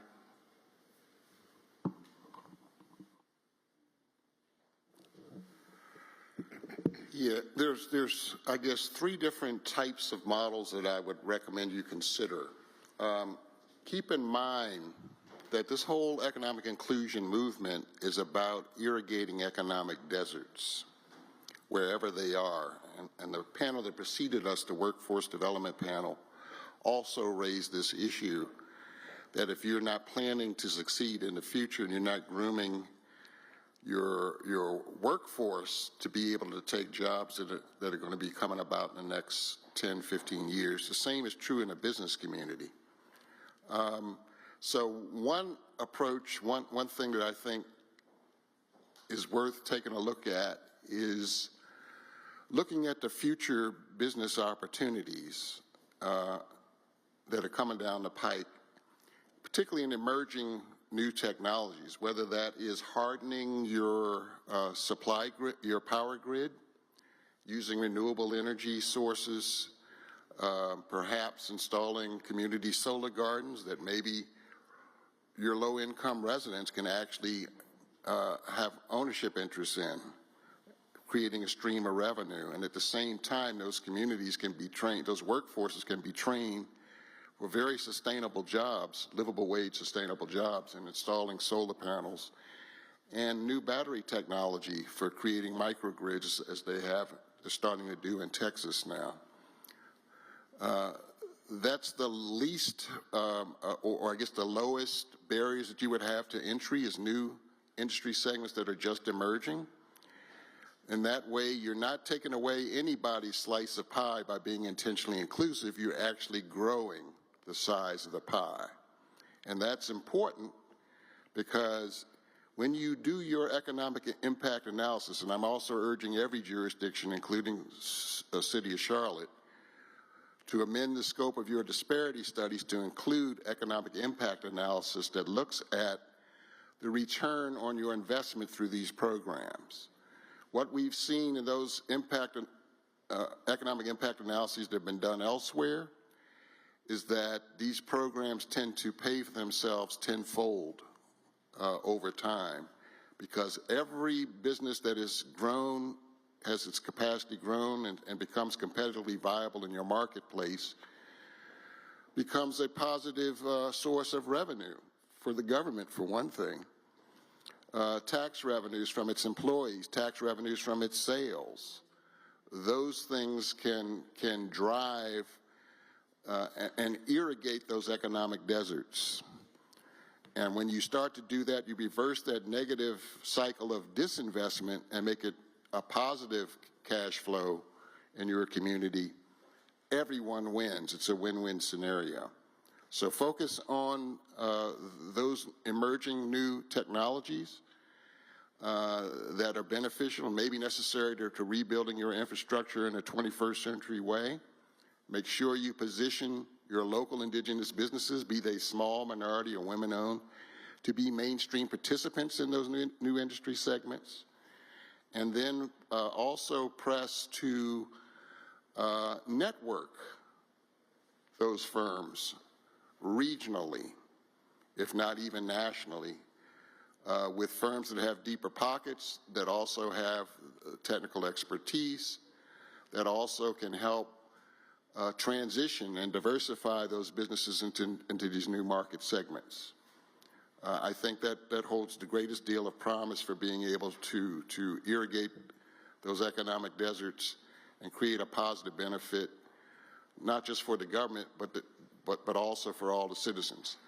Also keep in mind that every small business, every minority women business that you add to your marketplace is also a prospective customer for all existing businesses. You can accelerate the velocity at which business transactions are taking place, and the entire region grows in terms of its GDP. It's very important to remember as well. And then finally, I would suggest that to the extent you can use mentor-protege programs, you can use joint venture initiatives, incentivize that kind of behavior with your more established MWBs and small businesses, with those local firms, like the example of the landscaping firm that's now using heavy construction equipment to remove debris. We've seen that work in Florida. We've seen it work in other places. That is a positive influence that integrates the marketplace in a way that all business segments can truly be a part of a viable and robust marketplace.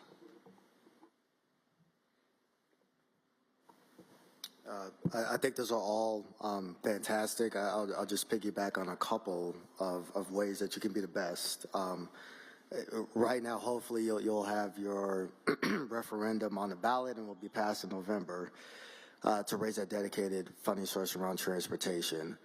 I would strongly suggest immediately thereafter, after you program your projects, regardless if it's a road project, transit project, and the like, quickly establish what those small and minority-owned business requirements will be, and set those specific goals right off the bat so it's very clear. I think, and that's another way to actually get support to actually approve the referendum, that this will allow fantastic opportunities for small businesses to not only partner with existing primes or other businesses, but also venture into new enterprises themselves to take advantage of the opportunity moving forward.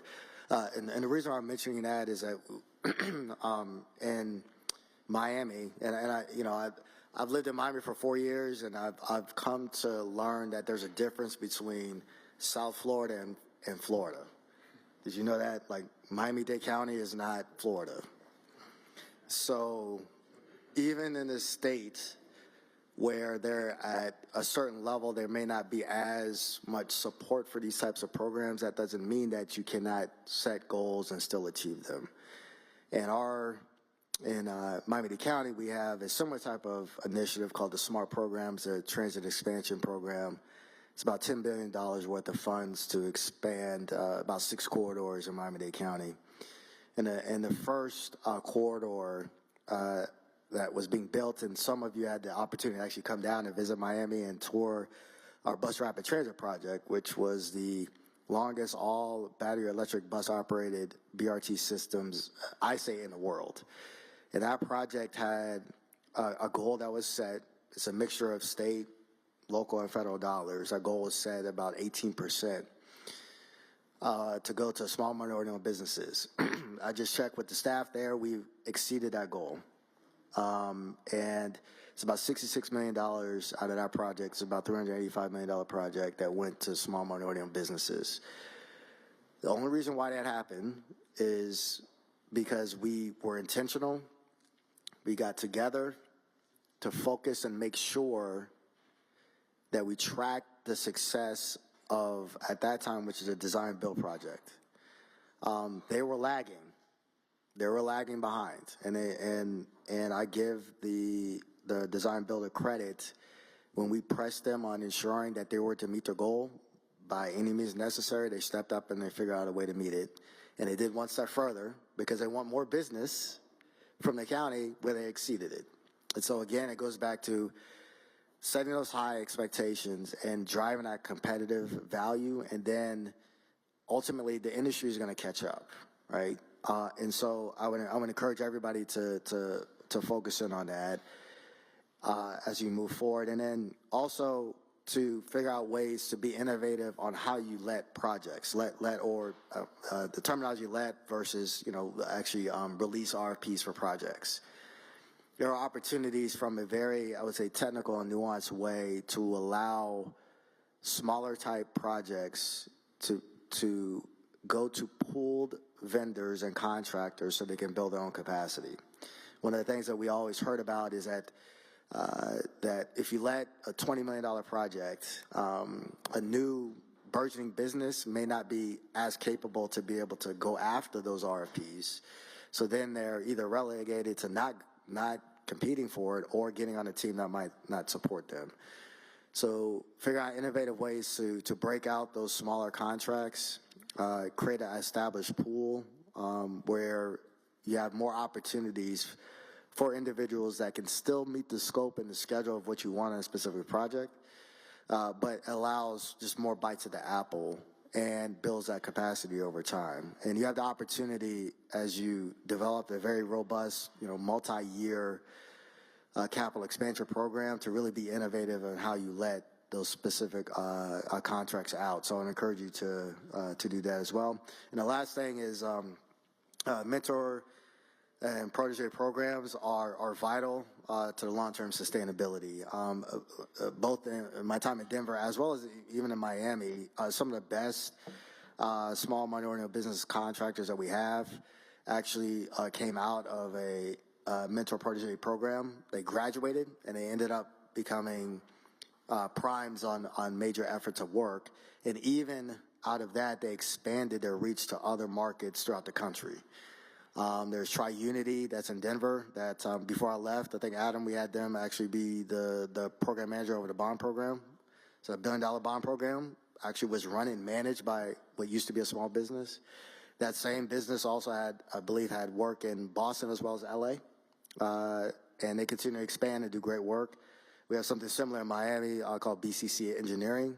Again, they came through that program, graduated out, and they are one of our most valued small businesses that we have that does a lot of program management work and design work in that space, which you always hear that there's not enough capacity in the A&E or professional services side of the house. So I would encourage you to really invest in that, figure out ways to partner with different institutions, provide those wraparound services. A lot of the successful protege programs actually, the larger primes actually provided back office support, whether it be legal or financial systems and the like. The way in which you encourage that, again, allows some of the bigger firms to get on board, and they will adapt. But you have to set it up from the outset, and if you do that over time, you'll be successful. So, Mr. Kirkman, if you could just take a couple minutes to respond to Stephen's question, and then we'll punt to council for questions. Absolutely. Thank you. I'll be really brief. I just want to echo the possibilities with active mentorship. The young man with the landscaping business that I described, he's under a mentorship program. He reached out to me 3 weeks ago. He said, Mr. Kirkman, he said, I just want to let you know that I had to hire 3 crews for this work. And I said, can we just pause for a moment and understand the significance of what you just said? Because we are going through economic recovery here in Asheville, and your business is now an active part of that economic recovery, and you're creating economy for other small businesses, providing opportunity. So I just want to echo that.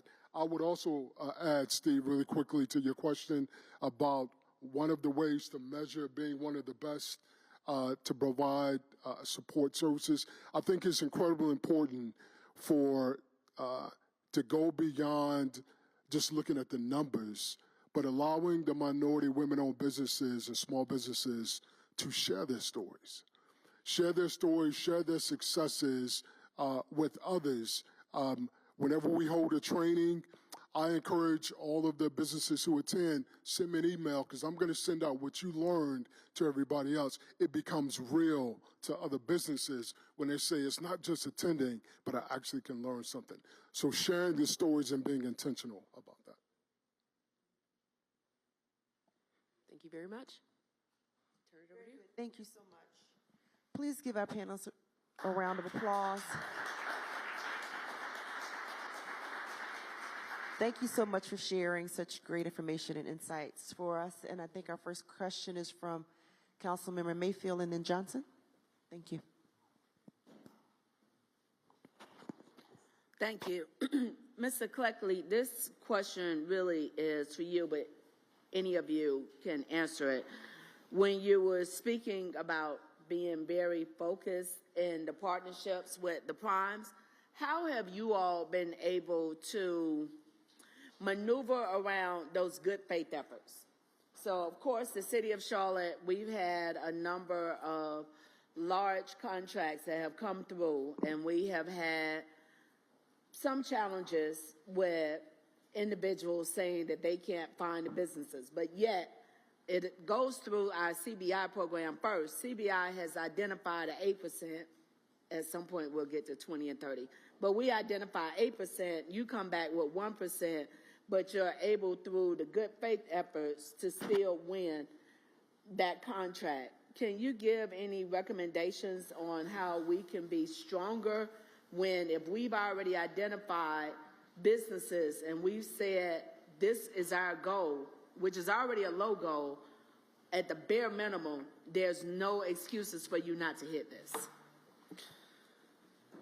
So one of my remarks had to deal with leadership, and I think there was a term, I don't know if it was on this panel or the previous panel, the word was used, courage, and I can tell you this, it requires that. It requires courageous leadership, and simply put, that there has to be a clear direction from, regardless of wherever the contract is coming out from, of what the expectation is.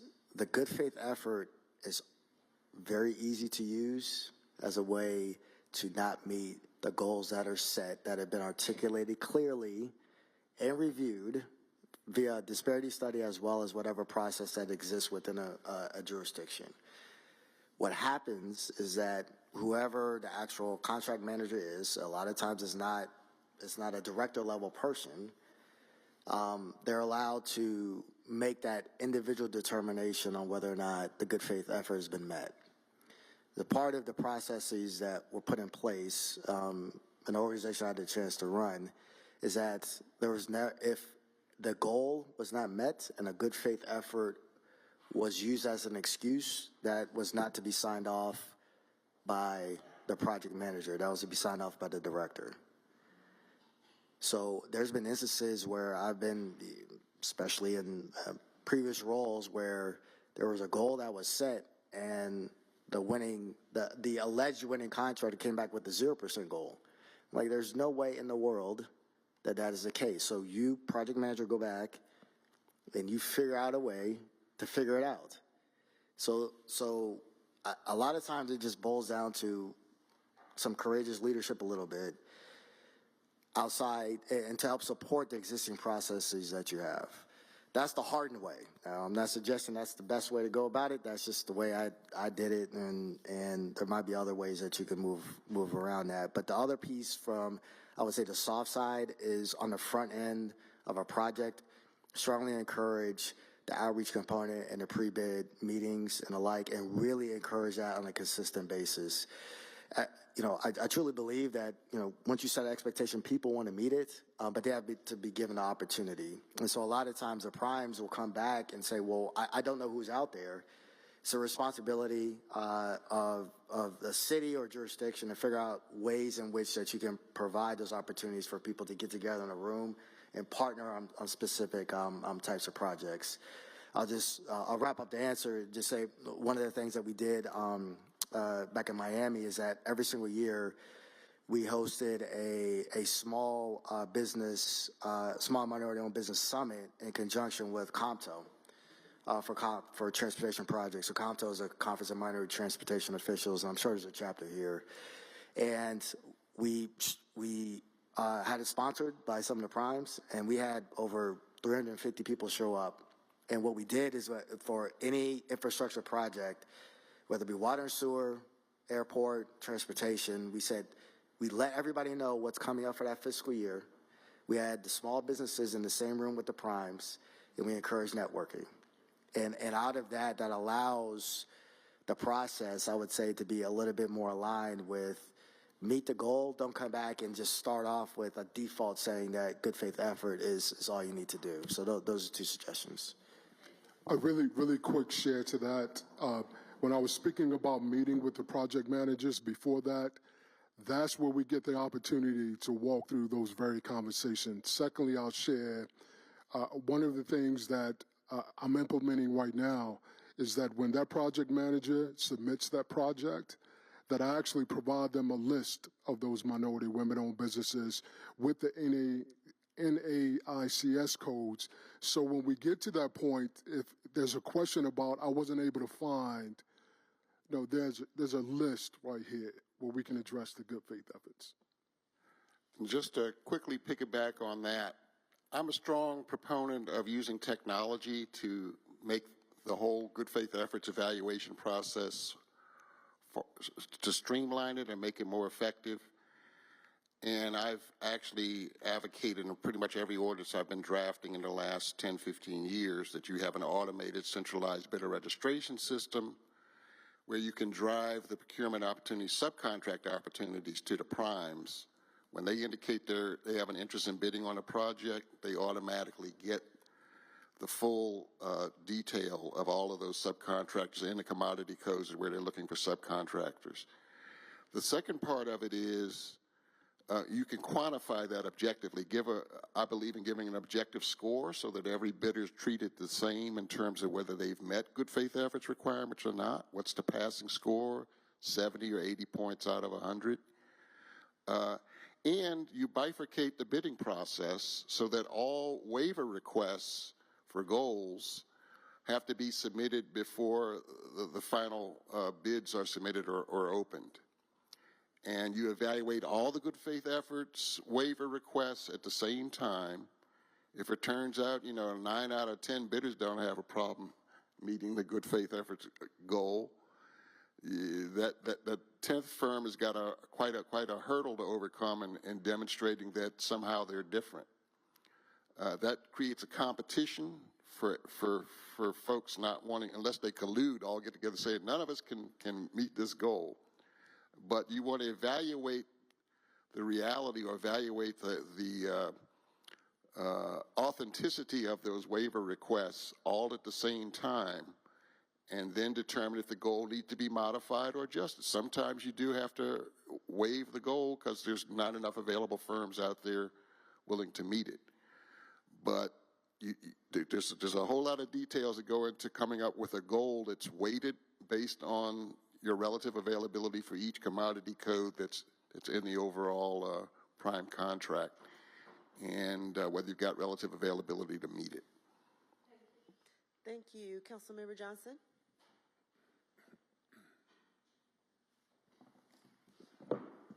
Thank you for the presentation. That was a great presentation. I have one question to start. Is there a healthy industry utilization standard that we should be striving to achieve? Did I ask it the right way? Is there a healthy percentage that should be a minimum expectation for cities as large as ours? Well, the best practice in terms of the legality of these programs is that each goal is set on a contract-specific basis. And you want to have maybe a goal-setting committee that analyzes each upcoming contract to look at what the relative availability of your small minority women-owned firms is for the types of goods and services required for that contract, and then set a goal accordingly. You also have a waiver process where folks can seek to get a waiver if for whatever reason the goal still can't be met. You do not want to have what's called a rigid numerical quota applied to these contracts. You don't take an annual aspirational goal and just routinely apply it to every contract. That's a good way to get sued and a good way to lose your program. Thank you for that. So my question, thank you. So my question's also for Mr. Cleckley.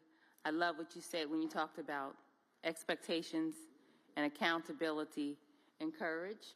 I don't know if you noticed, but this council is, the majority is a council of color. And I think that it's up to us to really be courageous in lifting individuals and businesses up that face so much opposition, especially now. Also, as far as women, in the nation, we're like a historical council. We're led by a black mayor and so many women of color. So we should really be intentional. And you talked about if we're not meeting those goals, then it's kind of on us. So, but I think where we face challenges is our state law. And so, Mr. Kirkman, I think you can help with that. You're in North Carolina. So we have certain procurement laws that I think prohibit us or are barriers to meeting our goals. Can you help me there, or is there anything that you can recommend? Really appreciate the question. So for context for me, how would you describe the barriers that you say you're facing with the state laws? So I'm not the procurement subject matter expert, but I believe that we have to take, there's certain rules for procurement. We have to take the lowest bid or something. So there's boundaries. And I know that that's prime maybe, but and we also have the different waivers, the different exemptions. So there's certain constraints that we're told are barriers to meeting our goals. So our current ABI, Asheville Business Inclusion Policy exemption, falls under anytime there's state or federal funds involved in that, then the ABI policy does not apply. When it comes to the bids, we do operate on the lowest responsible bidder for that. Responsible meaning that they have responded to all of the required documentation. Responsive meaning that they've submitted the qualifications to show that they can do the job. That is just for the bids. But as you move up to RFQs, there's a higher standard of expectation that we have for experience to perform those duties. But for the bids at the lowest level, it is the lowest responsible bidder. Yeah, I think a lot of what we're talking about has to do with open procurement or open RFP process. At almost every single state level, you're going to have the contracts that get out on the street that are going to be for the lowest bid, because you're trying to get the best price, because typically it's a standard type of infrastructure project. the more opportunities you have, if they're more complex projects, which sometimes you find that in the transportation transit space, they're more difficult and there's a broader scope. And where whatever gets built, you have a certain type of design, so you're going to go through a more robust RFP process where these teaming arrangements that we've been talking about will be more applicable. So that's the difference. I'm not sure how the state operates, whether or not you're going to have more RFPs versus more kind of low bid types of projects, but it's something to consider, again, if you're establishing a brand new program in terms of how you let those projects. Because if it's just low cost, a lot of times the small businesses won't be as competitive as some of the larger primes out there. Thank you for those responses. We have Councilmember Watlington next. Yeah, I had one more comment to add to that. The one exception to those lowest responsible bidder requirements, procurement laws, most jurisdictions, and I'm assuming the state of North Carolina has this as well, that there is an exception for that competitive process when there's public emergencies that threaten the public health and so forth. That's how, I guess, Halliburton got a $20 billion sole source contract without any competitive bidding. I'm just saying I've seen these things happen in my lifetime. So, so let's hold their feet to the fire on that. The other thing is the RFP process, the best value contracts as a model came out of the Department of Defense many years ago, which allows you to have pilot projects where you're trying to grow capacity locally on an experimental basis in some new emerging technology or industry segment. That's another way that you can get around those lowest responsible bidder requirements and include elements in your specifications that will actually require some level of inclusivity. And compliance with those requirements is actually a material term of your contracts when that happens. That's Thank great you so much. information. Thank you. Thank you, Mr. Lee. Councilman Watlington. Thank you, and thank you all for being here. My question leans along the lines of building capacity. So I have a couple of questions. I'm going to try to frame it and would love to hear your all's thoughts. So I know that we talk a lot about contracting in the sense of construction. Like I've got my general contractors, I got my trades. I'm more interested on the professional services side, particularly design services. You spoke a little bit about your pre-bid meetings. When way before design has ever even started, and there's a request for qualifications for architectural firms and their teams. I'd love to hear more about what that looks like. And as I think about building capacity specifically in the professional services spaces, I think about what are our opportunities to partner with venture capital firms, right? Because oftentimes there are potential firms or firms that need to scale to even be competitive in some of these environments to get on teams, but they're in need of support in that regard. So I'd love to understand how you're partnering with venture capital firms, and then also what could we be doing to partner with the private sector to better incentivize their inclusion programs, because we know that that companies cannot grow their entire business off of public contracts. So that's my first question around building capacity for professional services. And then my second question is, as it relates to payments for subcontractors, particularly for a professional design, we can control our service, our payment terms, whether it's net 30 or we have our quick pay system that I've learned is coming out as well. But what can we do as the client on the public side to influence what that downstream payment schedule looks like? Because obviously that's extremely important to the small businesses. And then my last question will be particularly for Stephen, and I want to know specifically as it relates to this year's planning what you need from us. So first question is about building capacity for professional services. I'll start really quick and then pass it to my colleagues. So, and we'll stay on the professional services. So for the city of Asheville, professional services include construction managers at risk, surveyors, and architectural engineers. Those are the three services.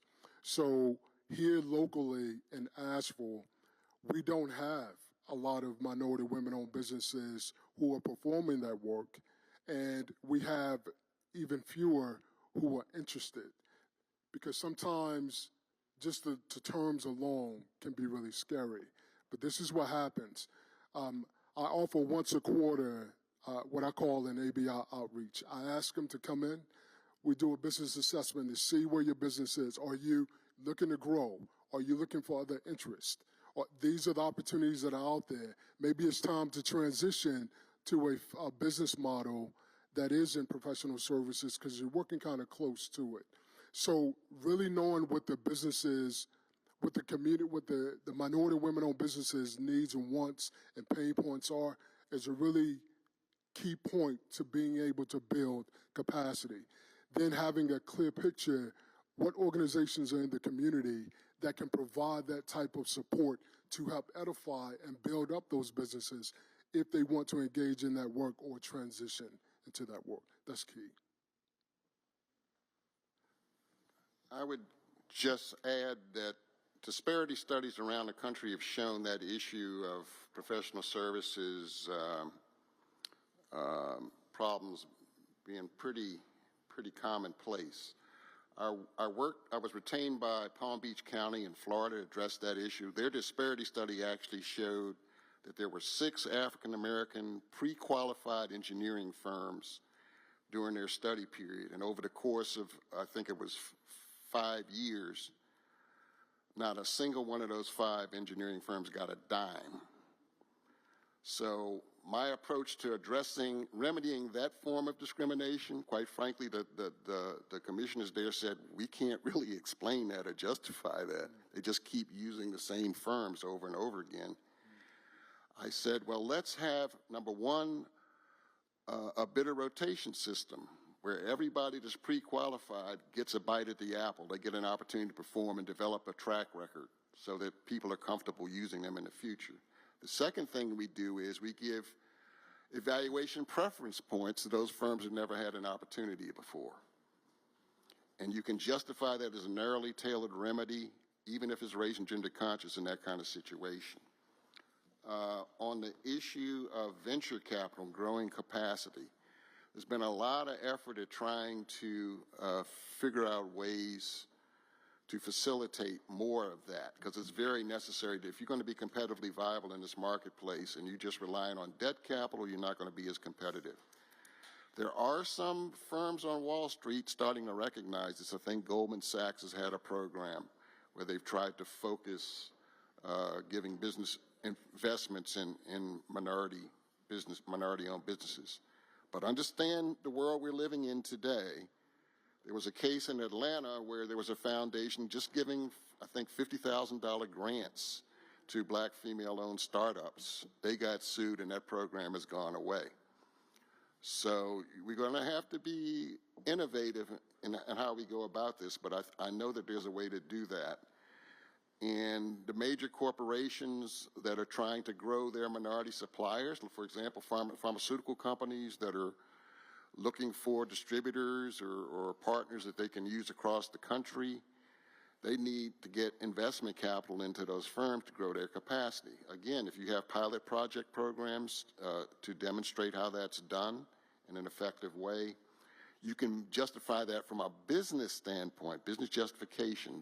The data is going to be very, very important to being able to defend that if you get challenged in court. Not on the basis of race, but on the basis of we need to strengthen our supply chain, because when the pandemic hit, we were caught with our pants down. We have to have a domestic sources of supply that we can rely upon. We have to have some redundancy in our supply chain. That's going to be the new strategy, I think, on that. And then finally, in terms of payments and prompt payment, we've done a lot of work in terms of developing policies to monitor and enforce prompt payment laws that flow down from when you pay the prime, and please pay your primes quickly. I've never understood why local governments take 30, 40 days or 60 days or 90 days to pay a prime. And then the sub that's at the end of that chain wait for his monies, they can't hold their breath that long. So accelerate the cash. You're going to spend the money anyway, spend it quickly. I saw a program in Montgomery County Public Schools where they had construction managers on site for building their schools, and they were able to pay their invoices within 48 hours. In this day and age, when anytime you buy something from Amazon, it don't take you 30 days to pay them. Why is it taking 30% to pay your own businesses? If the primes are happy getting paid properly, the subs will be happy getting paid properly. You can enforce that by notifying the subcontractor every time you cut a check to the prime and track that through your systems. So, yeah, just real quick to add to that, everything that Mr. Lee is talking about is doable. And so going backwards a little bit for prompt pay, there's actually a process where regardless of whether or not the prime gets paid by the city, the county, or the state, once that invoice is submitted and approved by the prime pays all the other sub-tier contractors. And so that's one way to do it, and you bake that into the contracts with the county or with the city or the municipality. The other piece on the rotation of professional services and getting contracts, there's another program called Equitable Distribution Program. So basically you can set up a pool of vendors in that specific professional services category. And especially for large projects, you can have task orders to be issued. And as long as you're on that list, you're guaranteed a task because you're going right down the list. And then once you get to the bottom of the list, you start back up to the next one on the list as well. So that creates a great way to equitably distribute task orders in a fair manner. And the last thing I'll just leave you with is that on the professional services side, a lot of times you'll find is that a lot of folks get pigeonholed into one corner, and professional services means outreach, community engagement. So go out to do a meeting, and you give your 5% on our contract, and you're helping them meet our small business goal. I would encourage you to not allow that to be the baseline, because that's why the comment was made, the same people getting the same work. When you start getting out of kind of just outreach types of tasks and activities, you need to figure out a way to get other NAICSCOs involved in other categories such as A&E and the like. And there's a way to do it. And another example of how this worked, again, going back to Denver, when we first started, we got a disparity study. We were woefully behind. I think when we started, we had 11% for professional services. Our goal was around 17%. During that time I was there, we got a new disparity study. The goal came out as around 17 to 18%. And then within a year, we met this 18% because we were intentional with it, right? So I keep going back to the fact that all this stuff is doable. You just got to focus in on it, and there's tools out there. You just figure out which ones you want to package up and just hold everybody accountable to it. One last point on this prompt payment thing I forgot to mention. If you pay your primes quickly, you will save money to your taxpayers. The example that I was giving of this public school system they hired their own on-site project managers and could process invoices in 48 hours. They cut their construction school costs by 20%. Why? Because you don't have to pay the bank to finance the prime to do the job, and the subs also. They love you. They want to do work for you more, and they will sharpen their pencil to get more work from you. If you're going to spend the money anyway, spend it quickly and save money. Very good points. Thank you so much. Councilman Mitchell. Actually, I didn't get the rest of my questions. Charlotte piece of Stephen, sorry about that. No problem. Thank you. Dr. Watlington, appreciate the question. I'll simply say, just continue to keep your eyes on the ball, which you guys do. Continue to make us a priority, recognizing that a lot of the issues related to MWSBE changes with the wind, but it remains a focal point that we are aspiring to be the best, and any support that we can get from City Council is always welcome. Monica talked about February 28th. We're going to have our strategic session that takes a lot of the findings that we've learned here today, as well as what we've heard from you over the past, I would say 12 months, We're going to integrate all of that into a pot and come out with that recipe to create something much stronger. But we'll share that with you. But again, we appreciate the consistent engagement and becoming, more and more a priority.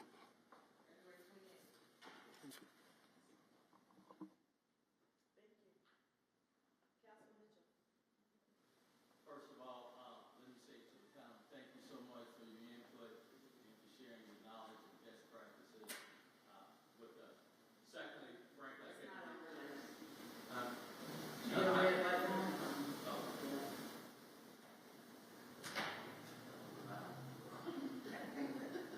not loud. Okay, is this better? Okay, much better. So, thank you, gentlemen, for sharing your knowledge and best practice with us. And frankly, I got to give you a special shout out. Because of your leadership and your advice, we was able to start a new program in 2017. So thank you for always being a phone call away to help Charlotte. So I just have three quick questions, if I may. Frankly, I'm going to start with you. We have had a lot of discussion about different construction methods, single, prime, design build, and CM at risk. From your knowledge, which of those construction methods yields the best participation? Where there's political will to implement your program, clearly the CM at risk is probably the best. Design build can be if you've got good availability of A&E firms as well that can compete for that work. And you use an RFP process for both design build and for CM at risk. Okay. The old lowest responsible bidder thing can work, but it historically has not worked as well, gotcha. I would say. Okay. Let me give staff a shout out, city manager.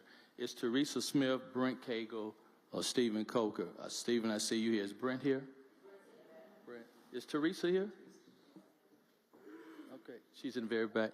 And so, Franklin, to your point, these three individuals created a quick payment program, a pilot program for the city of Charlotte. We realize cash flow is our problem for our minorities, and so we're doing a 15 quick pay pilot program. And I have to thank Teresa, our CFO, and Brent Cagle and Stephen Coker for putting our heads together and say, how can we do this? So can we give them a hand? Thank you, sir. To my HBCU brother. Be clear, which one? You went to the small school in Greensboro. I went to the big school in Durham. But A&T love, I'm going to give you Aggie pride.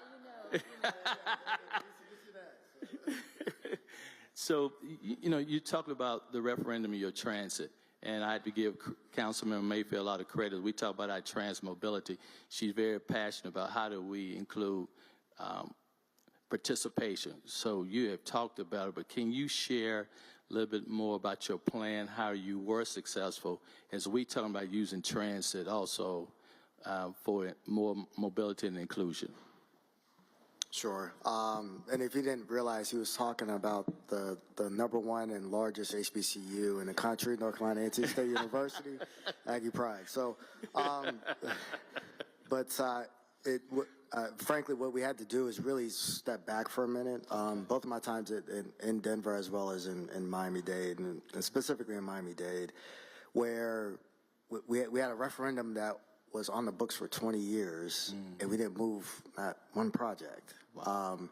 And there was I would say a lot of headwinds with regards to that, but we stepped back and said, okay, we need to set this up as a program. Even how we named the initiative was wrong because it was called the SMART Plan, right, which came out of our transportation planning organization, okay, and they got everybody excited about it, but you got to go implement this. And so we changed it from a plan to a program and started to really deploy some sound project management principles to get it done. And part of that was to embed that actually into our entire capital program, where we then said, okay, based off of what we know the capacity and the availability of small minority-owned businesses are, what percent do we need to apply to the overall program? Okay. And so, and then we backed in and actually developed a 5-year plan.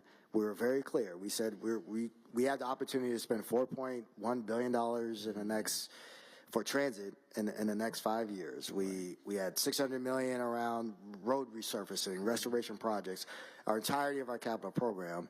After the analysis, it came out and said, hey, we can get to 25% as a goal for this program over the next 5 years. Wow. And we set that, we organized ourselves, we documented it, and we started to engage the industry around that. Okay. And I can tell you, it goes a long way because certainty in the business world is extremely important. And so when you set that goal and you clearly articulate what projects you are planning to move forward with by fiscal year that are actually already programmed over multiple years, it makes it easier in the future for a lot of primes to be able to actually partner with subcontractors and the like, because they know what is coming out of the specific department. So I think, again, you have a fantastic opportunity to set that up correctly from the outset, set those metrics up, and then as you're setting it up, having those conversations with the business community. Okay. So you're setting that goal that's realistic. That's how we were able to do it in Miami, and hopefully it will stay there as we move forward. Thank you. Mr. Kirkland, I know City of Asheville, and I've been fortunate enough to attend some of your outreach meetings, so thank you for being totally transparent about upcoming projects in City of Asheville and encourage more participation.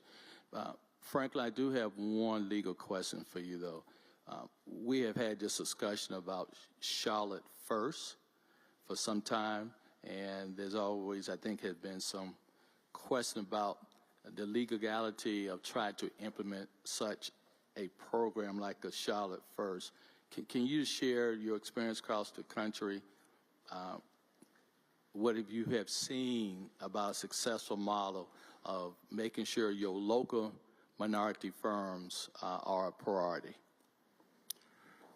Yeah, and I preface my remarks in response to your question by saying these are strange times we're living in, and legal precedents are subject to change. Okay. But up until now, local preference programs have been upheld in every constitutional challenge against them. Okay. The key there is you can't interfere with commerce. The Commerce Clause is an issue. The dormant Commerce Clause is the issue.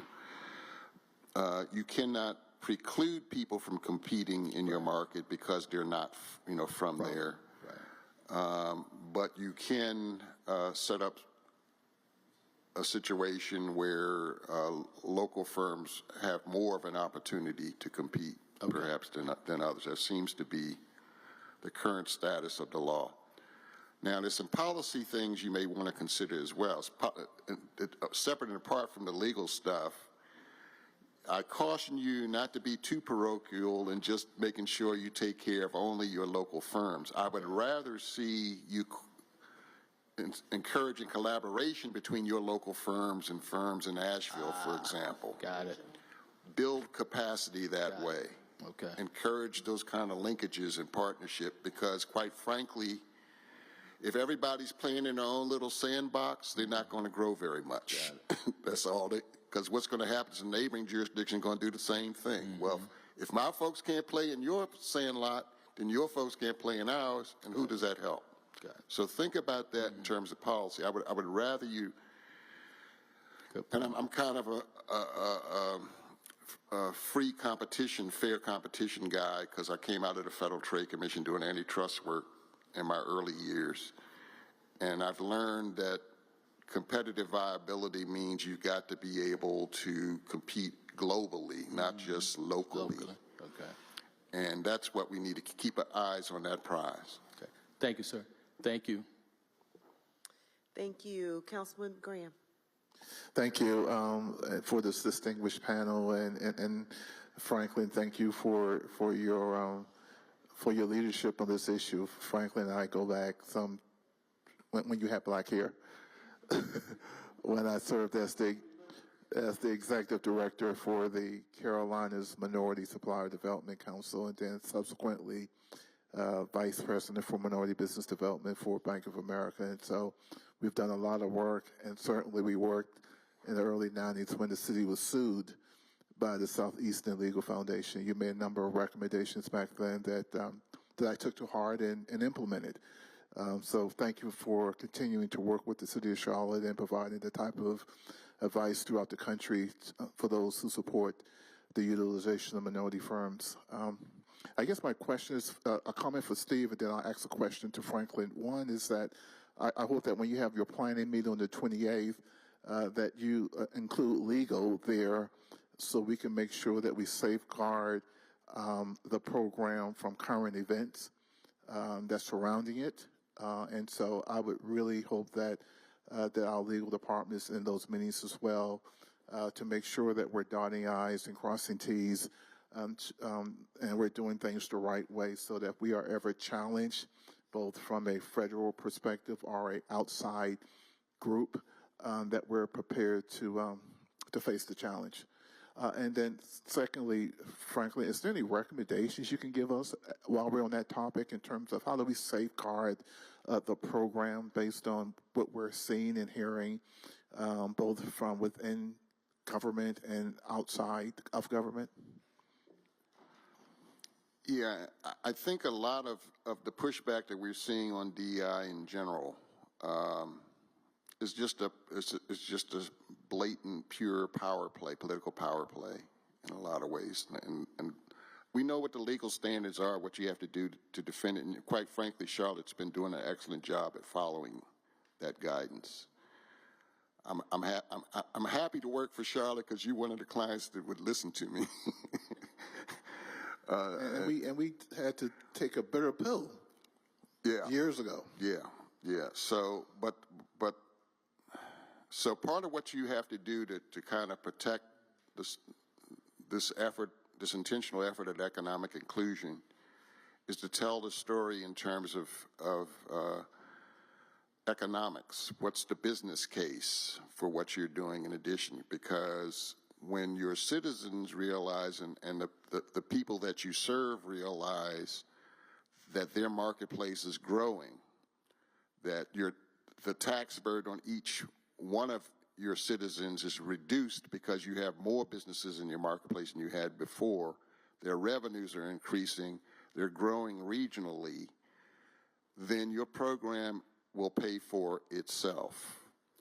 And you'll be able to actually justify not only in investing in administration of the program, making it more effective, because you can demonstrate you're including everyone, all segments of your population have economic opportunity and are participating. And you'll be able to demonstrate that you can't afford not to, quite frankly. A number of cities like my hometown of Baltimore, we've got structural budget deficits where you got a dwindling population, all the money's fleeing, going outside the city.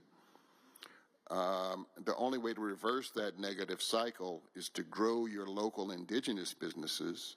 So that's part of the answer, strengthening your small business program so that you can actually set aside contracts for small businesses, doing pilot projects, doing demonstration projects, where you can simply position firms to take advantage of emerging opportunities in emerging sectors of the economy.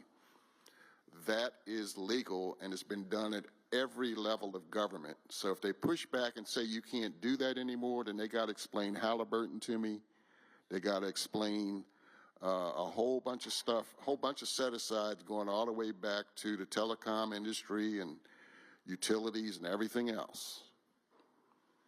And so we in the civil rights community are keeping a very close eye to see if we're going to be treated disparately on the basis of race in this day and age.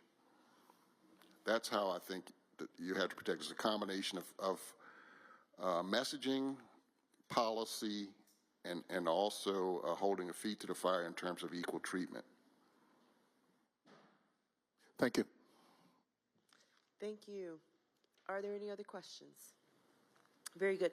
Thank you so much for adding to the richness of this day. It has been an amazing discussion, and I think we have a lot to carry to move forward with, as we have with all the other discussions that we've had today. So while we transitioned for Ed to come up and introduce our next, thank you.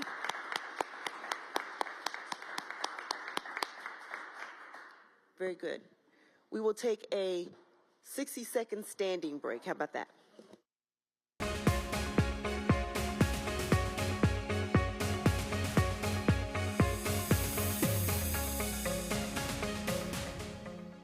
It's been a big day. We started today talking about mobility. We did deep dives on workforce development. We just finished a deep dive on small minority business development. And really the theme today has been about sort of connecting dots of all of our major policy initiatives. And I think Mr. Driggs kind of teed it up for us this morning with the question about how do we connect all of these things together? So not just the 3 topics we talked about this morning, but there are lots of other initiatives that we're working on, and we thought we might want to spend the next 30, 45 minutes just having a discussion about the topics we talked today and all the other initiatives we're working on, and all the ways that we are doing some great ways to connect them, but certainly opportunities to do that more stronger and in new ways as we move forward. So I've also, as you probably have seen, I've asked a number of our leaders in different initiatives to kind of sneak up and sit at the table. So we've got Brent here to talk about transit. We've got Monica Holmes planning corridors of opportunity, TOD, all sorts of things. Danielle, Sarah for sustainability, Rebecca for housing. Who am I missing? Tracy and maybe Allison if they're around. Allison can come up and be for planning and development. So what we want to do is sort of facilitate a conversation, begin to talk about some of the things that we're doing, and sort of make that connection between the investments we're making, certainly in mobility, workforce development, small minority business development, and just think about how we move those things together in a coordinated way. We've asked Adam Phipps. I think all of you have met Adam. He was with us last year at the retreat. He has spent the last year doing a lot of work with our team. All the work that you saw this morning on mobility was a large reflection of his work with our strategic investment team. So he's done a deep dive. He's helped us to think in very different ways. So a lot of the things, the success we've had that I shared with you is in many ways a reflection of his work with our team. He has been consulting, but previous to that, he was followed ULIS in Denver. So he was the CEO of the Transportation and Infrastructure Department in Denver. So he has a unique perspective on all the things that we're doing. He understands the relationship between big infrastructure development, city priorities across all things, housing, sustainability, workforce development, all the goals that we're facing. So we thought it'd be a great opportunity to have Adam help us connect some of those dots. He's going to sort of maybe try to get this conversation going, and maybe we spend the next 30, 45 minutes and just see if we can have a good, vibrant discussion about how all this stuff connects for us. Perfect. Thank you, Ed. And good afternoon, everybody. It's good to see all of you.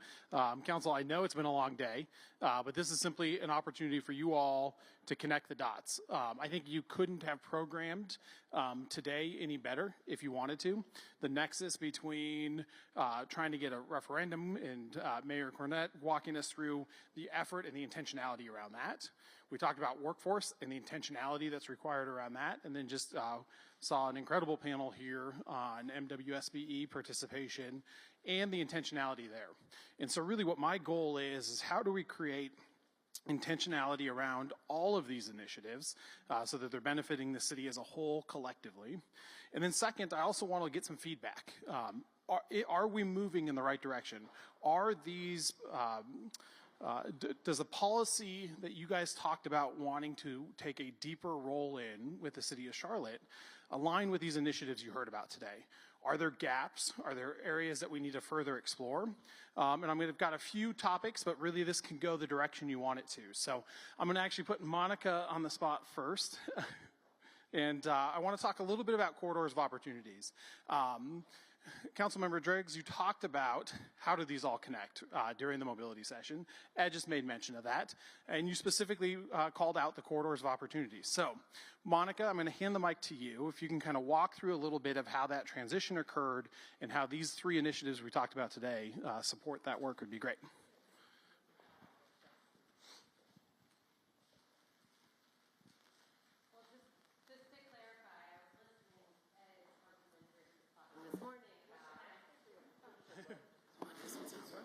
this on? Oh, it's not on. Oops. Yeah, that one doesn't work. Okay, anyways, I was listening this morning as you were talking about the strategic investment areas and how do we align housing and economic development and workforce development and jobs around our transportation investments. And as I was listening to you talk, I was like, I think that we have one of the things that really the pilot of corridors has taught us is how to cross collaborate and align our investments in a specific geography so that we're leveraging both infrastructure investments and housing and programmatic things like opportunity hubs across the department so that we have staff that sit in economic development, housing, planning, and transportation, looking holistically at a community and at a place and how those all work together in a additive way. And so while Corridors has not been citywide, I think it provides an amazing template for that team approach, looking into the future with SIAs and where they could go as to how we could expand that and use that model in other spaces, basically. So that was just something I picked up on and thought it really related to kind of where your comments were. Thank you, Monica. Any questions for Monica on that connection to corridors of opportunity? All right, let's keep moving. If you don't mind, a quick show of hands, who on council had the opportunity to go on the Munich trip? I might see a majority. I think I saw 6 hands. I'm going to assume there was a 7th that was shy. So council members, I want to put you a little bit on the spot here. In that trip to Munich, I know that there's a handful of things that you saw around land use, transit, affordability, and workforce development was a topic there as well. Was there anything that you had the opportunity to see in Munich that you didn't see represented in either of the discussions or any of the 3 discussions today that you think is something we need to add to these city initiatives moving forward? Council member.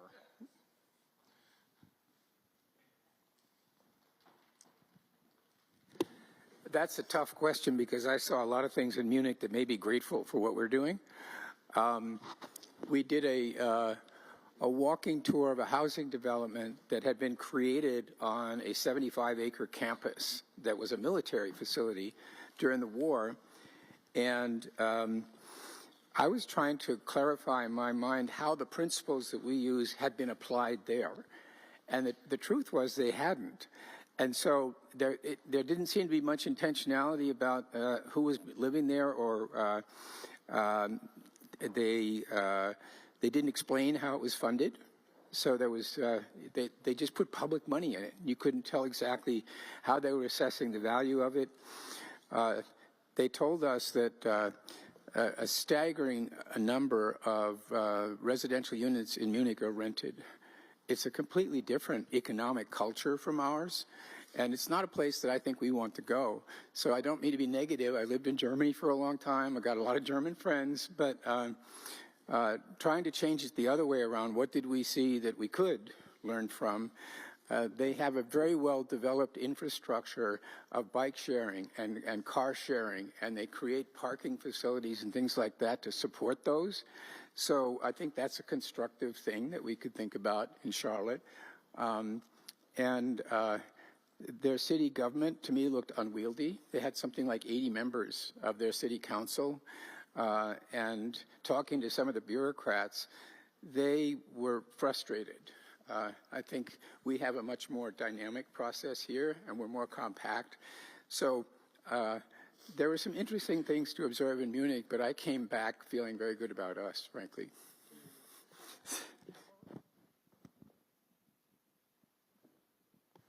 So Driggs actually took one of my comments that I was going to make around the transportation. That's okay. Because I do think I haven't seen that in our transportation plan. I know sometimes we talk about, multimodal hubs and things of that nature. But what we saw in Munich was, there's a subset of the population, a significant subset, that they don't own cars, and they don't desire necessarily to own cars. And so that that creates some opportunity to do a couple of things: car sharing, bike sharing, small vehicle access around certain areas, and then carving out public parking spaces on the streets to encourage that, right? And then also the thoughtfulness around some of the housing that substantiates that. I could tell you last week I was out in NODA and was hearing from several business owners around the fact that we've approved 3 buildings in that community that don't have parking, right? And they're quote unquote sustainable buildings. But the reality is these residents do have cars, and there's no real penalty for them not having cars. And so that bleeds out into the streets because there's literally no parking in these 3 buildings, and it has a ripple effect on the businesses. But the inverse, we saw the inverse in Munich, which was some of those developments that were purporting car shares and removing parking spaces from the actual development. They built in car sharing and other multimodal sharing within those sites or very near those sites, right? So it's just something to think about as some of our priorities compete. We want to be a sustainable city, of course. We want to have non-vehicular ways to move around the city and get to work. But how do we support that and undergird that with other things that we stand up?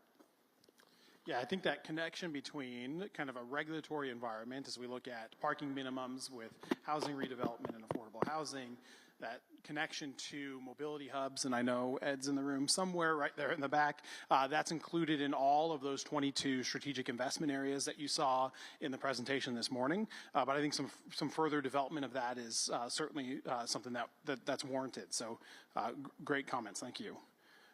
Council member? Thank you. So one of the locations we're talking about is Wagner's and their co-op. So we had an opportunity to go out the day before to do, I guess, a little deeper dive in it. I have a challenge with the idea of the parking minimums because the reality is the average home is 2.5 cars. Yet what they were able to do is when they built underground, when you went into that garage was both for that vehicle as well as for that bicycle. The way we look at bike racks is very different versus the stacking that they have, which is much more efficient, and you see them all over the city. And even when we think about the ride share program, it's the same with the bicycles.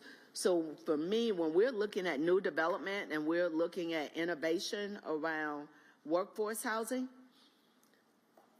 it makes more sense to me to put more energy around a much more sustainable biking system than for EV vehicles. Because there's a very specific person with a certain level of access financially that's going to purchase that EV vehicle.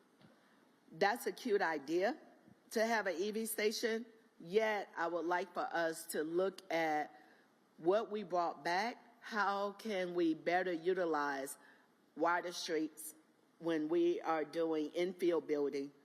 What you saw regarding that walkability, bikeability was designated streets, but also the ability and very clear designation where the walker/rider had priority over that vehicle, and the way the lighting system was set up to give people the opportunity to move through. So versus this idea of infill and parking restrictions, being more realistic with who we are until we truly build out our public transportation system so that you're not spending hours. If it takes me 15 minutes in my vehicle, but it's going to take me an hour and a half in public transportation, I'm going to hop in my vehicle and go where I need to go.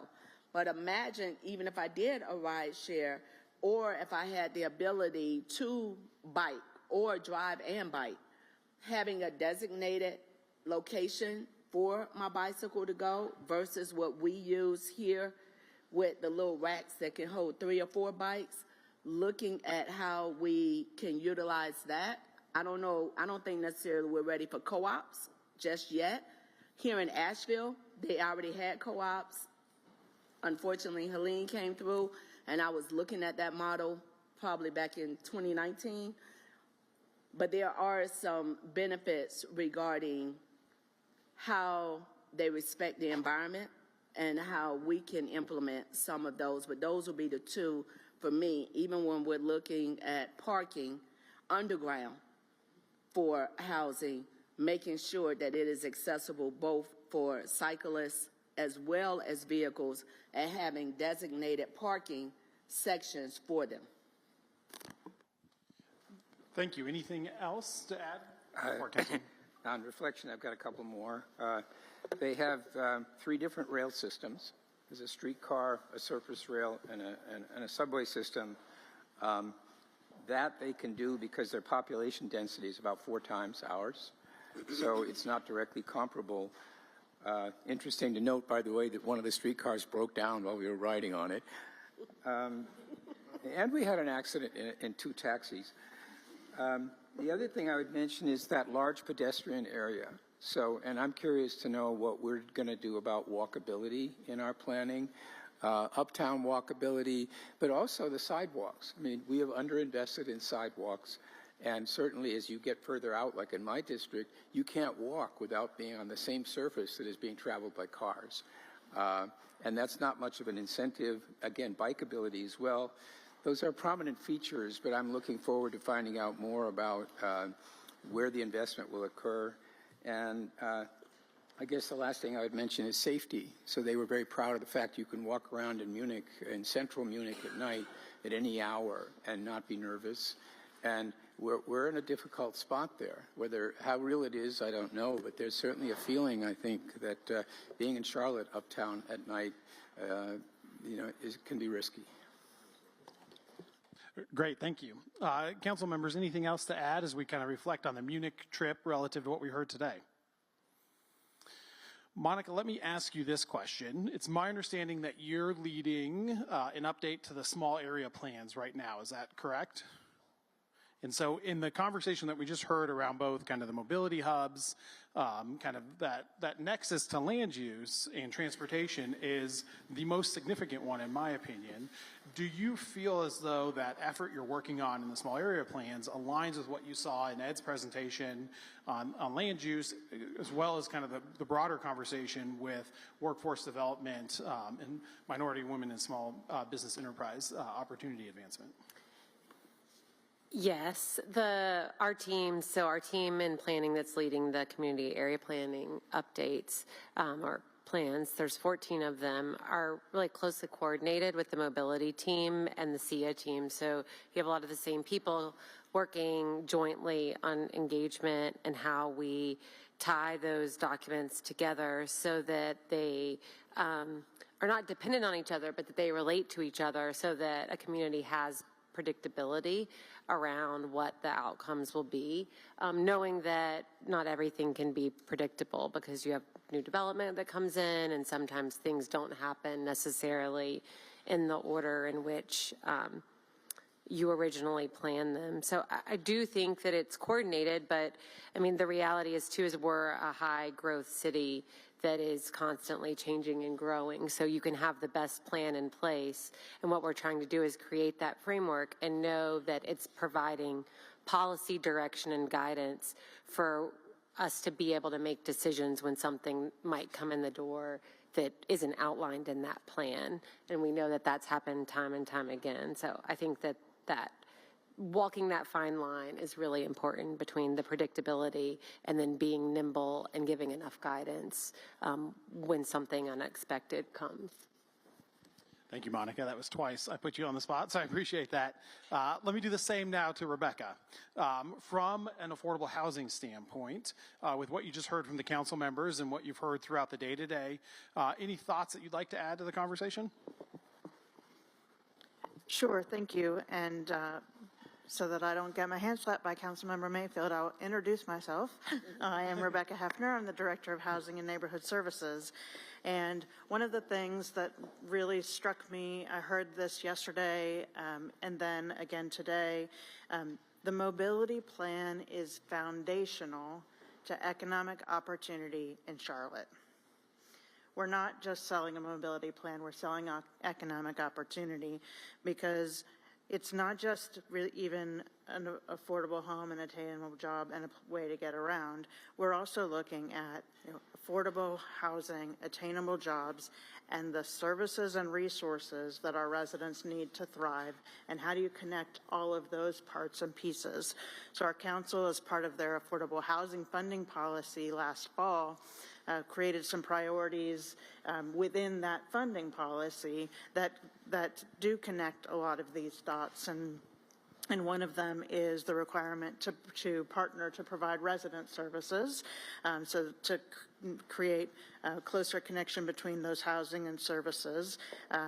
Location priorities are included, so access to transportation and access to good jobs are already included in your housing locational score. And then you just think about all of the services that were mentioned, whether it's childcare or health care or access to jobs. The mobility plan is really the key to making every site in Charlotte a good site for affordable housing, right? So you think about, we want to put affordable housing in a place where everyone has access to opportunity. Well, with the mobility plan, you expand how many sites are great sites for affordable housing because they already have that access. Perfect. Thank you, Rebecca. Sarah, I'm going to send the same question your direction. One thing I do want to note is that although we haven't had a dedicated portion of the agenda for sustainability, it's been a theme throughout all of the topics today, right? From a sustainable workforce to how do we sustainably grow our disadvantaged businesses? How do we have a transportation network that is sustainable? What would you like to add from a sustainability standpoint with the conversation today? Sure. Sarah Hazel, Chief Sustainability and Resiliency Officer. Some of the things that I think really struck me throughout the conversation in the last couple of days is how a lot of council's plans seem to be kind of aligning and coming together at the same time. One of those is the Strategic Energy Action Plan, which we're currently doing an update right now, coming before the TBD committee. And what we know and what continues to be true is that one of the largest sectors where emissions come from that contribute to climate, which disproportionately impact our most vulnerable populations and our BIPOC communities, is transportation.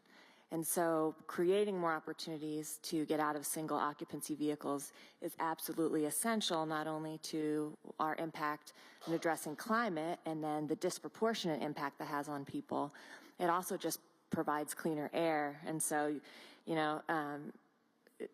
think about sitting in traffic with a variety of people driving alone and the impact that that has on the air quality of people who live in and around those areas. And so while we're talking about mobility, we're also talking about making efforts towards our Strategic Energy Action Plan and our commitment to a healthier, more resilient community where everybody can live in a place where they can breathe clean air. So that really struck me. And then I guess the other thing from sort of a alignment standpoint, I really liked what Ed described with sort of, it's not just a sidewalk, it's a sidewalk near a bus stop. And then the mayor talked about a bus shelter. Well, one of the things that's new in your Strategic Energy Action Plan update is a look at our risks, our climate risks, and the risk that most Charlotteans who participated in our survey and from the data and science is heat. So the difference between walking on a sidewalk and standing under a shelter or standing on a sidewalk with no shelter, and then add on the work that Tim and Allison and Monica's teams are doing around tree canopy, and imagine now walking on a sidewalk with shade to a shelter and the different experience you'll have in the summertime. And so I see how all of these kind of pieces really do align. And while we didn't really talk about sustainability, that's all completely embedded in kind of the bigger picture. Thank you, Sarah. Council members, any thoughts or comments based on those responses? Council Sorry, this is my committee, so I want to mention, while I think of it, by the way, I'm having a town hall on Saturday morning, and area planning and mobility are going to be a couple of topics. If you want to see how that plays to a live audience, maybe not the same as all of your audiences, but still, you're welcome to come. What goes through my mind when I think about this is the blue line. So we invested a couple of $2 billion and we put the blue line in, and I think it's really good for us to go back and ask ourselves, did we accomplish everything that we wanted with that? Clearly, it's been a major driver of investment and development. Has it offered the benefits to lower income people that we wanted, that we hoped for? Or did it turn out that it was really just a foundation for a whole bunch of South End development? If we think about that, what are the possibilities to do things differently? I mean, there is such a thing as a TIF, for example, which is basically an incremental tax on people benefiting from the line, because the way it worked the first time, there were huge gains realized by private sector people while the entire population was paying for the line. So can we align the benefits a little more closely with the costs? And then the safety issues, you know, is our lighting decisions being informed by those safety criteria? And yes, they are, but I'm just saying. So that to me is this melting pot. And every time you move something here, housing, you're also moving something here. And it's complicated to integrate all of that. But last comment, as we go and finalize the plan, because TARC had a point that this is not yet a plan. This is a plan process. It's advanced, and it's a big plus for us that we have it, but it's not a plan yet. And as you get down to the plan, and now you're saying this is going to happen here, there are going to be winners and losers. It's going to get a little bit emotional and political. Same thing with the plan that's being developed for the rail and bus. We've already seen an example of that. So I'm just interested how we are going to navigate and achieve the best overall outcome in the face of what are likely to be parochial interests. Councilmember, I appreciate that, because as we get into the more granular aspects of all of these initiatives we talked about today, not only is there an interrelationship, but in many cases there's interdependencies, right? And so as we have an impact, we may have an impact in one direction that we didn't anticipate as a result of movement in one. I think that's something important for us to keep in mind for sure. Councilman Bacard. Yeah, thank you. I want to disagree with something Rebecca just said, but it's such a nuanced little thing. It is in a positive sense, but it's something that I think is a really powerful thing to remember as we're trying to figure out how to, you know, attack these massive issues and problems and opportunities that are in front of us. This is my 8th council retreat. It's amazing to say that. I'm so proud.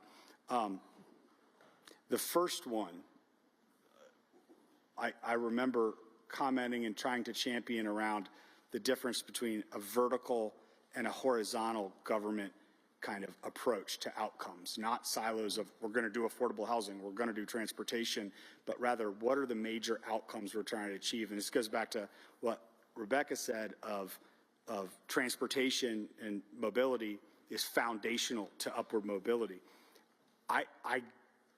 The premise is fine, but I think the nuance is when you pick something that's horizontal for the outcome, that crosses all the government departments, that crosses all the initiatives and the investments, like upward mobility, it is important to decide what the foundational element is. And in my opinion, upward mobility, there's nothing more foundational to that than the workforce development conversation, that the plan that Danielle is bringing forth and all of those things. So that is the tactical piece, and that plan will have nuances to it of, well, this stuff happens remotely, and this stuff happens in this part of town, designed around the industries that are there, and so on and so forth. And that's why if upward mobility is your desired outcome, that has to be the foundation. It's the most direct touch point to it. And then you start overlaying the transportation and the economic job recruitments and all the other things, because you can't do all those things at once.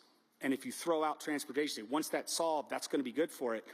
You didn't get to prioritize around the key initiatives of workforce development. So I'll bring us back to that first retreat's comments, which is the difference between vertical and horizontal, and falling into the trap that claiming, well, because we do this thing in a silo, it is the most important thing to it. It very well may end up being in the end, but we have to prioritize our actions. So I really encourage Mr. Manager, all of us to go back and decide what the stack of things we're going to do pointed at specific horizontal outcomes are, because it would change how we prioritize how we do them. Thank you, Councilman. You're really making city building sound complex, and I'm not sure I like that, but I think we all can recognize that's the reality. Yeah, Councilwoman. I think one thing that would be helpful for us, we have a pretty clear picture. We can debate as to whether or not this is a plan, but it's a clear picture as it relates to a map across the entire city, district by district, of where we need to invest, right? Conversely, for transportation, we also have, again, various snapshots where we can overlay a city map of where, you know, new lines or new potential investment, bus line investment would go, right? And so that would give us, we could directionally have a good snapshot of how transportation would grow in the city. And I feel the same a little bit about our jobs, like our job centers. We know where they are. We also know where some of our job deserts are. We know the Far East is a job desert, and we know that's correlated to access to transportation, economic development, et cetera. One of the things that I think would help inform how to be more directive around workforce development and other things is having the same view of our housing stock, right? If we had a view of our housing, I'll just use District 1, for example. If we had a view of housing stock of District 1 with the work you're doing, Monica, around neighborhood characteristics, single family neighborhoods, multifamily, et cetera, I think that would give us at least from a district perspective, and then holistically, additively, a municipal perspective around where our largest communities are, what are the incomes tied to those communities, are there job deserts, is it really viable to create 10-minute neighborhoods, and connecting that with public transportation. I think that's just one piece of the view. You know, if you could, overlay, superimpose map by map our priorities around the city of Charlotte, I think that would give us a good picture of how we could be more directive. Great, thank you. And I saw Monica writing furiously, so I think it's on the action item list. Councilman? Yeah, I concur. And over the last couple of days, you know, the things that I think that are really important to me, and I think is also important for the residents, is the topics that we've kind of talked about consistently over the last year.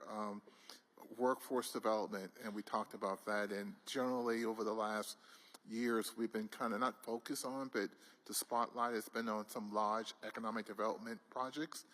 And so hopefully this will give us the time to really drill down and talk about what I think are the blocking and tackling of economic development is workforce development, small business utilization, apprenticeships along these transit lines that we're trying to build. So I think that's really important. The mobility and transportation aspect of what we're doing is really all of it from my perspective. I throw in a transportation bucket, whether it's our airport, whether it's the roads that we're trying to construct and build, trains and buses. I mean, all that's really important.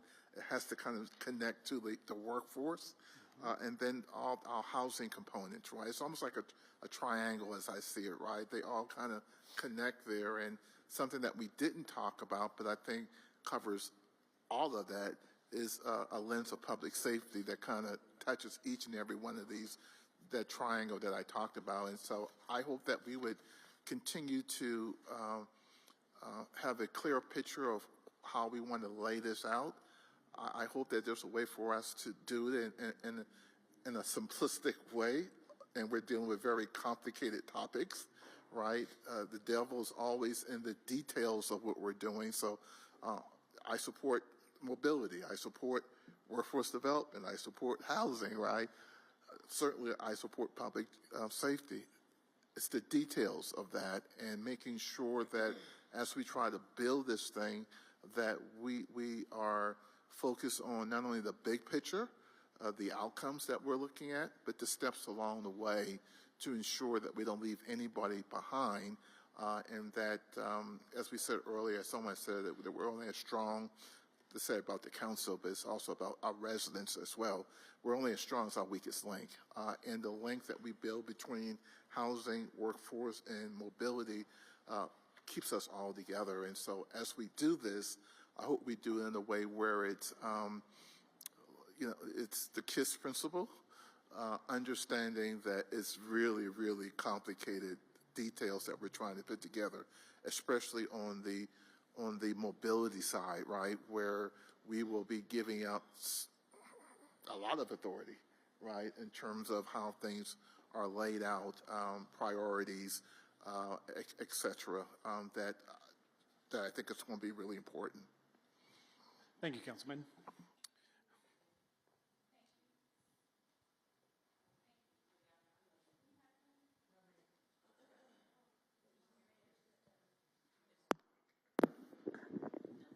Okay, I think you can hear me now. Thank you. Thank you for the opportunity. I want to piggyback off what Mayor Pro Tem said. I think that what it sounded to me what she was referring to is it's the infrastructure report. We had an infrastructure meeting back in 2022, and Councilmember Bakari and I championed that. And we've been asking for that type of report. When you mentioned the overlays, it was almost verbatim. I can hear you saying that, the overlays of certain areas, so that we can understand the cumulative impact and the large macro picture of all of the growth in Charlotte. So I would just ask for that. Again, that's what we're asking for. And I think that this is a perfect time, especially if we are, you want us to be a proponent, or if we're expected to be proponents, or and educate the public on the 1-cent sales tax, we should be able to say where the growth is and the current status of what the city looks like. So I just like to ask again for that infrastructure report. That's what we're asking for, not the monthly update, but actual tangible document. This is what the city looks like.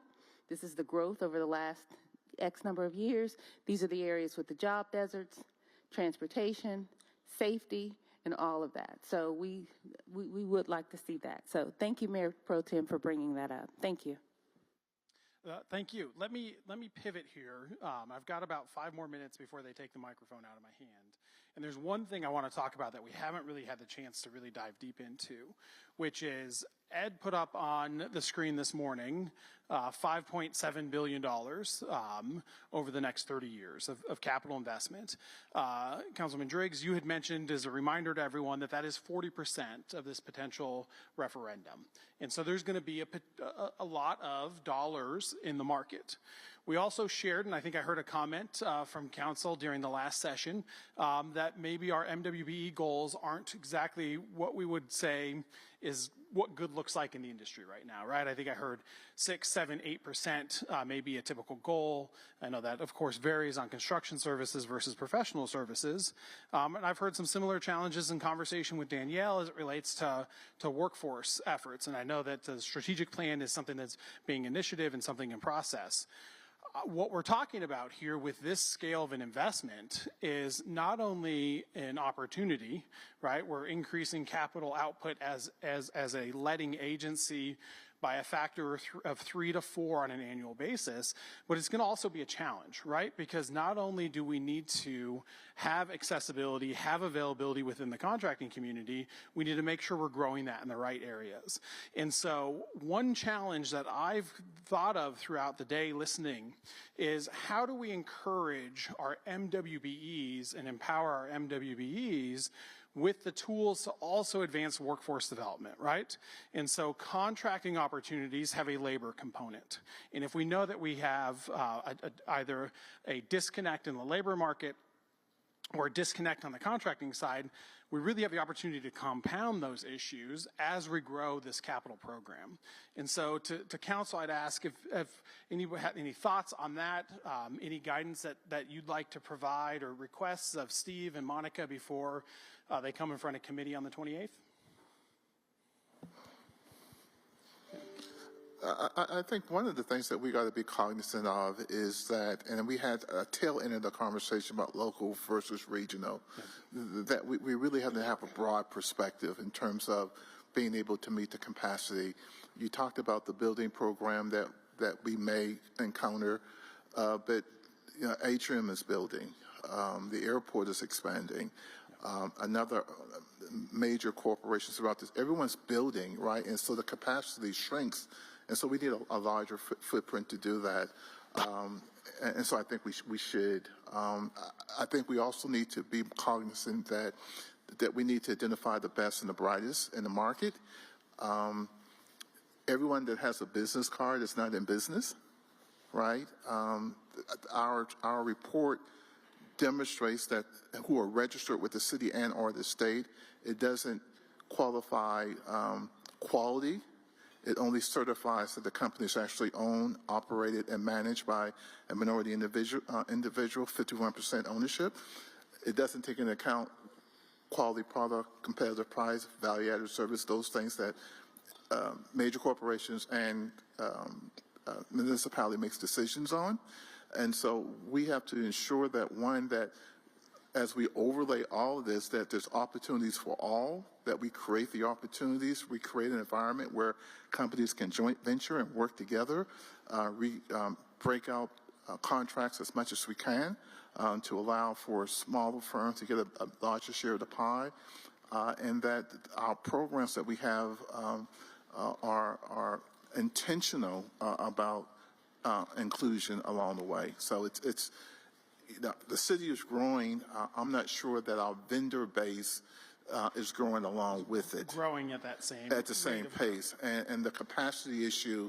I had an opportunity to visit the Pearl several weeks ago, and also met with the general contractor that's doing work at Spectrum Arena, and we just added another project over there in terms of a practice facility. I mean, he said, I can't bid on that because I'm still biting off the apple of the second phase of the renovation for the arena. And so the football stadium, Bank of America Stadium, there's goals there. So there's all these goals that we're setting. We just need to be mindful of our capacity and making sure that we are advancing those who have a quality product, competitive price, and the ability to compete and do the job in a way that we all want it to be done. And I would almost double down on that, right? How do we ensure that industry knows of the opportunity that's coming so that instead of hitting capacity, we start building that capacity now as well, right? But building capacity, but the jobs are here, right? I mean, the work is here, and so you can't. The companies have to be ready. It's ready, set, go. Right, and so we need to make sure that we identify our best and brightest, whether it's locally or regionally, who are ready to go. And there also needs to be a separate component where we develop, enhance, nurture, feed into those firms who are emerging. But the projects that we're talking about, the infrastructure, there's a lot of work on the street that we want to ensure that everyone gets an opportunity to participate in. We just need to, as a council, we need to be aware of there's a lot of work on the street and a limited supply base. Thank you. Anyone else thoughts on that interplay between workforce development and a growing capital program? Yeah, Mayor.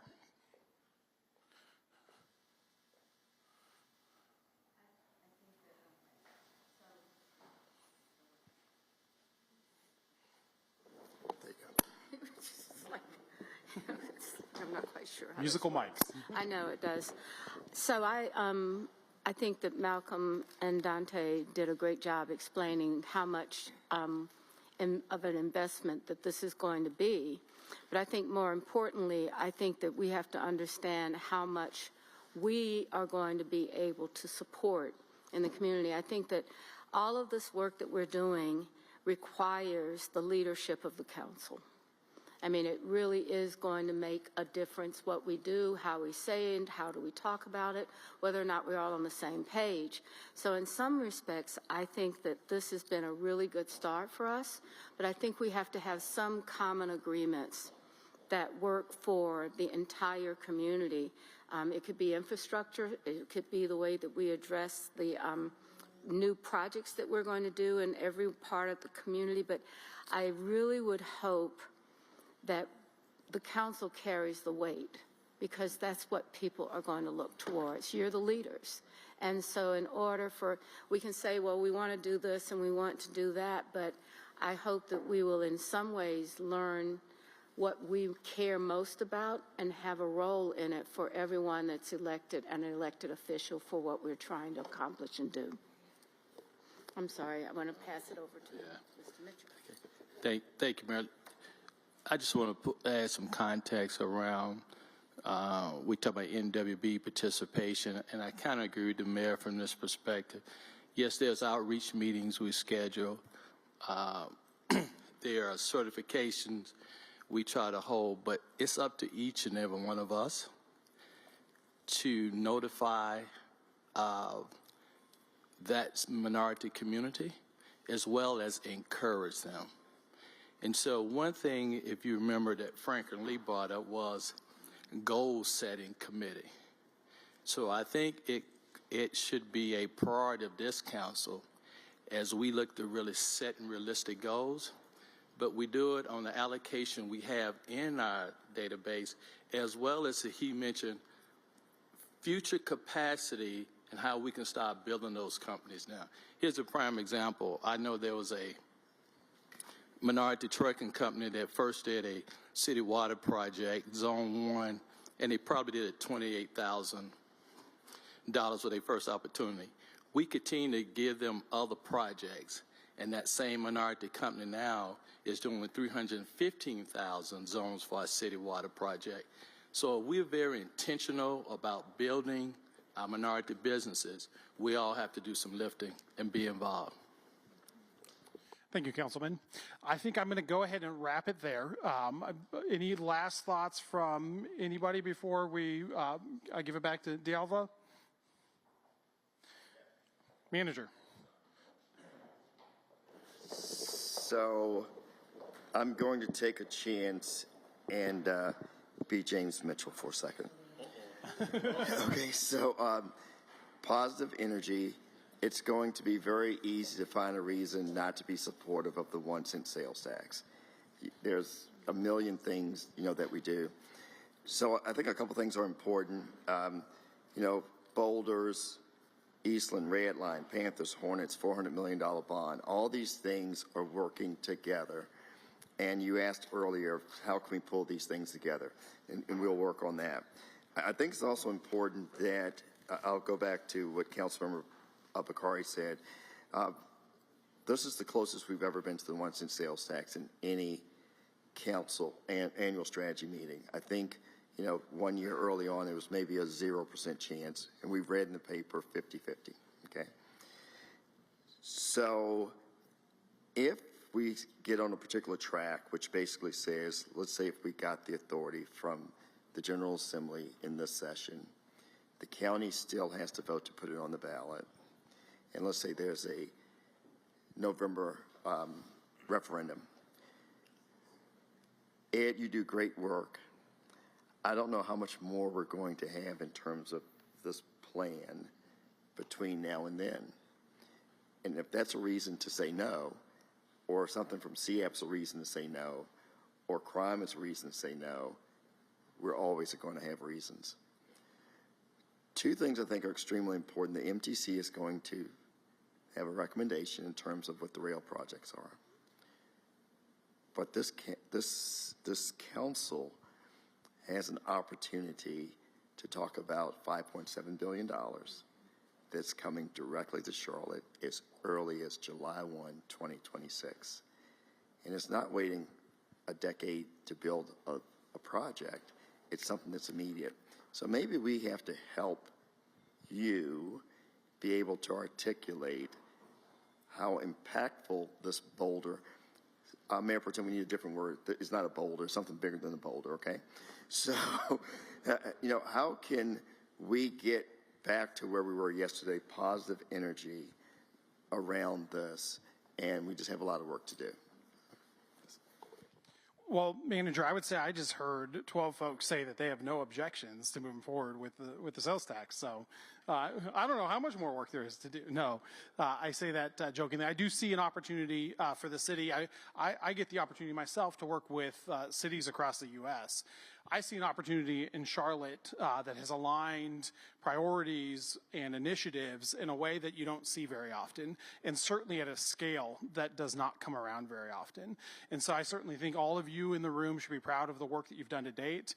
Manager, I think the work that I've seen your teams do, I see from the experts at the tables up here to the staff behind them, to the staff behind them, incredible resources you have here, and I think you're well positioned to be successful here in council. We heard it from the mayor, right? I think there's a leadership opportunity here for all of you as we talk about getting everything across the finish line. And so I just want to take a minute and applaud you all for what you've done over the last couple of years. Town hall meetings. I'm ready for Victoria to have town hall meetings to get everybody in that room. Everybody deserves the opportunity to become something more from what you did with that town hall. And I know that there's a lot of identifications that we can make, but I hope that everybody gets excited about something and will own it. I mean, really, really own it. Like when someone asks you the question, you're like ready to just give it to them before they can finish their sentence. So let's just figure out how well we can do something. And I have to say to the team, Arcus, and everyone in here that's a part of this work, it's probably going to be the most difficult work that we're going to do, and it's not going to be easy. So let's everybody be calm and, steady, because that will make a difference in how the community sees us. Make one comment as I can, and I wholly support what you're saying, right? And I'm speaking for myself. I'm totally on board and supporting it, but there's still a lot of questions to be asked along the way.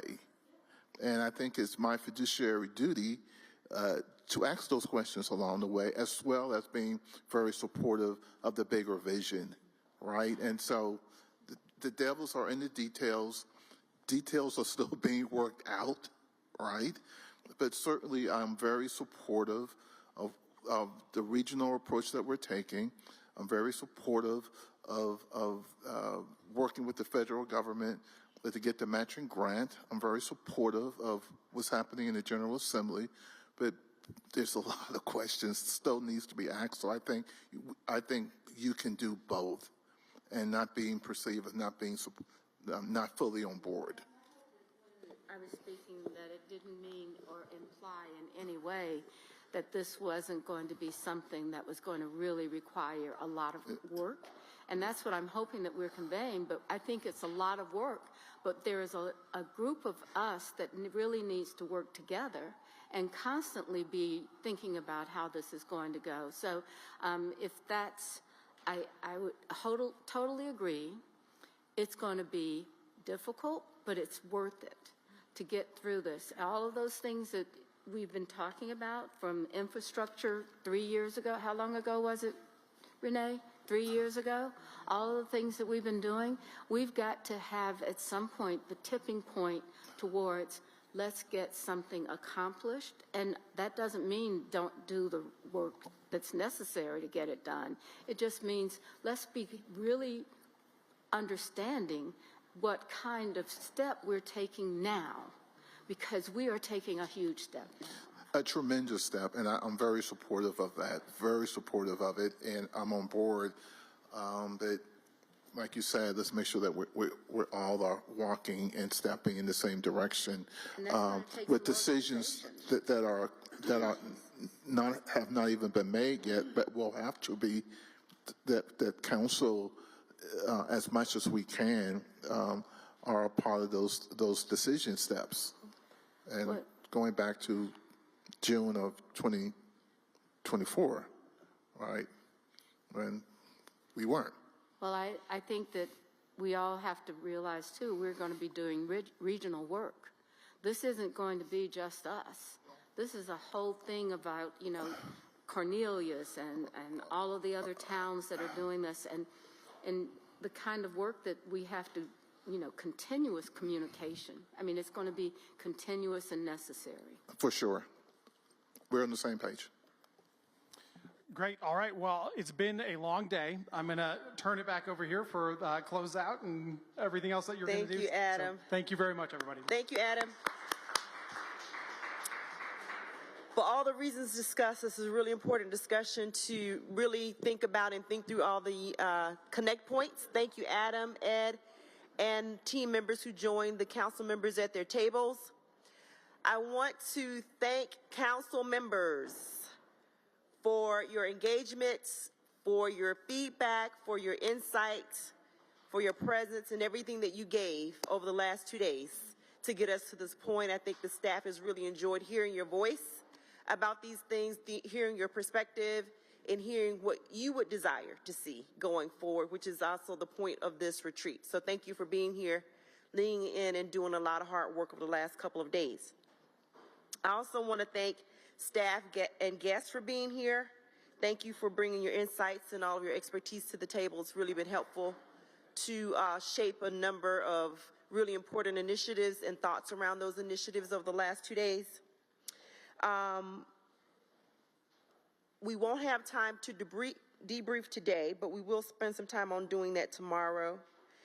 But as we think about planning for tomorrow, planning for some time together to reaffirm and confirm some strategic direction forward and strategic priorities for the staff to focus on this year, please think through what you've heard over the last 2 days and any insights you want to make sure that they carry forward, because tomorrow will be the time to really make that clear for the staff. We'll also make sure that we review the parking lot tomorrow to make sure administratively everything is covered there. And then I also want to ask you to go back to your team working agreement document that we started on yesterday. We'll find time to finalize that document and revisit the attributes of high-performing councils tomorrow and close out with that conversation as well. So we have a shorter day tomorrow, but certainly a jam-packed day as well, and we look forward to those conversations. I'll ask Marcus and then the mayor for any final comments. And again, thank you so much for a great day.